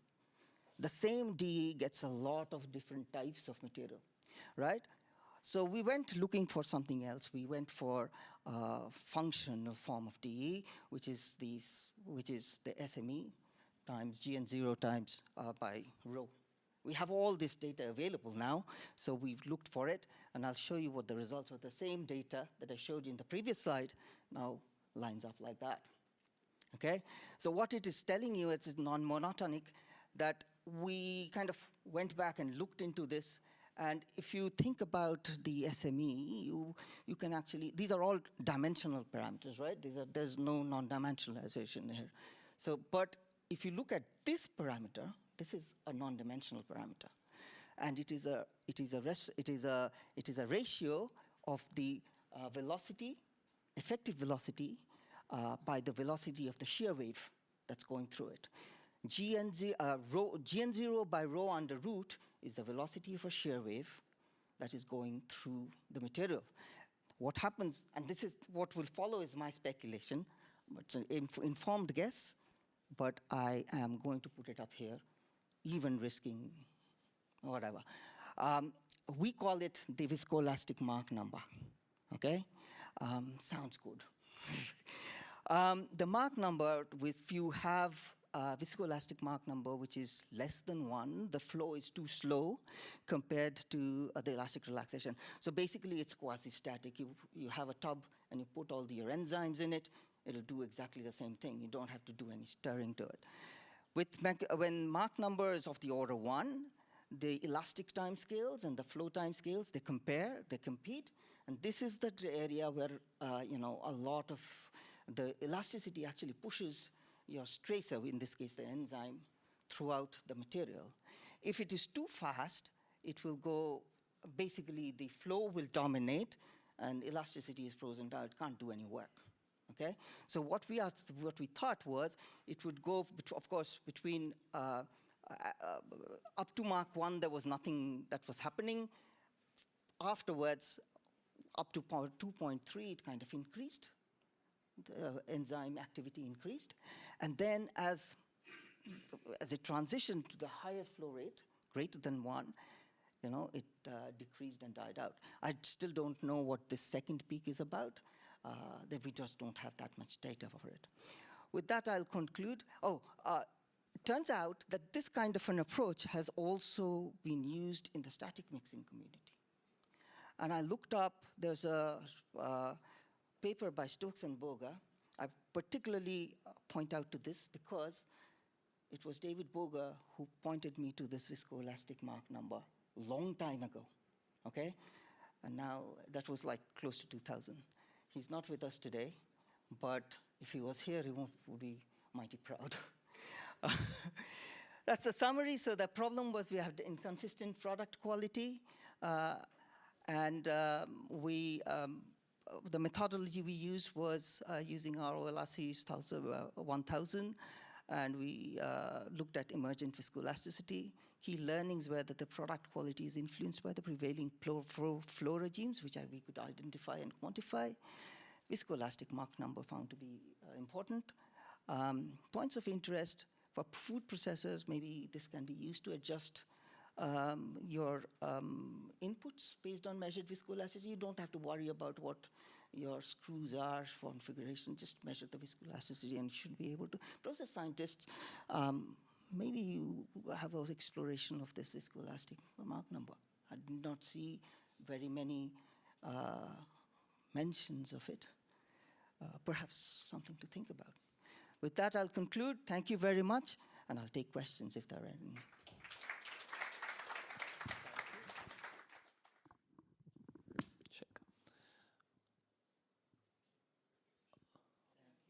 Yeah, we can take one question. Yeah, yeah.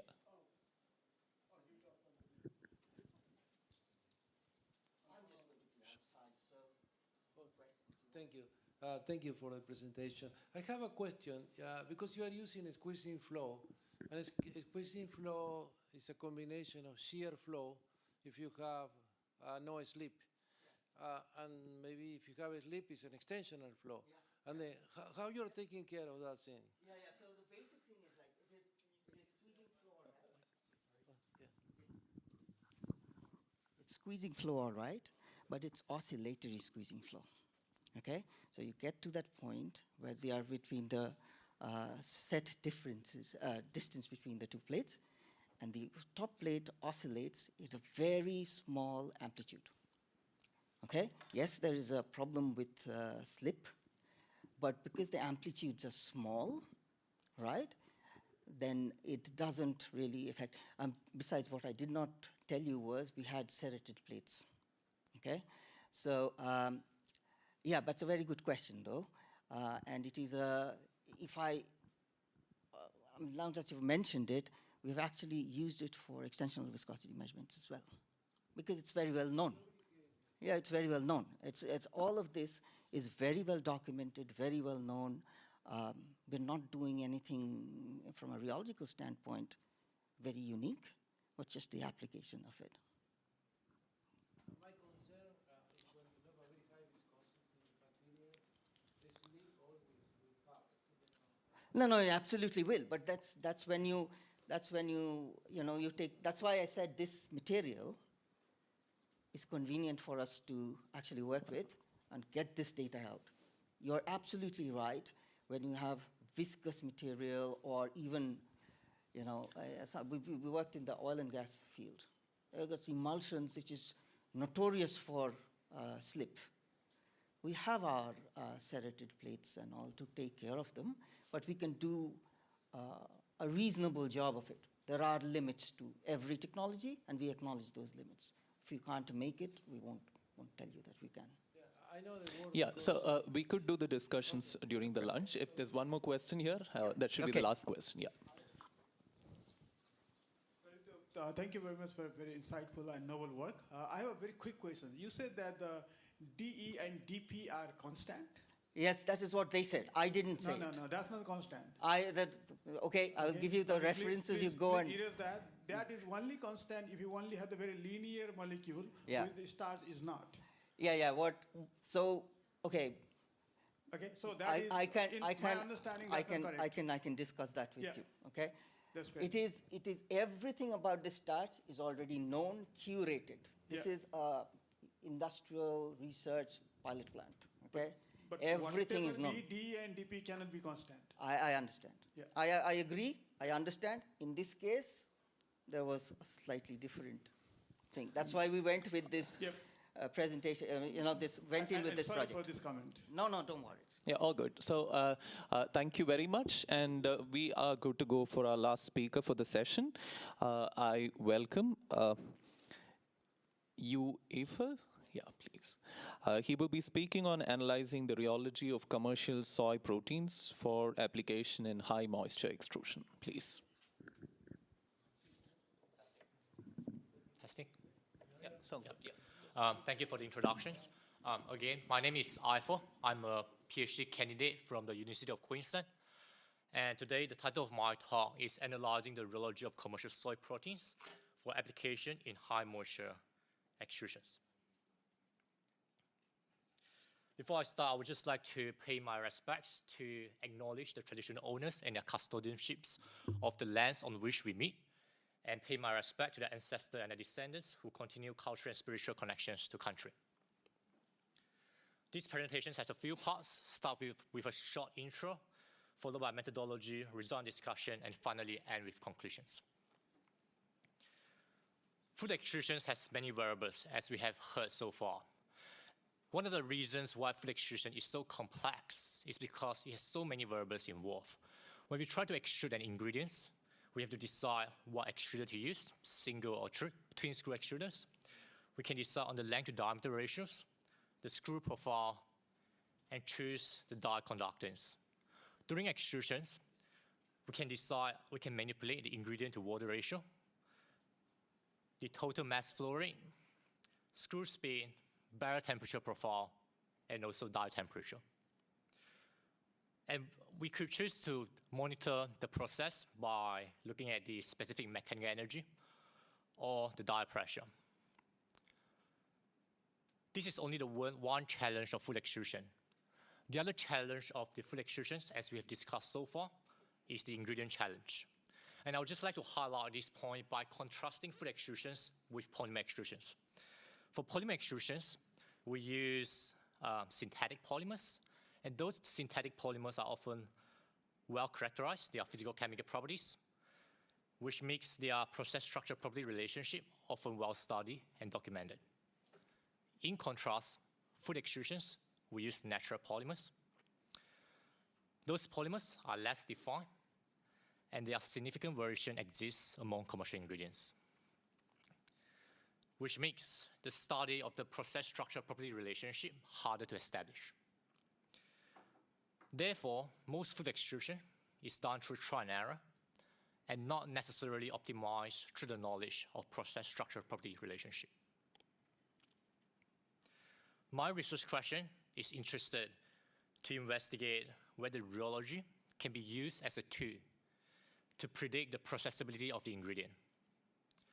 By characterize the high pressure, high temperature rheology of commercial soy proteins and relate the differences in rheology with temperature to their performance in a twin screw extruder. Why study rheology? We have heard lots of reasons for it, because it reflects the compositions, it encompasses the effect of the shear history and the thermal history, and also it reflects and affects the structure as well. Moving on to the methodology. For the ingredients, I use 2 soy protein isolate, SPI A and SPI B, and 1 soy protein concentrate, SPC.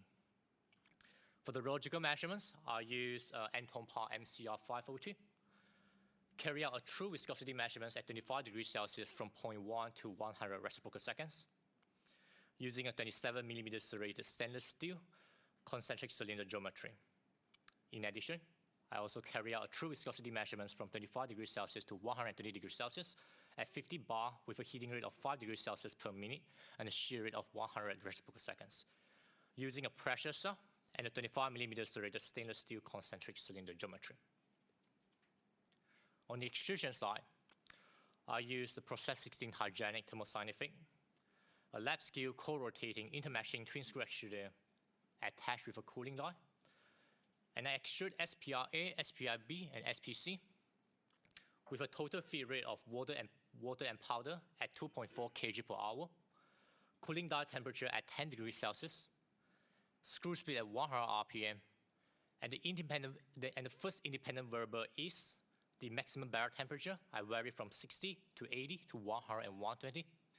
And also I modify, I alternate, I change the powder to water ratio such that the extruded has a calculated dry solid concentration of 15 to 39 weight percentage. Moving on to the next session. Here's the graph of showing the viscosity versus dry solid concentration of commercial soy proteins at 25 degrees Celsius. Here's the SPI-A results, SPC, and SPI-B. What this result shows is that to achieve a particular viscosity, SPI-A requires the least amount of concentration, while SPI-B requires the most amount of concentration. Now, in order to fit this data, to model this data, I borrow a rheological model from suspension rheology and modified it such that it fits to these circumstances. Here is the first term is the viscosity as a function of concentration, equal to the solvent viscosity, which is also a function of concentration because soy protein will dissolve in water, changing the viscosity of it. And then the last term takes into account the concentration divided by the limiting concentration. The limiting concentration is where the concentration diverges to infinity. Therefore, after fitting this model, what I got, the fitting for SPRA, the calculated limiting concentration for SPRA is 20, 25 for SPC, and 30 for SPIB. Let me just move back. Now, the next result is investigating the temperature-dependent rheology. And as you can see here, ideally, I will use a fixed concentration across 3 samples. But here I couldn't, because if you look at, say, 10%, if I choose 10% across the sample, SPRA will remain a stable suspension, but SPIB and SPC will have sedimentation, so it's not going to be a homogeneous sample. If I choose a higher concentration, say 25% or 20%, SPIB will remain a stable suspension, but SPRA and SPC will basically be solid line. You can't measure the rheology. Therefore, I choose the concentration where 3 of the samples have similar flow curves. And this is shown here. Here's the viscosity versus shear rate graph for 10% SPRA, 21% SPIB, and 14% SPC. And here shows, after fitting with the power law models, this is the flow consistency index and the flow behavior index, which shows their similarities. After this, I subject these 3 samples into the high pressure, high temperature rheology measurements. Okay, viscosity versus temperature. Here's the behavior SPRA, behavior SPIB, and SPC. For SPRA, it is found that the viscosity decreases with temperature because of the decrease in particle size. Here is the particle size of the dispersion before the high pressure, high temperature rheological measurements, and this is after the measurements. So basically, the soy protein, the SPRA dispersion, deaggregates upon increasing temperature, decreased particle size, decreased effective volume fraction, decrease the concentration. Moving on, SPIB, it is found that the initial decrease from 25 to around 80 actually follows quite well with the Arrhenius law feeding right here. Next, SPC. It is found that SPC is less intensive process than SPI. Therefore, the viscosity increase could attribute to the native proteins, and this is also verified by the G prime, double prime measurements, showing an increase in G prime with temperature. Now, onto the extrusion results. Here I will show the solid concentration required to obtain solid extrudates. Here's a graph for dry solid concentration and extrusion temperatures. Here's the line showing the minimum dry solid concentration required to obtain solid extrudate for SPRA. Above this line, you get solid extrudate. Below this line, you get liquid output. So it shows that at 60 degrees Celsius, we only require 80% of SPRA to obtain solid extrudates, while at 120 degrees Celsius, we require 33% of concentration to obtain solid extrudates. This is the SPRB and SPC. Now, this is the extrusion results. Are we able to predict the extrusion results from our rheological measurements? The answer appears yes. This is the first graph I showed, the viscosity versus dry solid concentration. After feeding the model, the limiting concentration found is 20%, and 30% sits right over there.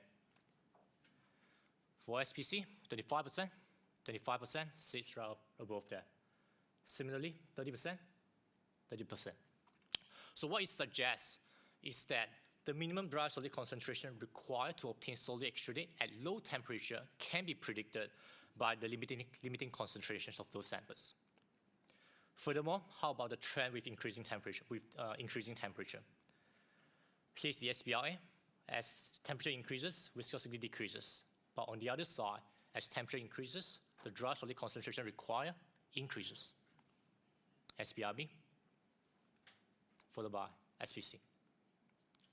So what it seems like is that the dependencies between the dry solid concentration and the extrusion temperatures mirrors the behavior of the viscosity temperature profile. So if your viscosity increases with temperature, the dry solid concentration required to obtain solid extrudate decreases with temperature. In conclusion, This study demonstrates the application of rheology as a predictive tool for assessing the processability of commercial soy protein powders during extrusions. Specifically, it shows that the viscosity concentration and viscosity temperature profiles can inform the selection of feed moisture content and barrel temperature to obtain solid extruding. Furthermore, one of the key discoveries is that rheological measurements at low solid concentration can provide insights into the processability of ingredients in the extruder. Lastly, this highlights the rheological approach for managing variations in ingredients to optimize product quality. Those are the references. Last but not least, I would just like to thank you and acknowledge my advisory team, Professor Jason Stokes, Professor Peter Haley, Dr. Yuan Shi, Dr. Rebecca Foster, Associate Professor Stephen Bayer, and this research is supported by the Research Training Program and the Food and Beverage Accelerator Program from the Australian government. Thank you. Thank you very much. We do have time for questions, so if there are up to 2 questions, yes, please, yes. Sure.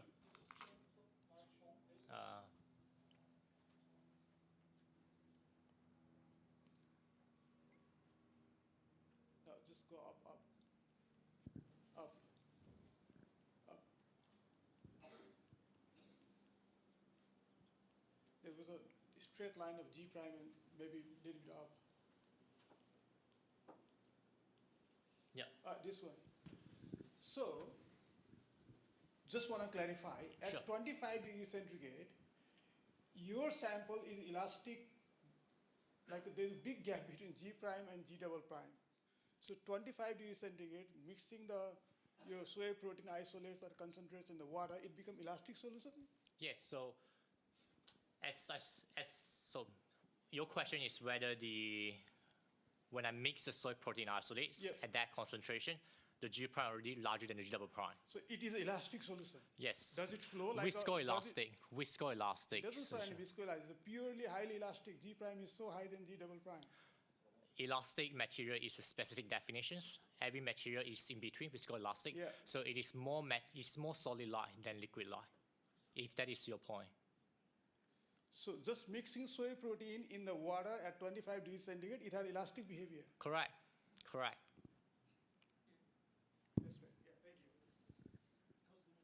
Okay, so, there's one question towards the end, if you can please help us.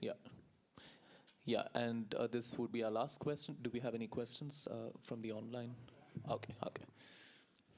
Hi, Eiffel. Simon Loveday, CSIRO. Nice to meet you. Yeah. You've got some nice data here on temperature versus viscosity. Yeah. Did you look at any isothermal experiments or kinetic experiments to look at the time-dependent nature of that reaction? No, I didn't. I'd recommend you do. Sure. We'll have this discussion later. Thank you. Thank you. So thank you very much. And that brings us to the end of this session. You have a gift from the organizers. And we are good to go for lunch, and the speakers are available for any discussion. Thank you very much. Thanks.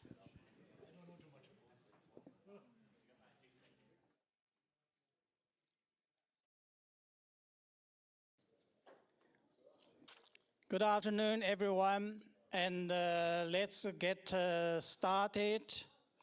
And it's my great pleasure to introduce our next keynote speaker, Dr. Jordan Pennells. Jordan is our postdoc researcher in food engineering at CSIRO, and who is leading the development of CSIRO's intelligent extrusion platform. This is a predictive AI-driven system for optimizing extrusion process and product quality. So please join me, welcome Jordan for this keynote address on AI and machine learning in extrusion process. If we start slowly to get more people in. Yeah. I'll take the chance to thank everyone for joining this symposium. I've had a great time. I don't know about everyone else. I think it's been a really great experience. It's been a lot of work from a lot of people organizing the symposium. And so it's always nice to see it sort of in action. And this is a presentation that is a culmination of my postdoctoral research project within CSIRO. I've been with CSIRO for almost 3 years now.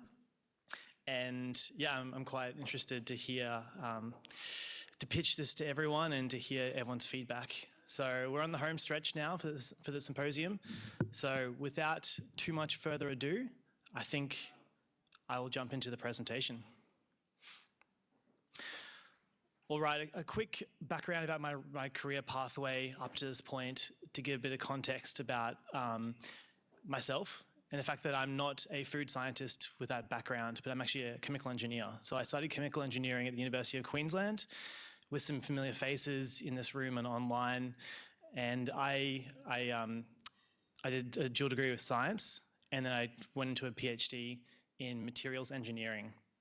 So I was actually looking at using sorghum, which has been mentioned earlier yesterday, but not for food applications, more on the fiber aspects of the crop and trying to valorize the byproduct of the crop, the stem and the leaves, breaking down the fibers into nanofibers for applications in materials, packaging, biomedical, etc. And one of those methods to break down the fibers was extrusion. So when the job came up for a food extrusion modeling project with CSIRO, I jumped at the chance, and that was the common link to where I am today. So I have a overview, a couple of slides, and I won't go through them in too much detail because we've heard a lot about this already, and the context has already been set for my presentation quite nicely. But we've heard over the past 2 days that extrusion is a very versatile process, even within food. We heard about plant-based meat, animal feed, snack products, not so much breakfast cereals, but also noodles and pasta, ice cream, which is a new addition to the slide as of recently. And there's quite a few companies that are producing the equipment. This is my version of the summary slide capturing the complexity of extrusion. And so I'd say that there's multiple ingredients in the formulation, and each of those ingredients have multiple components: proteins, fiber, water, oil, etc. And then you have the extruder itself. And there's obviously variability with the geometry in terms of the scale, the size of the extruder, but also in terms of the screw configuration that you can design piece by piece, the die that's attached to the end, the dimensions, the size of the die. And then you have the process conditions themselves, the screw speed, temperature profile, feeding rate. Then as an output of the system, you have the response variables. So this is the specific mechanical energy, residence time, the temperature of the material at different points throughout the process, things that you can measure from the system parameters. And then coming out the end of the barrel, at the end of the die, the product. And you can characterize the product in a range of different ways. Texture, density, expansion have all been mentioned quite a lot already. But nutrition is also a property of the product. And all these combine in some way to create the quality of your product for the particular application that you're targeting. So yes, as has been described, all these parameters combined create complexity in this process. So to understand this topic more deeply, at the start of my postdoc, we did in a CSIRO program called the On Prime program. And what they challenge you to do is to understand your topic, your research idea in more detail through calling 100 people, stakeholders in this topic, and getting their perspectives on the main challenges, pain points that they experience in their work, and then trying to tailor what we're developing to address those problems. So I think I've called some of the people in this room as part of that process. And so thank you for your time for that. And from that process, it was a fantastic networking opportunity, first of all, and this has partly led to the contacts that are now in the room in here today in person. But I also was able to learn some of the key challenges on this topic. The first one has been mentioned quite a lot, ingredient variability. Different suppliers and batches can vary. So even the same supplier, the same ingredient, batch to batch, you can have different properties. The process itself is varying as well. Day to day, batch to batch, you can have different outcomes. If it's a different temperature outside, the humidity is different, just how over time as well, the screws can wear, things can change, so things are always going to be varying, so it makes things difficult to predict. It's hard to characterize the functionality of ingredients in conditions that are applicable to the extrusion process. You can't just take some sample from inside the barrel, because even if you do a dead stop test, you've stopped the process, you've cooled it down to make it able to be opened, so things are going to be changing through that cooling process at the very least. And as we've been trying to unpack today, and there's still a lot of debate around this topic of the material transformation throughout the process, is the starch gelatinizing? Are the proteins being denatured, or are they being cooked? Are they unfolding? Like, this is all still under debate at this current point in this forum. And quality control, in my experience, is still quite basic in terms of an offline measurement. So taking a sample every half an hour or something, bringing it into the lab, measuring some parameters of that product, and then based off that, long delay time, then making some adjustments to the process in response. But I think there's still a lot of development to be done in terms of real-time analysis of the properties, and then therefore the quality of the products. And as has been discussed, scaling up across different volumes of production and the geometries that change when you change the scale adds extra difficulties in this process. So I'm going to be talking today about ways to model the extrusion process, and this is my three main framings of the spectrum of modeling techniques for extrusion. So we've heard about black box techniques, and this is where you have an ability to characterize inputs. You can then characterize outputs, and through some kind of correlation, it could be quite a complex neural network prediction of the latest technologies to find the link between the inputs and the outputs, but you're still creating a black box relationship that doesn't know the mechanisms of why you have a correlation between those two parameters. The next step up in terms of understanding the mechanisms of the process is what I would call empirical modeling. So this is where the researchers or users would start with some kind of domain-specific knowledge of the process in terms of the physical or chemical mechanisms that are determining product quality. And from that understanding, they can create an equation that takes the certain aspects of the system. In this case, this is from a study from last year related to Aquafeed quality extrusion. And they had three different aspects of the system captured in this equation. The first one was a function relating to the rheology of the ingredients. The second one was related to the processing conditions of temperature and screw speed. And the third was related to the moisture content fed into the system. With this starting equation and adding in some parameters like K and K1, K2, and that's it. Then they match that equation.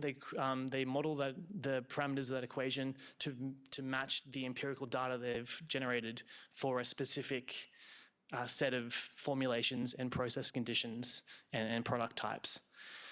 So you're starting to get a bit more knowledge about the process, but it's still a model that's only applicable to the data set that you've generated experimentally. The end of the spectrum then would be to go for the full computational or physical modeling of the system, where you mathematically break down the key mechanisms within the process, such as the mixing and the hydration and the transformation of the ingredients along the different stages of the process, and apply first principles equations to be able to model the process. In between those three steps are combinations of hybrid models of black box plus computational modeling, and there's lots of areas of study at the moment that are looking at combining these approaches, but this is the general sort of framing. So in terms of the barriers that limit us from approaching those modeling aspects are these. So first of all, it's very difficult to have high quality data from extrusion trials. It's very scattered. Some is not accessible for commercial reasons, or just sharing in literature is not very robust, I guess you could say. A lot of the AI type modeling approaches that have been developed in literature are very specific to that data set that they generate. So they might use one formulation of ingredients and change the process a little bit, and they develop a model. But if you change the ingredient, you have to retrain the model, and it's not a generalizable model across different contexts.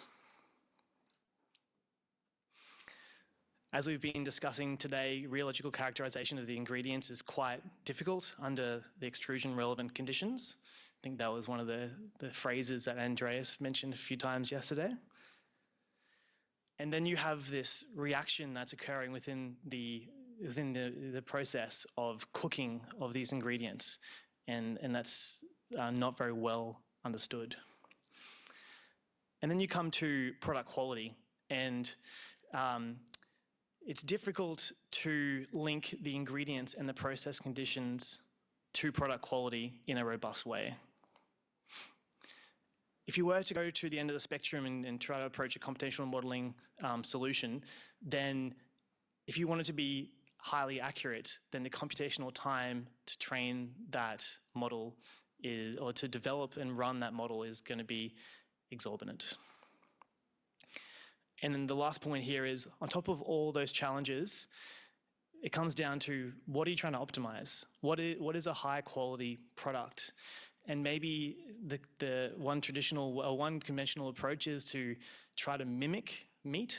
So I want to achieve a chicken breast texture, but I think we're moving past onto the next generation of developing new products. So we need to ourselves define what the high quality is for each of these applications, or for different types of cooking or different products or whatever it is that we're developing. So to address the topic of my presentation about AI, machine learning modeling of extrusion, I want to go through a bit of a history of some key publications and the key topics in which modeling can be applied for extrusion. So I think there's 5 key points here. One is about the prediction of some of the properties of the product. The second is then optimizing the process to get a higher quality product in terms of the process conditions or the geometry of the machine. Using that optimization approach, then you can do real-time process control and monitoring to update the process without having to have a waiting period of doing a trial and then analyzing and another trial. The fourth one, and I have a study related to this, is image-based modeling. So taking pictures as your data source and being able to have some system that predicts the texture or the quality of the product based on images, which then feeds in quite nicely to real-time process control. And the fifth point here is about experimental recommendation and shortening the lead time for developing new products. So going back into the history of AI and food extrusion, I think a lot of people in this audience would be surprised to know that the first study related to this came out in 1994. So actually, this is almost as old as I am. And it's quite interesting to see that, yeah, that we're still discussing this, and it's now the big hype 30 years later. So there was this study by, I'm not going to try to pronounce, I think it's a Finnish research team about neural networks and extrusion for process identification and control. And I'll let Osvaldo take us further. Excellent. So a bit of an overview of this study is that they wanted to develop a dynamic model to predict the process and then control the process for the application of flatbread extrusion. And they used artificial neural networks, which is really in vogue now, but has a long history, even in the food process industry. So I want to describe that this study used 2 independently trained artificial neural networks to perform these dual tasks. So there was a process model, ANN, and that predicted the future values of the system states based on the ingredients and the process conditions and their current process dynamics. The control model could then suggest process changes to achieve an optimal state based on what the operator wanted to maximize or achieve. So they wanted to achieve a certain torque, or they wanted to achieve a certain SME of the product, of the process. Then that model would say change the screw speed by this much. So it was the first real-time dynamic extrusion control system using artificial neural networks. However, as I have mentioned already, the limitations were that it was not generalizable. So it was developed based on a set of experimental data that they generated for flatbread under these certain conditions. But when you try to extrapolate that outside of the previously trained conditions, then it sort of needs to be retrained again. So you lose a lot of time. And of course, it's a black box. You don't understand the mechanisms of why it's predicting these values. It doesn't give you insights into what's causing that fluctuation in the system states. So the next study I want to talk about is about ANNs used to predict product quality and the comparison with response surface methodology. And so this RSM has been a very well-studied topic in research. And so they wanted to see if this AI-based approach could be better at an RSM-based approach. And I'll give you a bit of an overview quickly about what RSM is. So basically, you generate an experimental data set, changing ingredients and conditions, and then based on that, you create regression models, second-order polynomial regression models that can map the response surface of that experimental data and can help you visualize one parameter, which is in the z-axis, as a relationship of 2 other parameters, x and y. And then you can see, okay, quickly, this is the optimal point in this parameter when looking at these 2 other parameters. So this study wanted to compare AI tool, an AI system versus RSM. The outputs of the AI tool was to predict the physical properties, the SME expansion, and water-related properties of the product, which is a extruded wheat and soybean flour product. And they also wanted to predict things like the flavor, the texture, and the appearance of that product. So their result was that the AI-based approach was more accurate than the traditional RSM-based approach in predicting the properties of those outputs. Again, I'll repeat that the generalizability is limited in this case. So it is once again dependent on generating this data set, and it's applicable to that data set. And it's not interpretable. And in this study, they only had 20 different samples that they generated. So there was a risk that the small sample size was not robust enough to handle changes in the formulation or the process.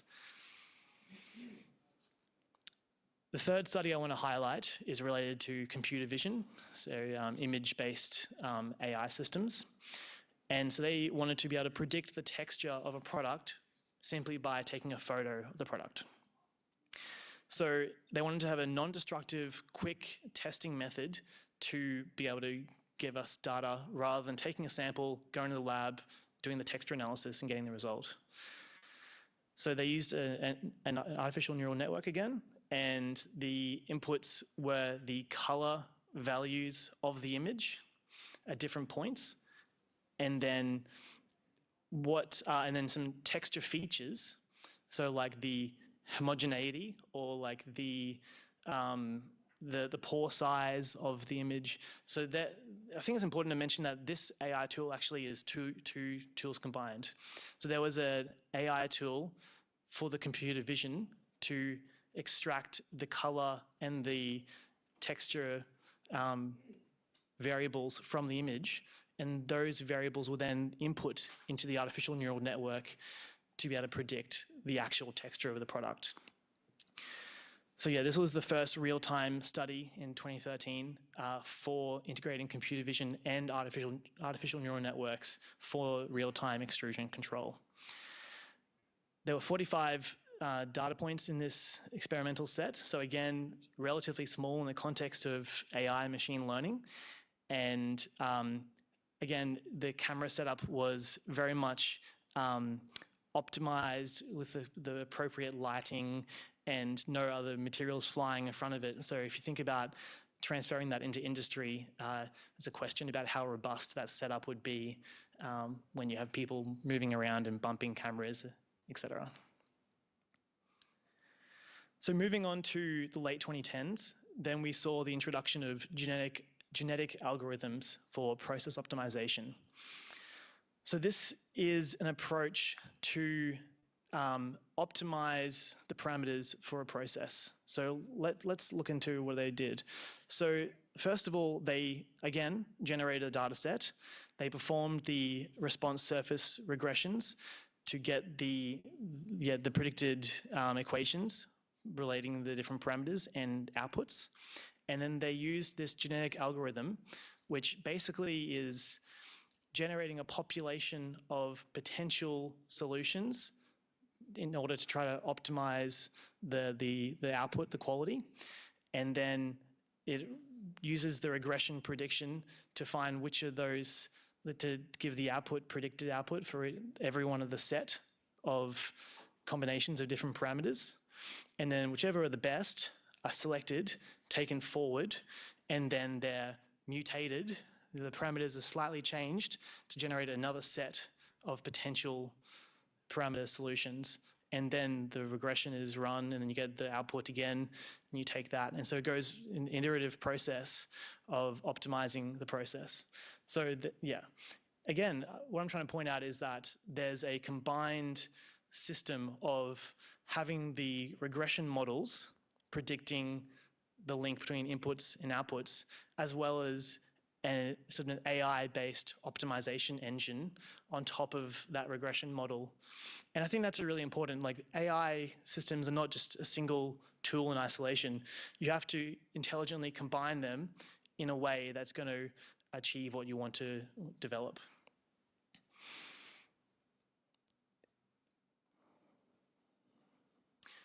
The last point I want to make here is a study from this year, actually, from a team in Singapore. And so they have a study about multi-objective Bayesian optimization. So this is about combining multiple output properties into what they would consider the quality of the product, and then trying to do an experimental design to generate some data points, and then having a predicted model that gives the outputs of those of the predicted model, and then the system then learns based on that next generation of experiments you run to then update the model and give you the next round of experiments. So that's what Bayesian optimization is, quite simply.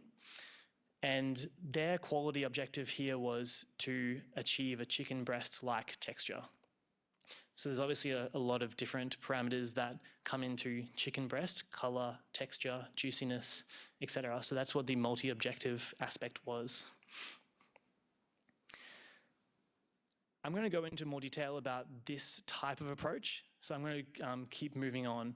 But I think, considering that there's been a 30-year-long time frame of the history of AI in food extrusion, the question naturally arises, why are there no plug-and-play solutions currently available for food extrusion and AI? Any ideas? The food industry is very conservative. The food industry is very conservative. That's a good answer. They often don't know how to quantify quality. Don't know how to quantify quality? How would they see it? Yep. Low data, very bad quality. Low data availability? No information available about the process? Yep. No standard for food? Yep. Multiple factors affecting quality? Yep. Quality is not well defined. Yeah, quality not well defined, yeah. Yep.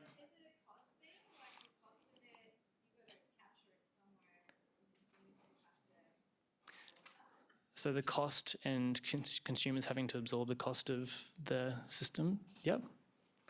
We don't share our data. We don't share our data, yep. No consumer data. No consumer, yeah, no consumer data, yep. What's that? Yeah, food systems vary significantly, yes. These are all fantastic answers, and I think that shows why there are no plug-and-play solutions, because there are all these aspects that are creating a challenge for these kind of tools. So the ones that I thought were most relevant were, generalizability of the models. So if you have, even as Oswaldo said yesterday, a 50 sample set, that you can make an accurate AI model, but just for that context. So having it, and we know how diverse food extrusion is from these past 2 days, so that's a serious challenge. Ingredient variability, I don't want to harp on too much about that, but obviously if you can't trust that soy protein isolate from here is what you had experienced in the past, then it's hard to model. Ambiguous quality definitions. Yeah, high quality means different things, and it's hard to really define a holistic quality. Data sparsity, someone mentioned that. So data in literature and industry is hard to access, and it's very hard to combine together. The interpretability of the models is also difficult. You need to be able to understand the mechanisms of what's happening, and that relates to the gap between empirical data and then mechanistic understanding of the process. Other possible answers that I heard were thrown out there. So the complexity of the system, lack of sensors that capture real-time data, the commercial incentive, like if companies can sell their time to help food companies developing this, then maybe they if they sell software instead, they're kind of underwriting their value. And then the pipeline, the cost of developing this system and commercializing it, and the economics of the cost. And then last of all, I thought it was also important, the demand from operators. If they're the ones that have the experience and they're not trusting of an AI system, rightly or wrongly, then there's no user pull. We just have a push, and I think that's not really the right approach. So given all of these challenges, I'll present you how we're approaching addressing this problem. So we have talked about developing an intelligent extrusion platform within CSIRO that performs multiple functions besides simply just developing an AI optimization tool.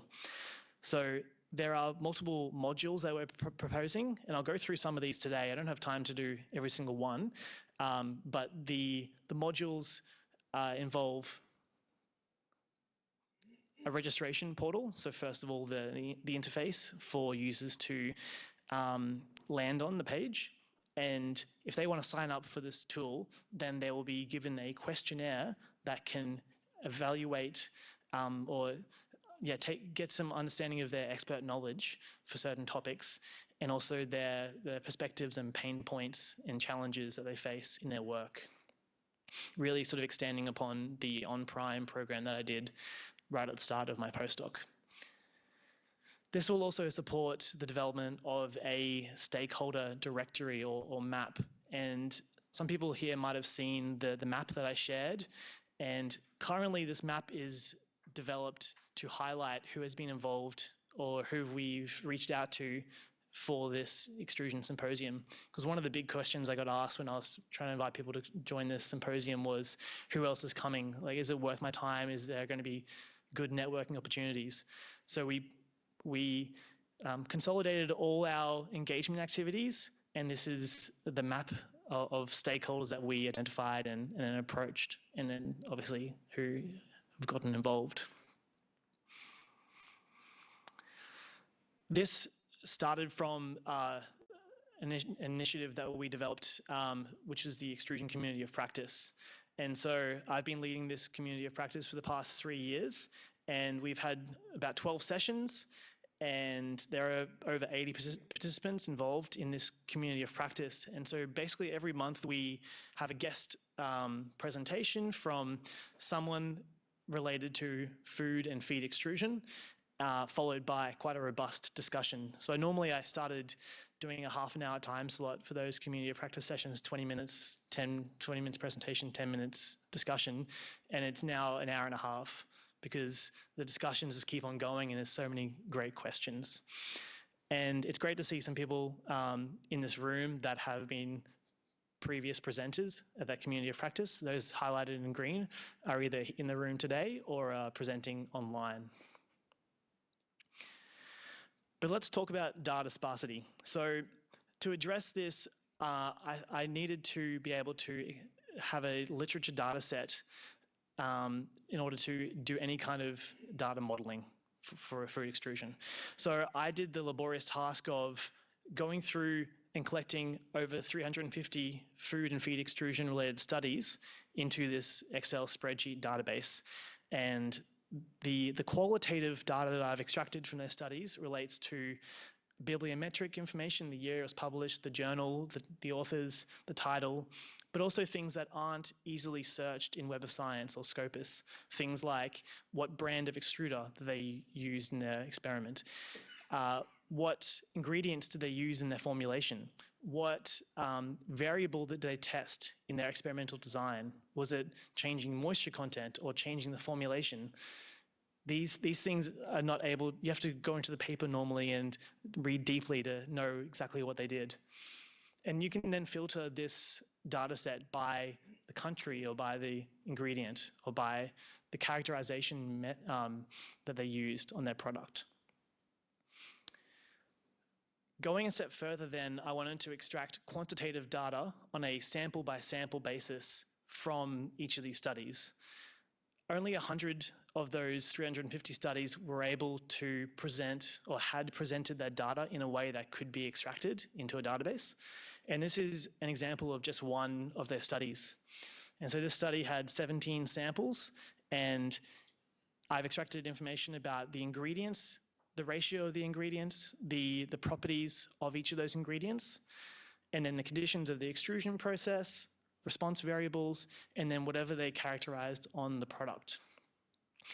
And from that, I've created a dictionary of all the different metrics that people have characterized or parameters, input parameters or output characterization in the field of food and feed extrusion. And there's over 300 of these different parameters. So this really highlights how variable this field is. And of course, not every parameter has the same units as well. So yeah, this is really highlighting the data sparsity challenge that we're facing. Just to wrap up this aspect of the project, we have worked with the Data 61 unit of CSIRO, which is the data and digital arm, and they have a lot of experience in developing large language models. And we worked together to develop a tool that could automatically do that job, that laborious task of extracting the data from studies. So we have published a paper this year of the accuracy of that tool in automatically extracting new information. And the idea is that then instead of having to go through and do that task ourselves, we can then press a button. The past 3 months of recently published data can be continually updated in the database. Ingredient, I think I'll skip over this today for the sake of time. And I want to focus on the product development tool. So there are two main approaches that we can take for product development. One of them is to predict the property, given the exact ingredients, the exact geometry of the screw, the exact process conditions. That's very difficult to accurately predict. And some would say impossible, actually. However, if you were to go for the reverse engineering approach, where you start with what you want to predict, and then any constraints, maybe you can specify the size of the extruder you're working with, or I don't want to use this ingredient. And then it gives you, based on the underlying model, it can give you a set of experiments to initially test. You run those on your system and then feed that back into the model, and then the system learns about the extrusion system you're operating with to then give you the next set of experimental experimental conditions to run in order to try to maximize your quality. I have some slides about the initial underlying model that we started developing, and I'm taking an example of hardness in this case. And so I selected about 8 different parameters that I think relate to hardness. And I did a linear mixed effects modeling of the relationship between these parameters and hardness. And so this just visualizes specific mechanical energy and hardness across up to 12 different studies here. And it shows in each different context, the relationship is different. Maybe if it's a low moisture extrusion versus a high moisture extrusion case, it's a different relationship. So this linear mixed effects model takes the study in its own context rather than pooling all the results together and just getting a averaged relationship. So it gives you a bit more context on the study by study basis. But where we're going with this product development tool is starting with literature, creating baseline trends between parameters, having that as the anchor, which then provides an initial set of experiments to run, and then feeding that data back into the system. So this is a technical part. The kernel is then the similarity engine of how similar the underlying baseline model is to this current system that you're working with. And then you have the training process to fit those two data points together to then generate the next set of experimental conditions. So I think the last thing I wanted to mention was that quality modeling is quite important, and knowing what a high quality product is very important. I won't discuss this now for the sake of time, but if anyone wants to learn more about quality modeling, I would happy to share the presentation and talk through it. I will now highlight the next presentation. So Swan is working with us as a PhD student towards this mechanistic understanding of the extrusion process through computational fluid dynamic based approaches and rheological modeling approaches to develop a virtual twin of the extrusion system. So you'll hear more about that very soon. And this is a summary of the way I'm visualizing this whole system. And it's really talking about the physical level of the extruder, the data that feed into databases, that feed into data visualization, and then the product development tool, and then where the molecular level modeling of the mechanisms feeds into the virtual simulation tool, which could ultimately lead to a digital twin if there's real-time data integration in the future. So with that, I prompt you, how could you support the development of this platform in the future? That's an open question. Happy to have any discussions after this presentation. And on that point, we are planning to launch a beta version of this platform early next year. So if you want to be involved in the testing of that beta platform, please let us know. Thank you very much.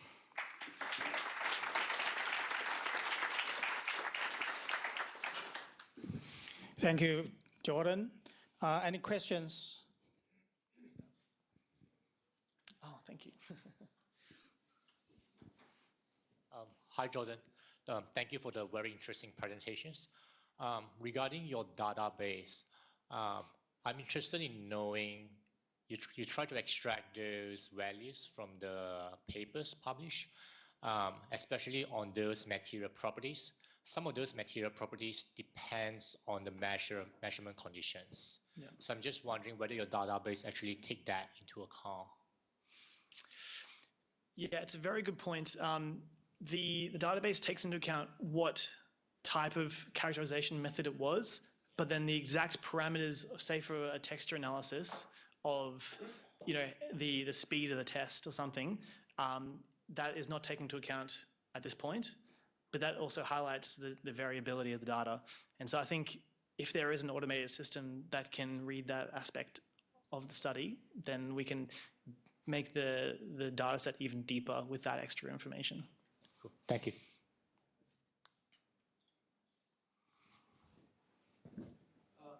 In those correlations that you were showing, do you consider the screw profile use? I think someone mentioned this earlier yesterday, that there is a lot of missing context in studies, or even earlier today, actually. And the answer is no, because the vast majority of studies don't actually present the screw profile. Yeah. This is a big problem. It's a big problem, yeah. So many published papers talk about the die diameter. They mention the die diameter, not mention the length. There's no talk of conductance. So how do you calculate anything? Yeah, so that's where the approach of segmenting the study individually rather than pooling the data together actually is beneficial, because that information is missing in that study, but you're only comparing the data in that study. That's right. Just a quick question. So Dennis say provide the screw configuration, but do you mean we have to put the whole picture of a screw, or because a lot of information on it? So what should we provide? Simple answer, yes. Because what transforms the product? What it experiences? The entire screw profile. How full is it? This is where residence time distribution's been mentioned many times. So it's the residence time at the selected shear rate, which is determined by screw speed and screw geometry. That's what's doing the transformation. As I said yesterday, it's not the extruder brand, it's the shear and the time that's at work. And until we start reporting data that way, we'll always be short of the mark. Absolutely, yes. This is very important. As you know, I'm from the meat industry. I'm surprised nobody is talking about the screws here. In the meat, everything is about we have a double screw in one of the VMAX stuffers. So we have dozens of different screws sizes. We have a 32 where the flights are very thin. We know that is important if you want to have a fresh sausage with exact weight. We have a 48 or 72 double screw. We know that is good for burgers or something like that. You need to know that. This is imperative. rotating is a mesh twin screw. Yeah. That's all it is. Yeah. Yeah, I think that this is a very good discussion. I think we should change this situation from ourselves. And the next time when you put your publications, make sure to put all these details in. And also, next time when you review those publication manuscript, make sure you ask author to put this information in before agree to publish.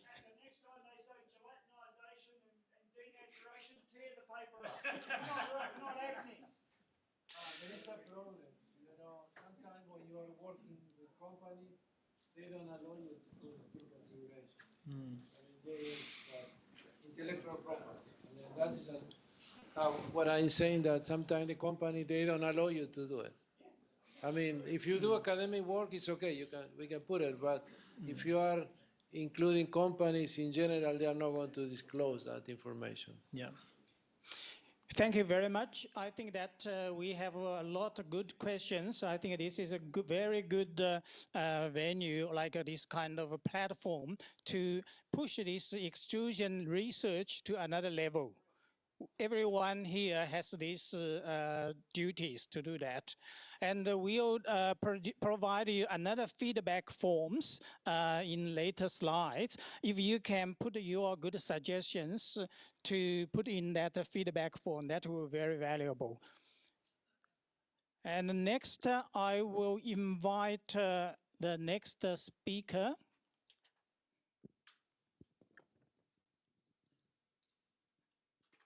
That's Sven.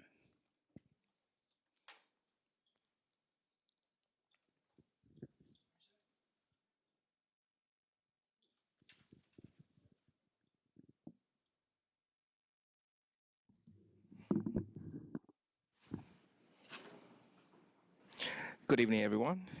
Yeah, everyone is talking about the screw, so here comes the screw guy. All right.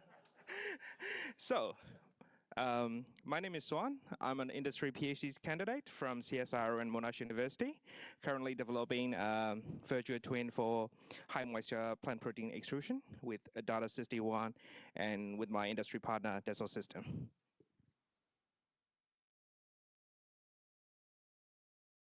Okay, I stopped it somehow.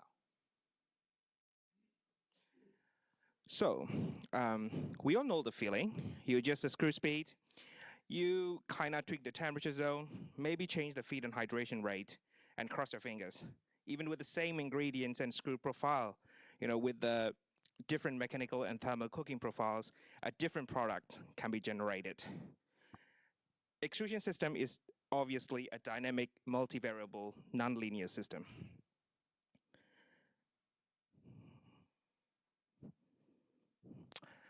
We know the input and the output, but inside, it's still like a black box.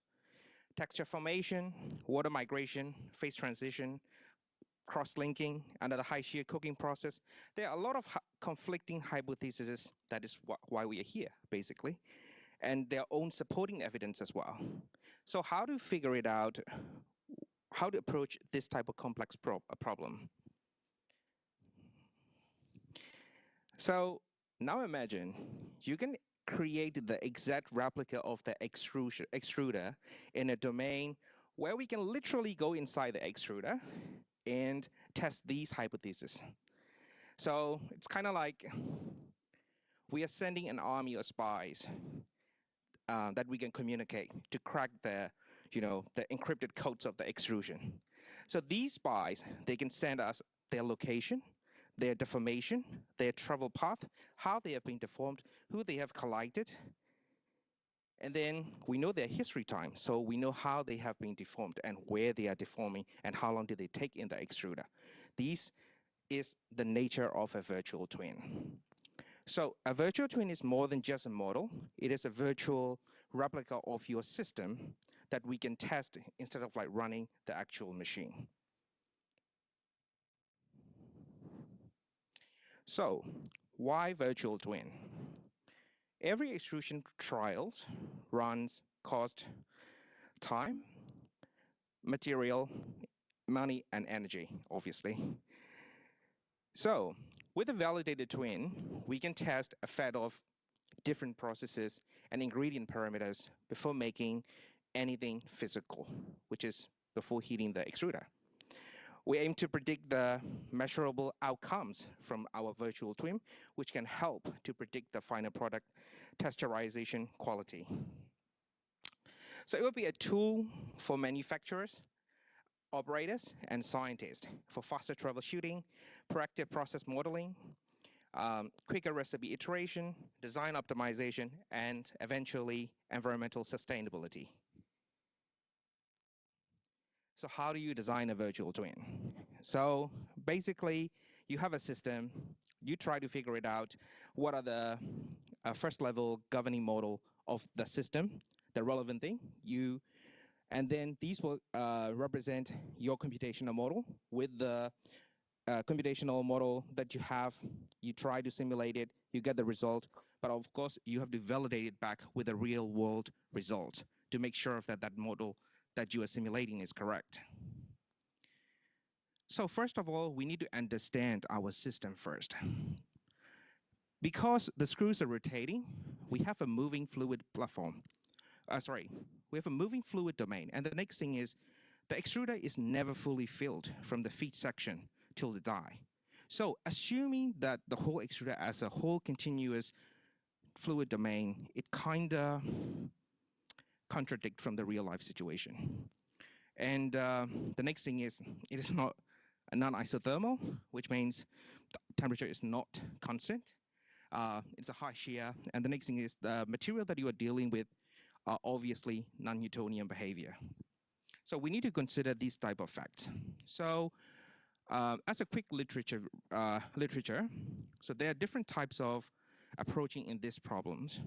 So people try to use normal traditional computational fluid dynamics to check in this study, like, they check the viscosity contour with CFD, but the thing is, they are also non-Newtonian and they use a power law model and isothermal condition. For the next one, they use a finite element method, which is kind of like a deformation study for the structure to analyze the shear stress distribution and energy dissipation model. These models, they are correct and they can be assumed under the fully filled continuum condition. This is a work that has been done by our colleague / my supervisor from Data 61 for quantifying the mixing qualities for twin screw extruder under isothermal and Newtonian fluid. As you can see how the flow field is rapidly evolving, especially around the kneading block section. So previous works done by the Pauls and his team is a very good starting point for the flow behavior assessment, but still needs some improvement to reflect the physiochemical relation or the transformation of the complex material. So we have considered the simulation plans as follows. In the feeding zone, the protein powder enters into the extruder. It was conveyed through the inlet feed screw. In this here, we use the discrete element methods to simulate the granular flow. And after that, when the protein powder mixed with the water, which was fed through the water port, it started to swell due to the water absorption and elevated temperature environment. We're going to use coupled SPH and DEM modeling to model how the protein powder swell, how the mass between the water and protein powder, they are interchanged. And lastly, in the cooking zone, we're gonna simulate, excessive shear and violent fluid velocity field created especially by the kneading blocks. This one will be handled by smooth particle hydrodynamic, which is SPH. Sorry, I forgot to mention. And lastly, it will come out from the extruder and into the die. All right, so as a normally simulation engineer, whenever they're gonna present, they are always looking for the colorful picture. So where is my colorful picture? Here it is. So I just started my PhD at the start of this year.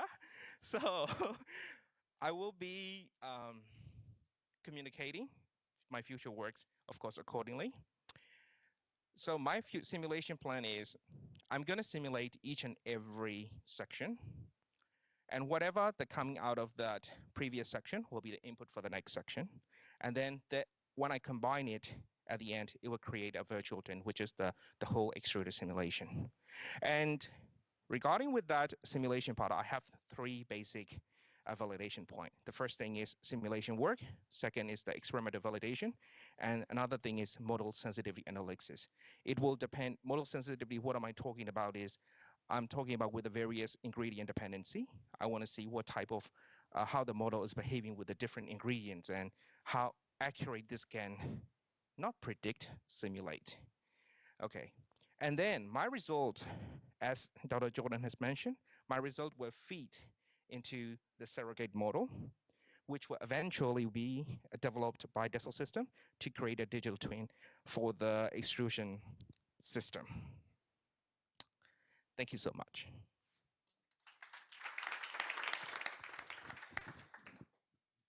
I hope there's no question. I'll call for some questions. Anyone? Yes, Osvaldo. So wait, before you speak up. It's not a question, it's more a suggestion. You know, maybe to say, I don't know who is, your advisor is here? Sorry? Your advisor is here? Both of them, too. They probably will kill me. You know, I don't see the point to do the modeling in the feed part, because you have a powder, and then there's no reaction there, and then it's not going to change much. And after the feed, you have a mixture of powder, and then start to melt a little bit. And then I don't believe, I mean, Dennis can correct me, I don't believe there will be many reaction. I will be focusing more in the melting part, you know, everything where is. Yeah. Can I counterpart with that one? Because time is part of the cooking process. So without we are simulating the granular part, how can we know that how the material has passed along, how long did it take in that feeding and hydration section? It will affect eventually on our product. But you know the residence time. You can see that in that part there is no reaction. I totally support what you're saying. The only thing you do need to take into consideration in the feed zone is the degassing behaviour. That's the part that needs modelling. How does the powder get rid of all the gas that's in the powder? Because we need to go from a powder, free-flowing powder state to a dough, a compressed dough, before you even begin to cook. And that's the bit that is not known or remembered by so many people, which is why extruders regularly block. They forget about letting the gas out, and all extruders have to breathe. So we need to understand how they breathe, and then we can move into the rest of the extruder. Can I just comment on that? That's true if there's a single ingredient. No, as soon as there are two with different textures, different particle size, then you have particle flow, which impacts how they flow in, and then that impacts what's going into the extruder. Degassing is the critical bit. Just ask anybody who has blocked the machine. All the screws were still turning. Are there any? I will see. I will see if like that effect is. Yeah, I will. Thank you, sir. All right. Thank you so much.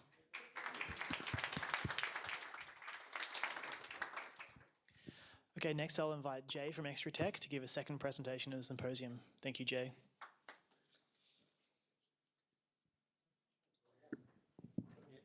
Again, thanks for inviting me to present. Appreciate that.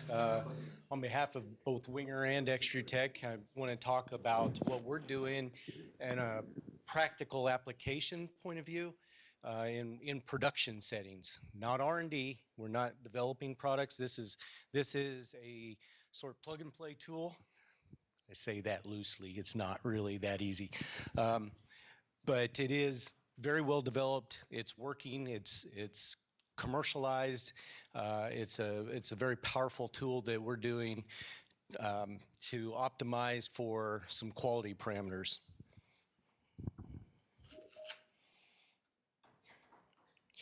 So we've called it XPro AI. It's a process that it's basically our digital twin for food manufacturing. We're using analytics from TwinThread and our expertise and combining that to create modeling of historical and real-time process and product data. It's machine learning of the best combinations of all the process conditions linked to a particular outcome.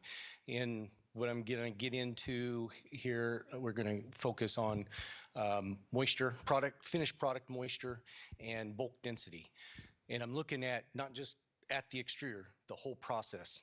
So it's basically a model that helps to centerline quality predictions. It's real time and giving guidance back to operators when they need it. It's prescribing set points to them. So it's not just telling them that there's a problem and predicting an outcome and making them try to decide what to do. It's actually prescribing what adjustment to make and how far to make that adjustment. We're focusing on the vital operational triggers, and it's really what the operators use as their levers to adjust process. It operates all the time, 24/7. It doesn't take breaks, doesn't take days off. So our approach to this, to get into it, is we're taking data from the production line. We're pulling it out of the servers, the historians, PLCs, MES systems, whatever connected devices there might be in a plant. Maybe it's a vibration sensor on a machine, an accelerometer to help for maintenance issues. We're taking all of that data, connecting it to the cloud, filtering the data. We're separating sort of downtime or events where we're flushing the extruder, separating that out and ignoring that. We don't want bad data corrupting the good data. We want to know once they're up and running from that point on through the production process what is happening, and using whatever information is available to us. In some cases we need to add sensors, but in most cases the data is already there. It's just utilizing that data in ways that a person really can't do in real time. The best operators, the best SMEs, yeah, they know what's going on and they just get it and they make adjustments. And this is kind of computerizing that and getting it in front of the operators that don't know what they're doing. And let's face it, you know, in the last several years, there's been a major shift in the quality of, or I shouldn't say the quality, just people aren't as experienced as they used to be. There's a lot of operators that have very little experience and don't really understand, and people before them didn't take time to train them before they left, and there's been a major shift, and so it's left a big gap. This helps to fill that gap a little bit. It feeds back to them in real time what their ideal set points are. It'll send alerts to them when things are a little bit out of control. We use our process experience and expertise and can create automatic alerts in various forms with text messages to certain people, to operational managers. We can highlight it on the PLC. We can create a digital twin model of the process and put it to them in various different ways so that it's there, it gets their attention so that they can react to it. It's using big data. I'm talking about every couple of seconds, all of the process conditions are going to the cloud, and every time a quality check is made, that's automatically going back, and we align the point where it came through the extrusion process or through the dryer or whatever step that we're looking at, and aligns that to the quality that was actually measured at the end of the production line. So a case study here of what we've done to optimize pet food density and moisture, bulk density, is again predictive modeling of the historical process conditions and the quality lab results. So you got to digitize this information. If it's not available, if the information isn't digitized, then you can't really model for it. So you have to figure out what that is. And shear rate's often something that's not put into a production control system. And so that's why we use things that are available and that is natural for an operator to measure, like bulk density and moisture. They are separate models. You know, you can model for other things too, water activity, SME, lots of different things you could model for.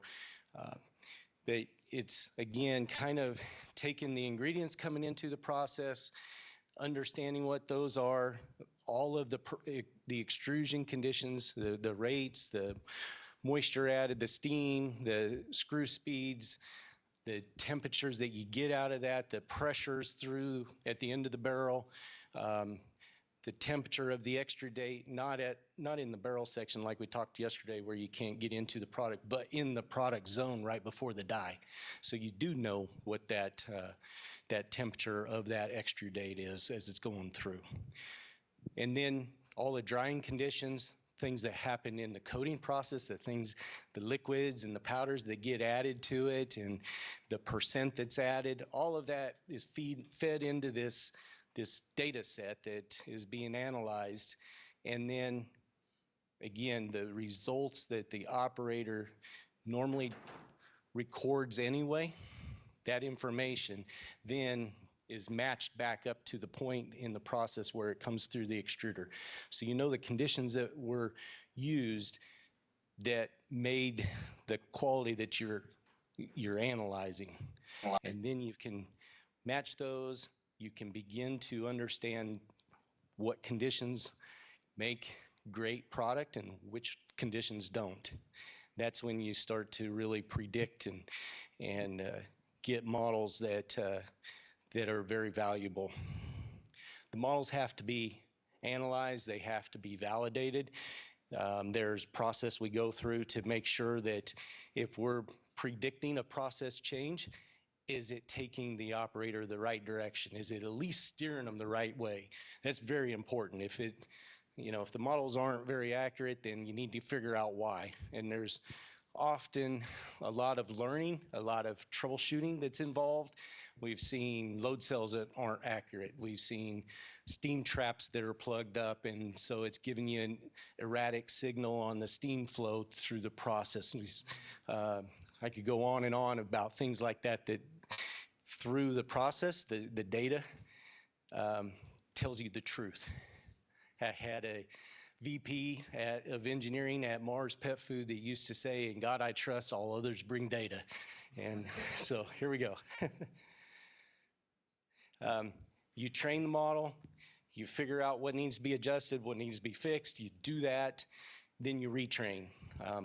When you get to the point where the predictions are matching up to the actual measured variables, that's when you know you're getting somewhere, and that's when you can start to really trust the information that it's sending back to the operators and get to a point where you can close loops and take the operators out of that and run it automatically. I mentioned we can create all kinds of different dashboards. We can send text messages to certain people to alert them when things are out of control, when they need to make process adjustments, but we can also close those loops. You got to understand the priorities too. I mentioned earlier there's a model for moisture, a model for bulk density.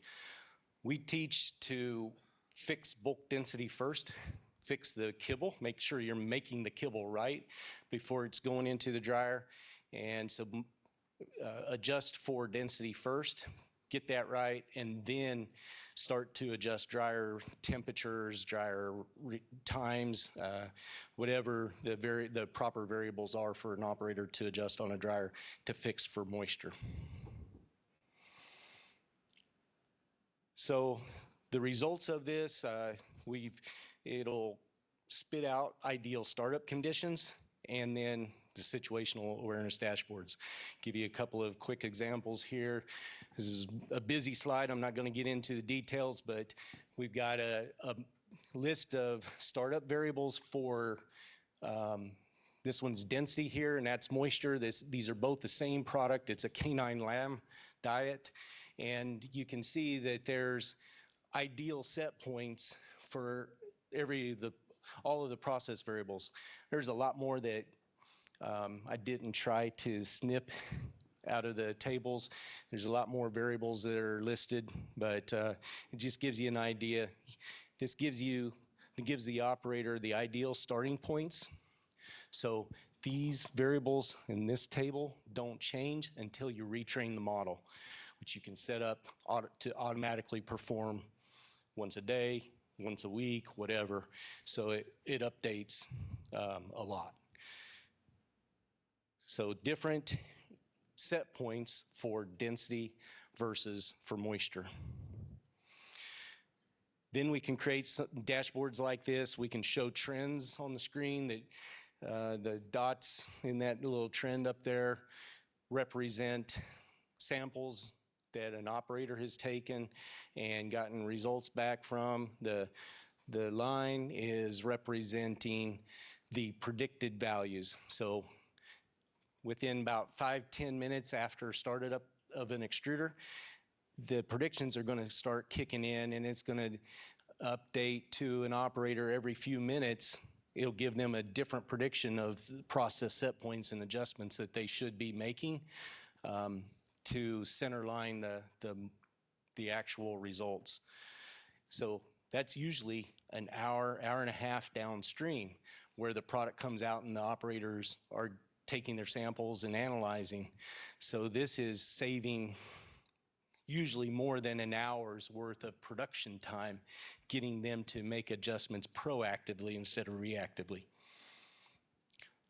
Results of this is improved process variation. You reduce your variation, then you can start moving your targets and reaping the rewards and saving money on moisture and things like that. This is a little different screen. The thing I'm trying to highlight here is on the HMI, we've added back a new line here, the ideal set point. When there's a prediction that's saying they need to make a significant adjustment, we can highlight that in red so that it shows up to an operator. It really gets their attention.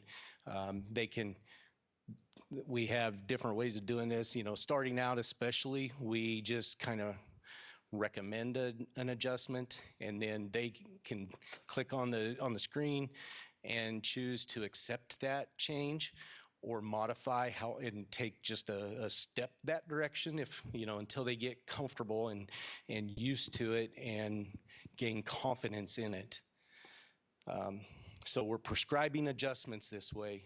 We're reducing process variation, making significant shifts in moisture targets and control limits.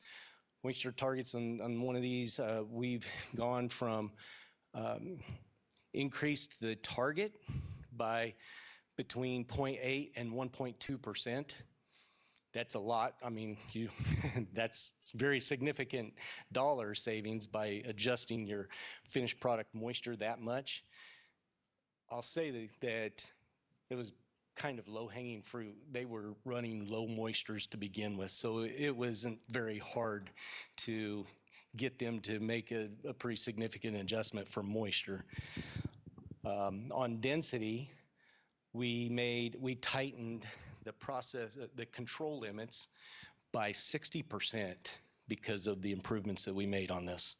So that really helps with like startup scrap and making sure they're making the product right after startup instead of waiting that hour to hour and a half to take their first checks off the process line.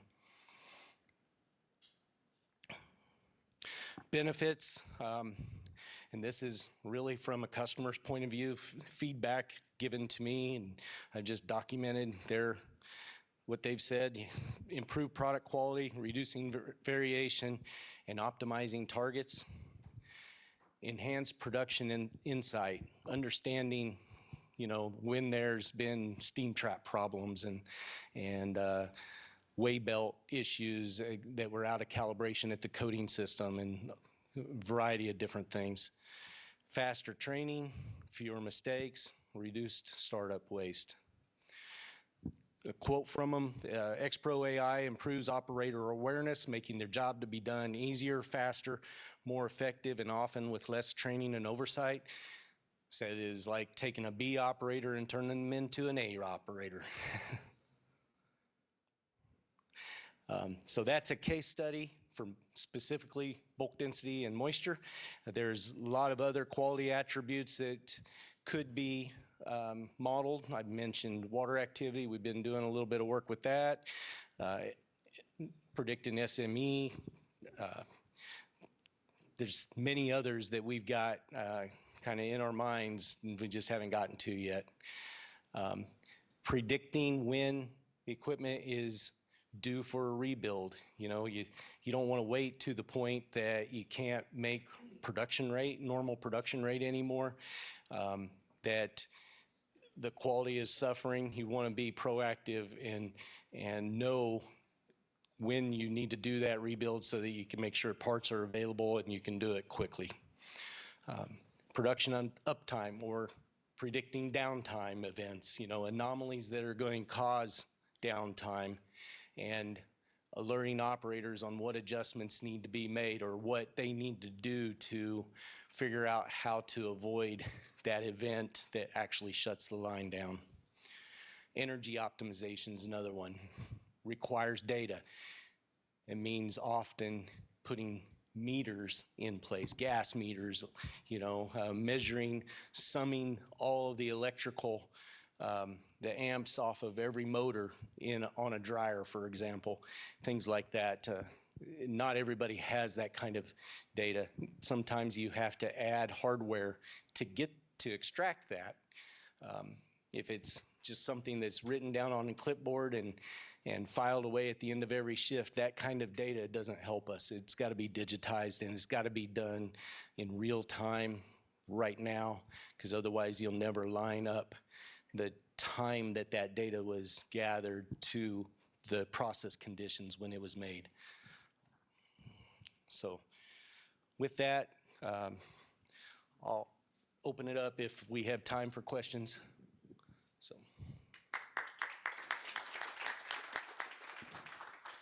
We have time for a couple of questions. Online first, if any questions.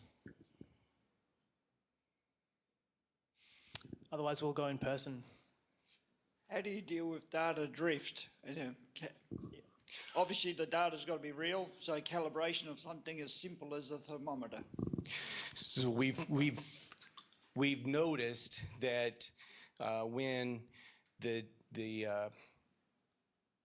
results, the actual results, aren't matching predictions, and we started troubleshooting. What's causing that? There's all kinds of statistics behind the scenes that I did not put up here, but it's very easy for us to go in using our expertise and figure out what is drifted.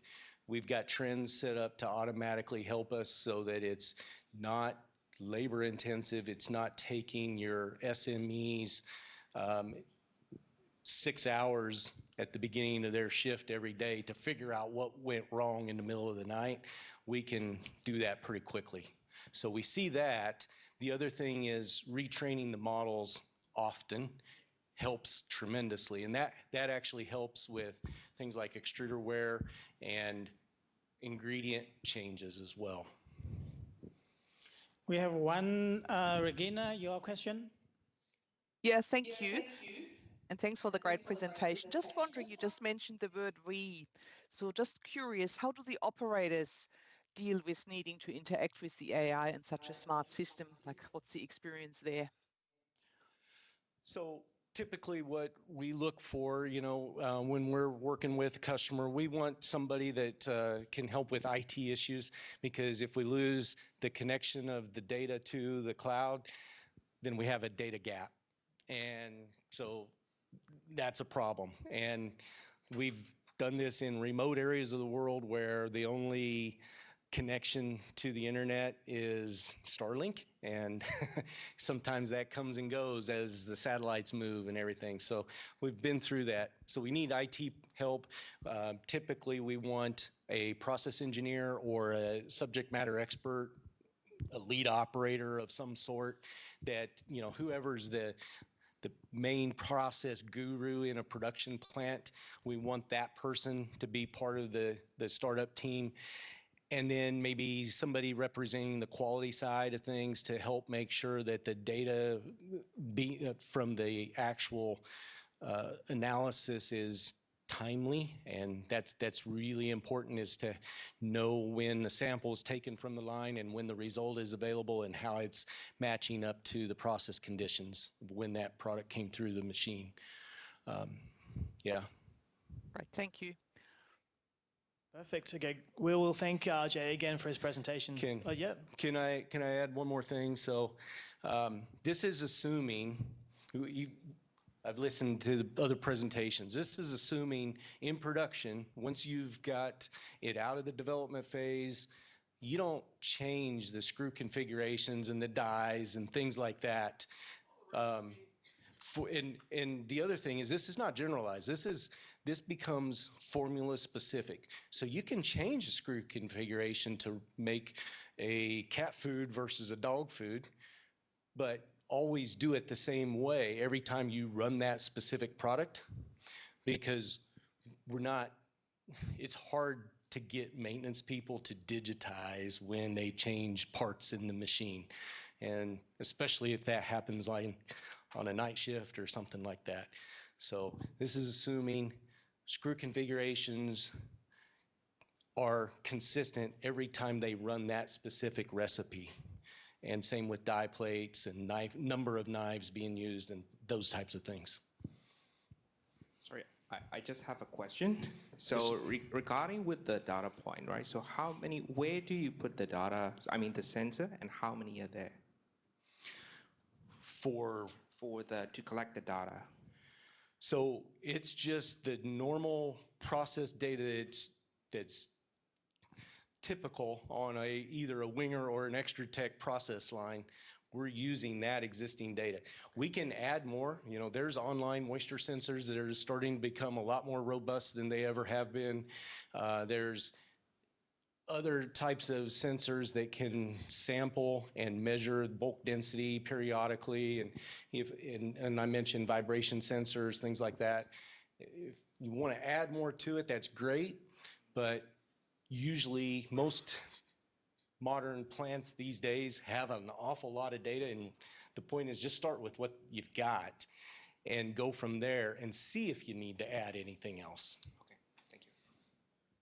Thanks again, Jay.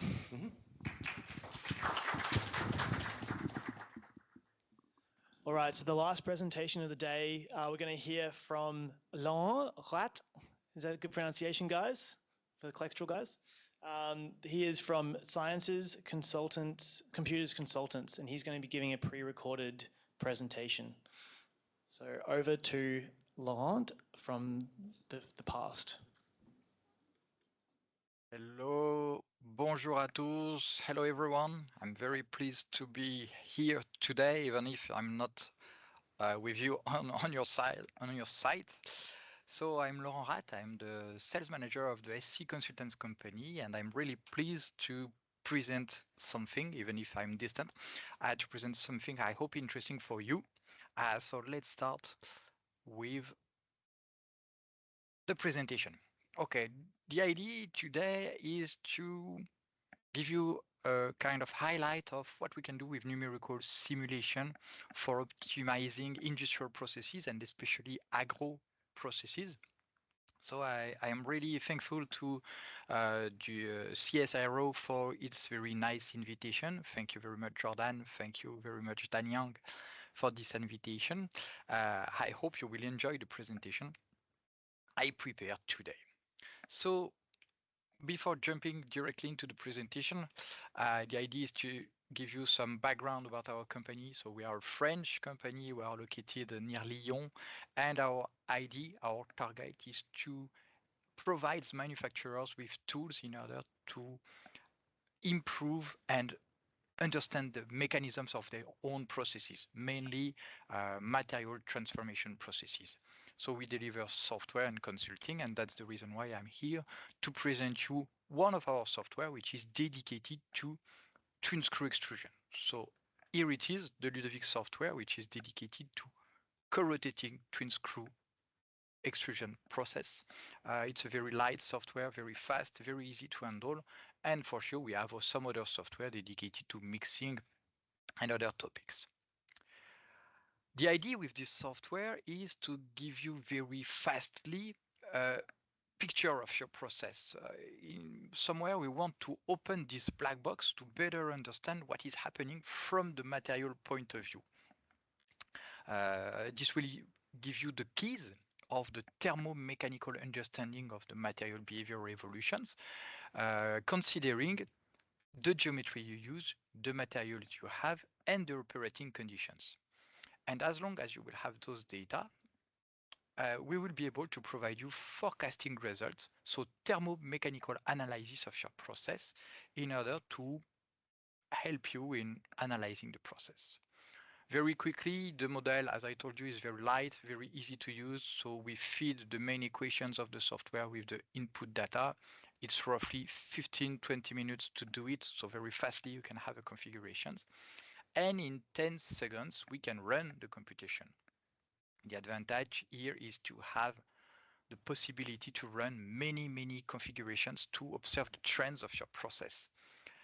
And for sure, the target is to have at the end of the day some predictive results in order to understand what is happening from the material and the process point of view.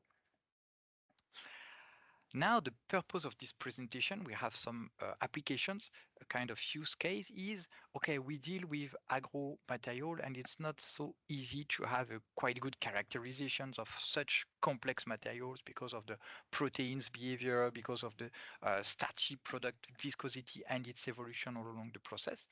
And the idea was to present a method where we can couple the viscosity to the energy in order to have much more accurate results, so to have a very robust model in order to trust the result you can get. And the idea behind is for sure to be able to extrapolate and to connect those results with optimization projects for scale-up applications and so on. So very basically, you know about it. You have your input material, so starch plus water. At the end of the process, you have some different cereals, snack foods, products, and things like that. And right in between, you have your process with different action, different phase. So you start with the transport, the gelatinization, the melting, the mixing, and why not nucleation and expansion at the end of the day. Which is done according to the characteristics of the process and the screw geometry that you have here. So typically we feed the product here, we have the screw design with its different components, and for sure the goal of this process is to bring time, temperature and energies to the material to mix it and to realize a good material with the appropriate structures you expect. For sure, the process by itself will have an impact. It will provide some mechanical stress to the material. And if we have a look on the starchy product, like it is the case here, the mechanical stress will degrade the macromolecular structures of your materials. And as a consequence, the viscosity will be decreasing. That's the obvious mechanisms we can observe. Now, the SME, the specific mechanical energy, is a key point in order to control, or at least to understand this process. And in order to go deeper, so you bring energy, so you have more stress, so you have degradations on the macromolecular structures of the materials, so you decrease the viscosity. And then if you had a second loop, a kind of coupling between the viscosity and the material just right here, you will be able to have much more accurate results to understand the real behavior of the starchy products all along the extrusion process. So this is typically what we can do with the software to bring you an overview, and it looks like this. So basically you have your screw profile defined just right here at the bottom of the screen, with the main feeder on the right and the die on the left, and the extrusion direction, is from the right to the left. We display lots of results to understand, to have an overview of the material evolution. Typically here it's the temperature evolutions that we compute just right here. And we provide lots of values, some global values about the energy balance somewhere to translate the mixing efficiency of your process. So among the values, we have lots of data about the different energies, the SME, the specific mechanical energies that we will see later, and torque, power that you need to run a configuration. So it is really useful to anticipate the behavior of your materials. And the idea, after a single simulation, the purpose is to run different configurations in order to observe, the sensitivity of your material according to operating conditions or screw design. As an example, here we change throughput, so feed rate and screw speed with a constant profile, and the idea is to see what will happen from the material point of view. So in this case, if you consider the green curve here, you see that you have the lowest possible temperature. We are talking about the melted material temperature profile here, okay? So the temperature of the material. So in green, this is the lowest temperature we can have with this set of operating conditions. But you can see that probably you have lowest temperature, you have highest viscosity, we can imagine, and as a consequence, you have higher torque. And basically, if you want to optimize, if you want to change some parameters, with simulations, we can bring you lots of details. As an example, if you want to decrease the torque, probably in these configurations, you will have to bring more heat, probably more screw speed, in order to heat the material to lower the viscosity and, as a consequence, to lower the torque. Basically, that is what we can see with the software in order to analyze some trends. Now, the goal of this exercise is to show you, okay, we have complex materials. We know about the characteristics of agro-food material with complex viscosity, with variability about the input according to the locations, according to the different materials you can have. The proteins are not so easy to characterize. We know that starchy products are not so easy to characterize too. And with this kind of approach, we want to show that with the appropriate model, we are able to identify some main points in order to optimize the product for sure, but also to really fit to the real behavior of the material. And as long as with simulations, you can establish the properties of the material quality, I mean, if you are able to connect the quality of your material with some specific thermomechanical tags, like minimum SME value, like maximum torque that you cannot go above, a level of viscosity and so on, then it's quite convenient, quite easy to use those thresholds as targets in order to optimize screw profile, scale up and so on. So this is typically what we can do and what we will see. To go deeper, we used an application case by the professor Françoise Berzin of the INRAE in France, the professor Ahmed Tara, Lantic-Zert, and the professor Bruno Vergne. You can find this paper online, so the importance of coupling between specific energy and viscosity if you want to do the modeling of starchy product and more generally agro products. How did we do that? We have an experimental plans with different machines. So two machines we consider a kind of pilot machine. So it is a Klextral BC21 machine and a BC45 machine. So a kind of pilot line that you can have. So very different diameters. So you can have an overview here. And we spread a functioning domain. Basically, it's a kind of cross design of experiments where we change the screw speed and the feed rate.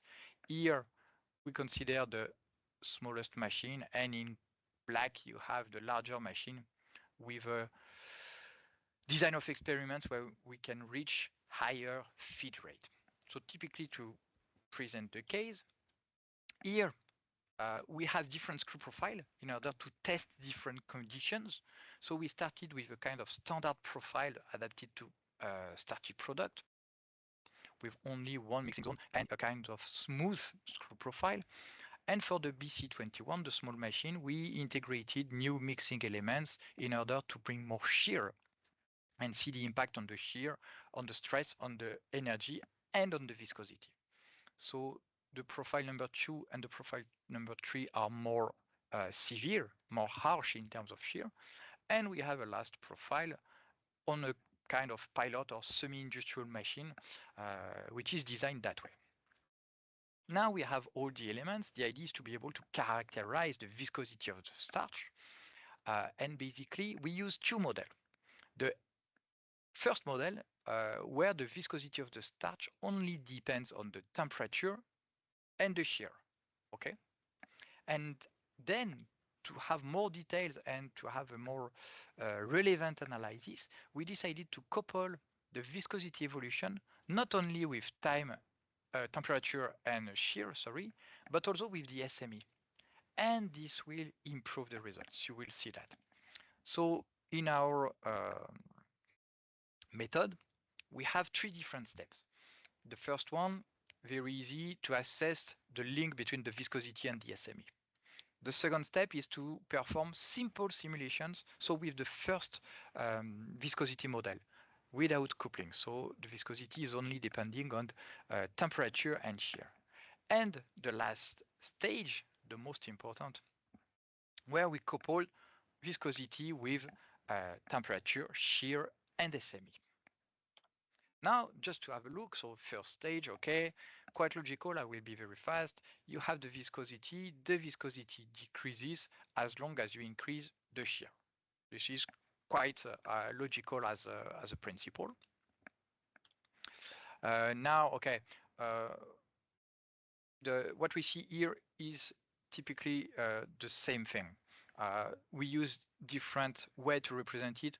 We use a ratio between the rotation speed and the flow rate in order to represent the evolution of the SME as a function of this ratio. And for sure, as long as you increase this ratio, you will increase the SME. Okay, this is another way to say, okay, viscosity will decrease as long as you will increase the SME. Now, if we observe some simulation results, the evolution of the SME as a function of the screw speed, for sure, one more time, it is quite obvious. The experimental data shows that as long as you increase the screw speed, you increase the SME. The trend is the same for the simulations without the coupling. But you see that we have a kind of a shift, a kind of big gap between experimental data and computations, even if the trends are quite good. The same, if you consider the SME as a function of the feed, SME is decreasing as long as you increase the feed. Okay, trends are good, but not the absolute values. That's what we can say. Now, if we observe the product temperature as a function of screw speed and feed rate, okay, temperature is increasing as long as you increase the screw speed. One more time, it is quite obvious. The trends are good, but we can improve. And here, if we observe the temperature as a function of the feed rate, you see that, okay, here the trends are not so in line. Without the coupling, we see that the software says, okay, if you increase the feed rate, you will decrease the temperature. In the experiment, that's not the case because of the viscosity. In this case, the viscosity is overestimated by the model, so we need to apply some change. And that's what we did with the coupling. If we integrate the viscosity coupling with the SME, it means that we rerun the simulation, and here it's a representation of the screw profile of the temperature along the screw profile. And in this case, you see that we have a big impact in terms of maximum temperature you reach if you integrate the coupling. The same for the SME. You strongly decrease the global SME integrating the coupling, and that's also the same for the viscosity. Okay. So the idea is to say, okay, with this coupling, we are able to really consider the behavior of the starchy product. And here, you see how we are able to improve the results. So the SME as a function of the screw speed, in this case, with the coupling, you see that the trends are quite good, but we are much more close from the experimental value. so as a function of the screw speed, and the same if you consider the SME as a function of the feed rate. In such a case, the trends are really, really in line. Both curves between experiments and computations with couplings are parallel. So we have a quite good correlation, and we have a very small gap between results and simulation. So you can see how we were able to improve the results. And the same if we consider the product temperature. I really like this slide because we have a quite good agreement here between experimental data and computations with coupling. It's a quite perfect correlation. So you are able to predict the temperature, the output temperature of your material, as long as you are able to have a good model and good data. So that's for the sensitivity of the temperature as a function of the screw speed. And the same here in this case, if we consider the feed rate, you see that we are able to reproduce these trends where temperature is increasing as long as we increase the feed rate.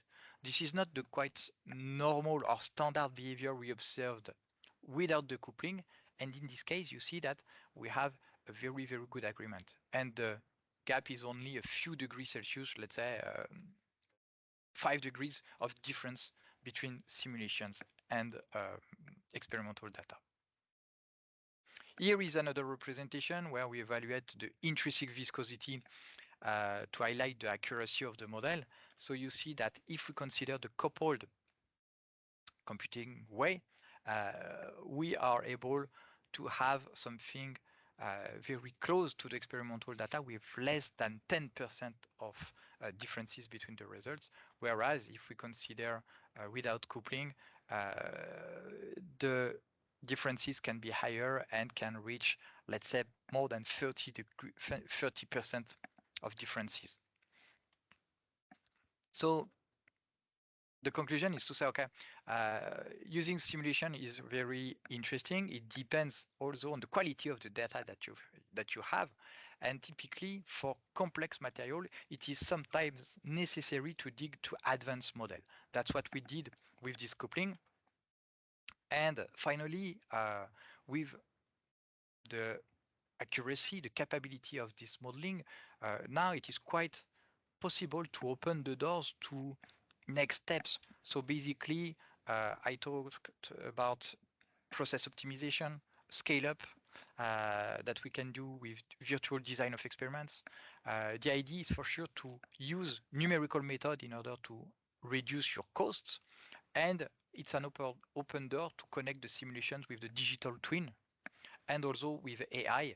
That's a module we are working on currently in order to automatically optimize your screw configuration according to your targets.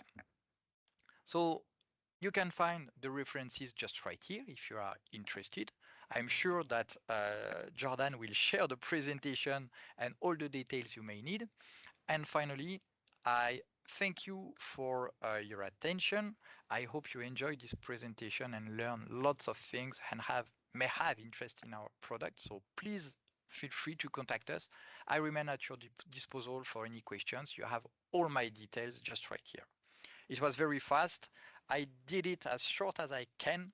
So enjoy the rest of your day and hope to see you soon. Bye-bye.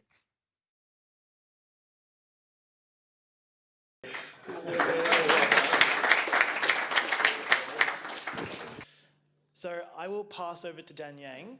I'm doing some last-minute calculations of all the responses for the Best Presentation Award. So you get started with your final speech, and then you can announce the award at the end. Okay. Yeah. Okay, then we can do the other way. Before I was thinking that we'll announce that award first, but while Jordan is calculating, and I just want to say a few words. So that over last 2 days, we have shared truly a remarkable journey. You agree, yeah? Yeah.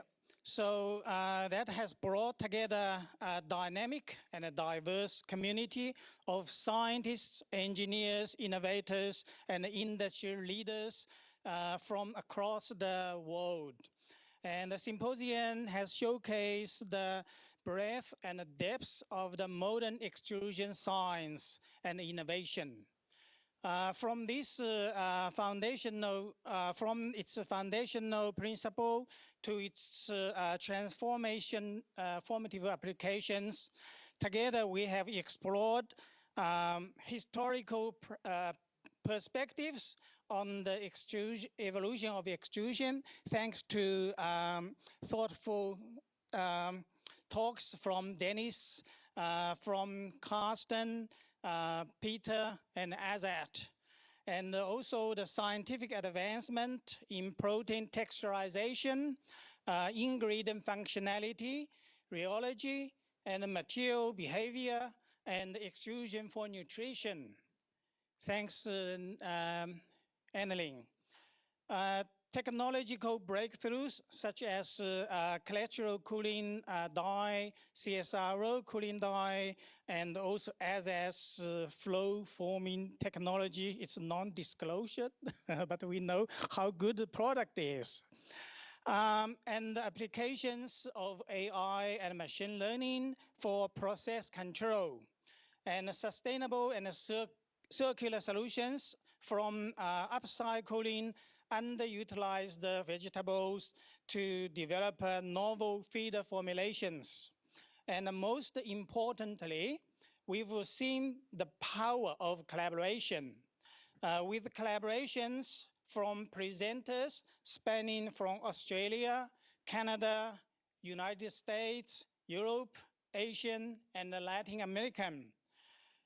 So what has been very clear throughout this is that extrusion is no longer just a process. It's a strategic enabler for solving global challenges in nutrition, sustainability, and food security. On behalf of the organizing team, I would like to express my deepest appreciation to all those who made this event possible.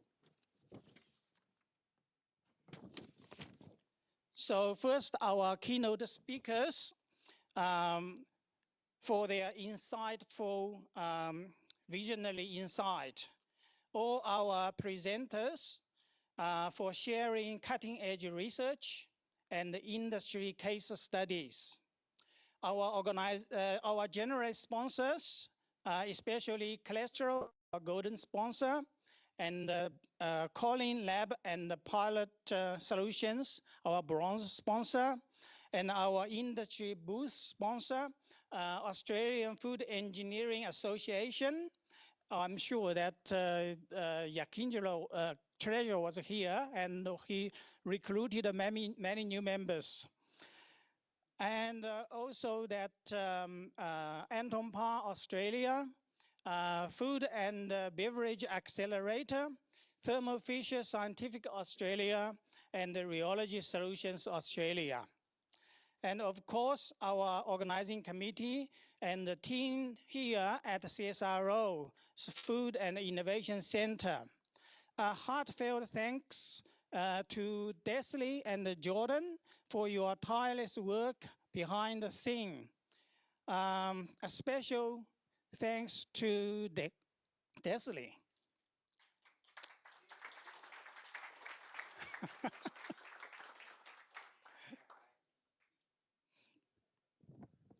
Is Desley there? Okay. Oh, yes, Desley. Come forward.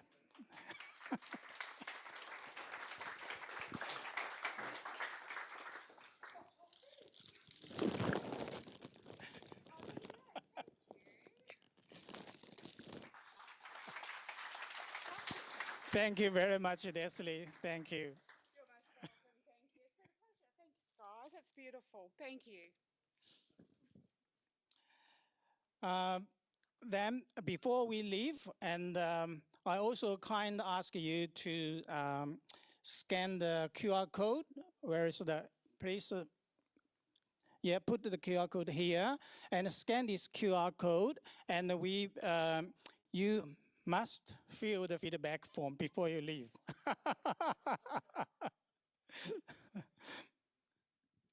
There should be an updated holding slide with the actual feedback form. So this is the presenter award QR, but it should flick across to the feedback form. You can keep talking while they. So while Jordan is still calculating, seems like because it's maybe too close to distinguish or separate who is the best presentation. Yeah, so we do appreciate if you can give your honest feedback, and then especially there is one special question is that do you want to see this kind of gathering happen in the future? And also we ask who is willing to host the next event.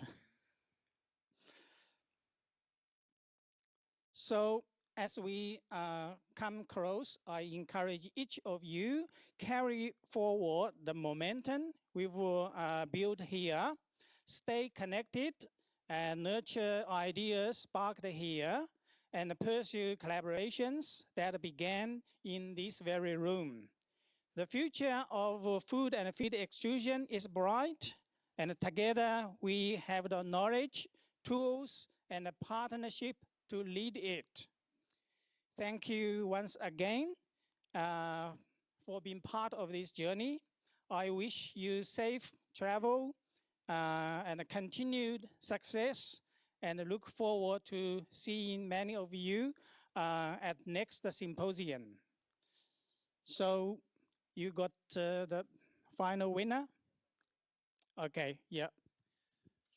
So there was a bit of extra work for me to calculate all those responses, because it was going to be just the 6 keynote presenters initially, but I got there in the end, and so I'll give some special announcements before the winner.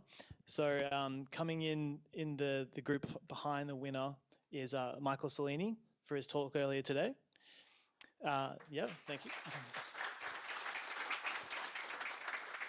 Swan Hitet, what's that? No. Swan Hitet is, yes, special acknowledgement. We also had Chris Thomas getting special acknowledgement for his presentation on ice cream extrusion last night. Special acknowledgement for Azad Emin for his presentation yesterday.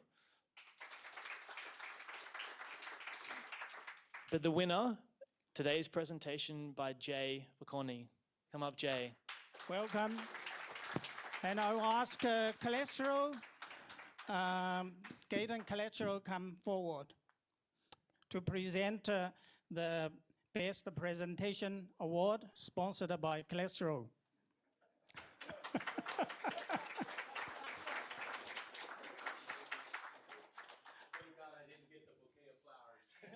Thank you.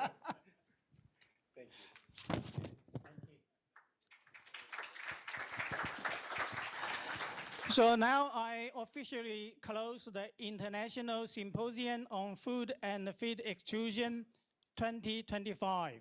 Thank you, everyone.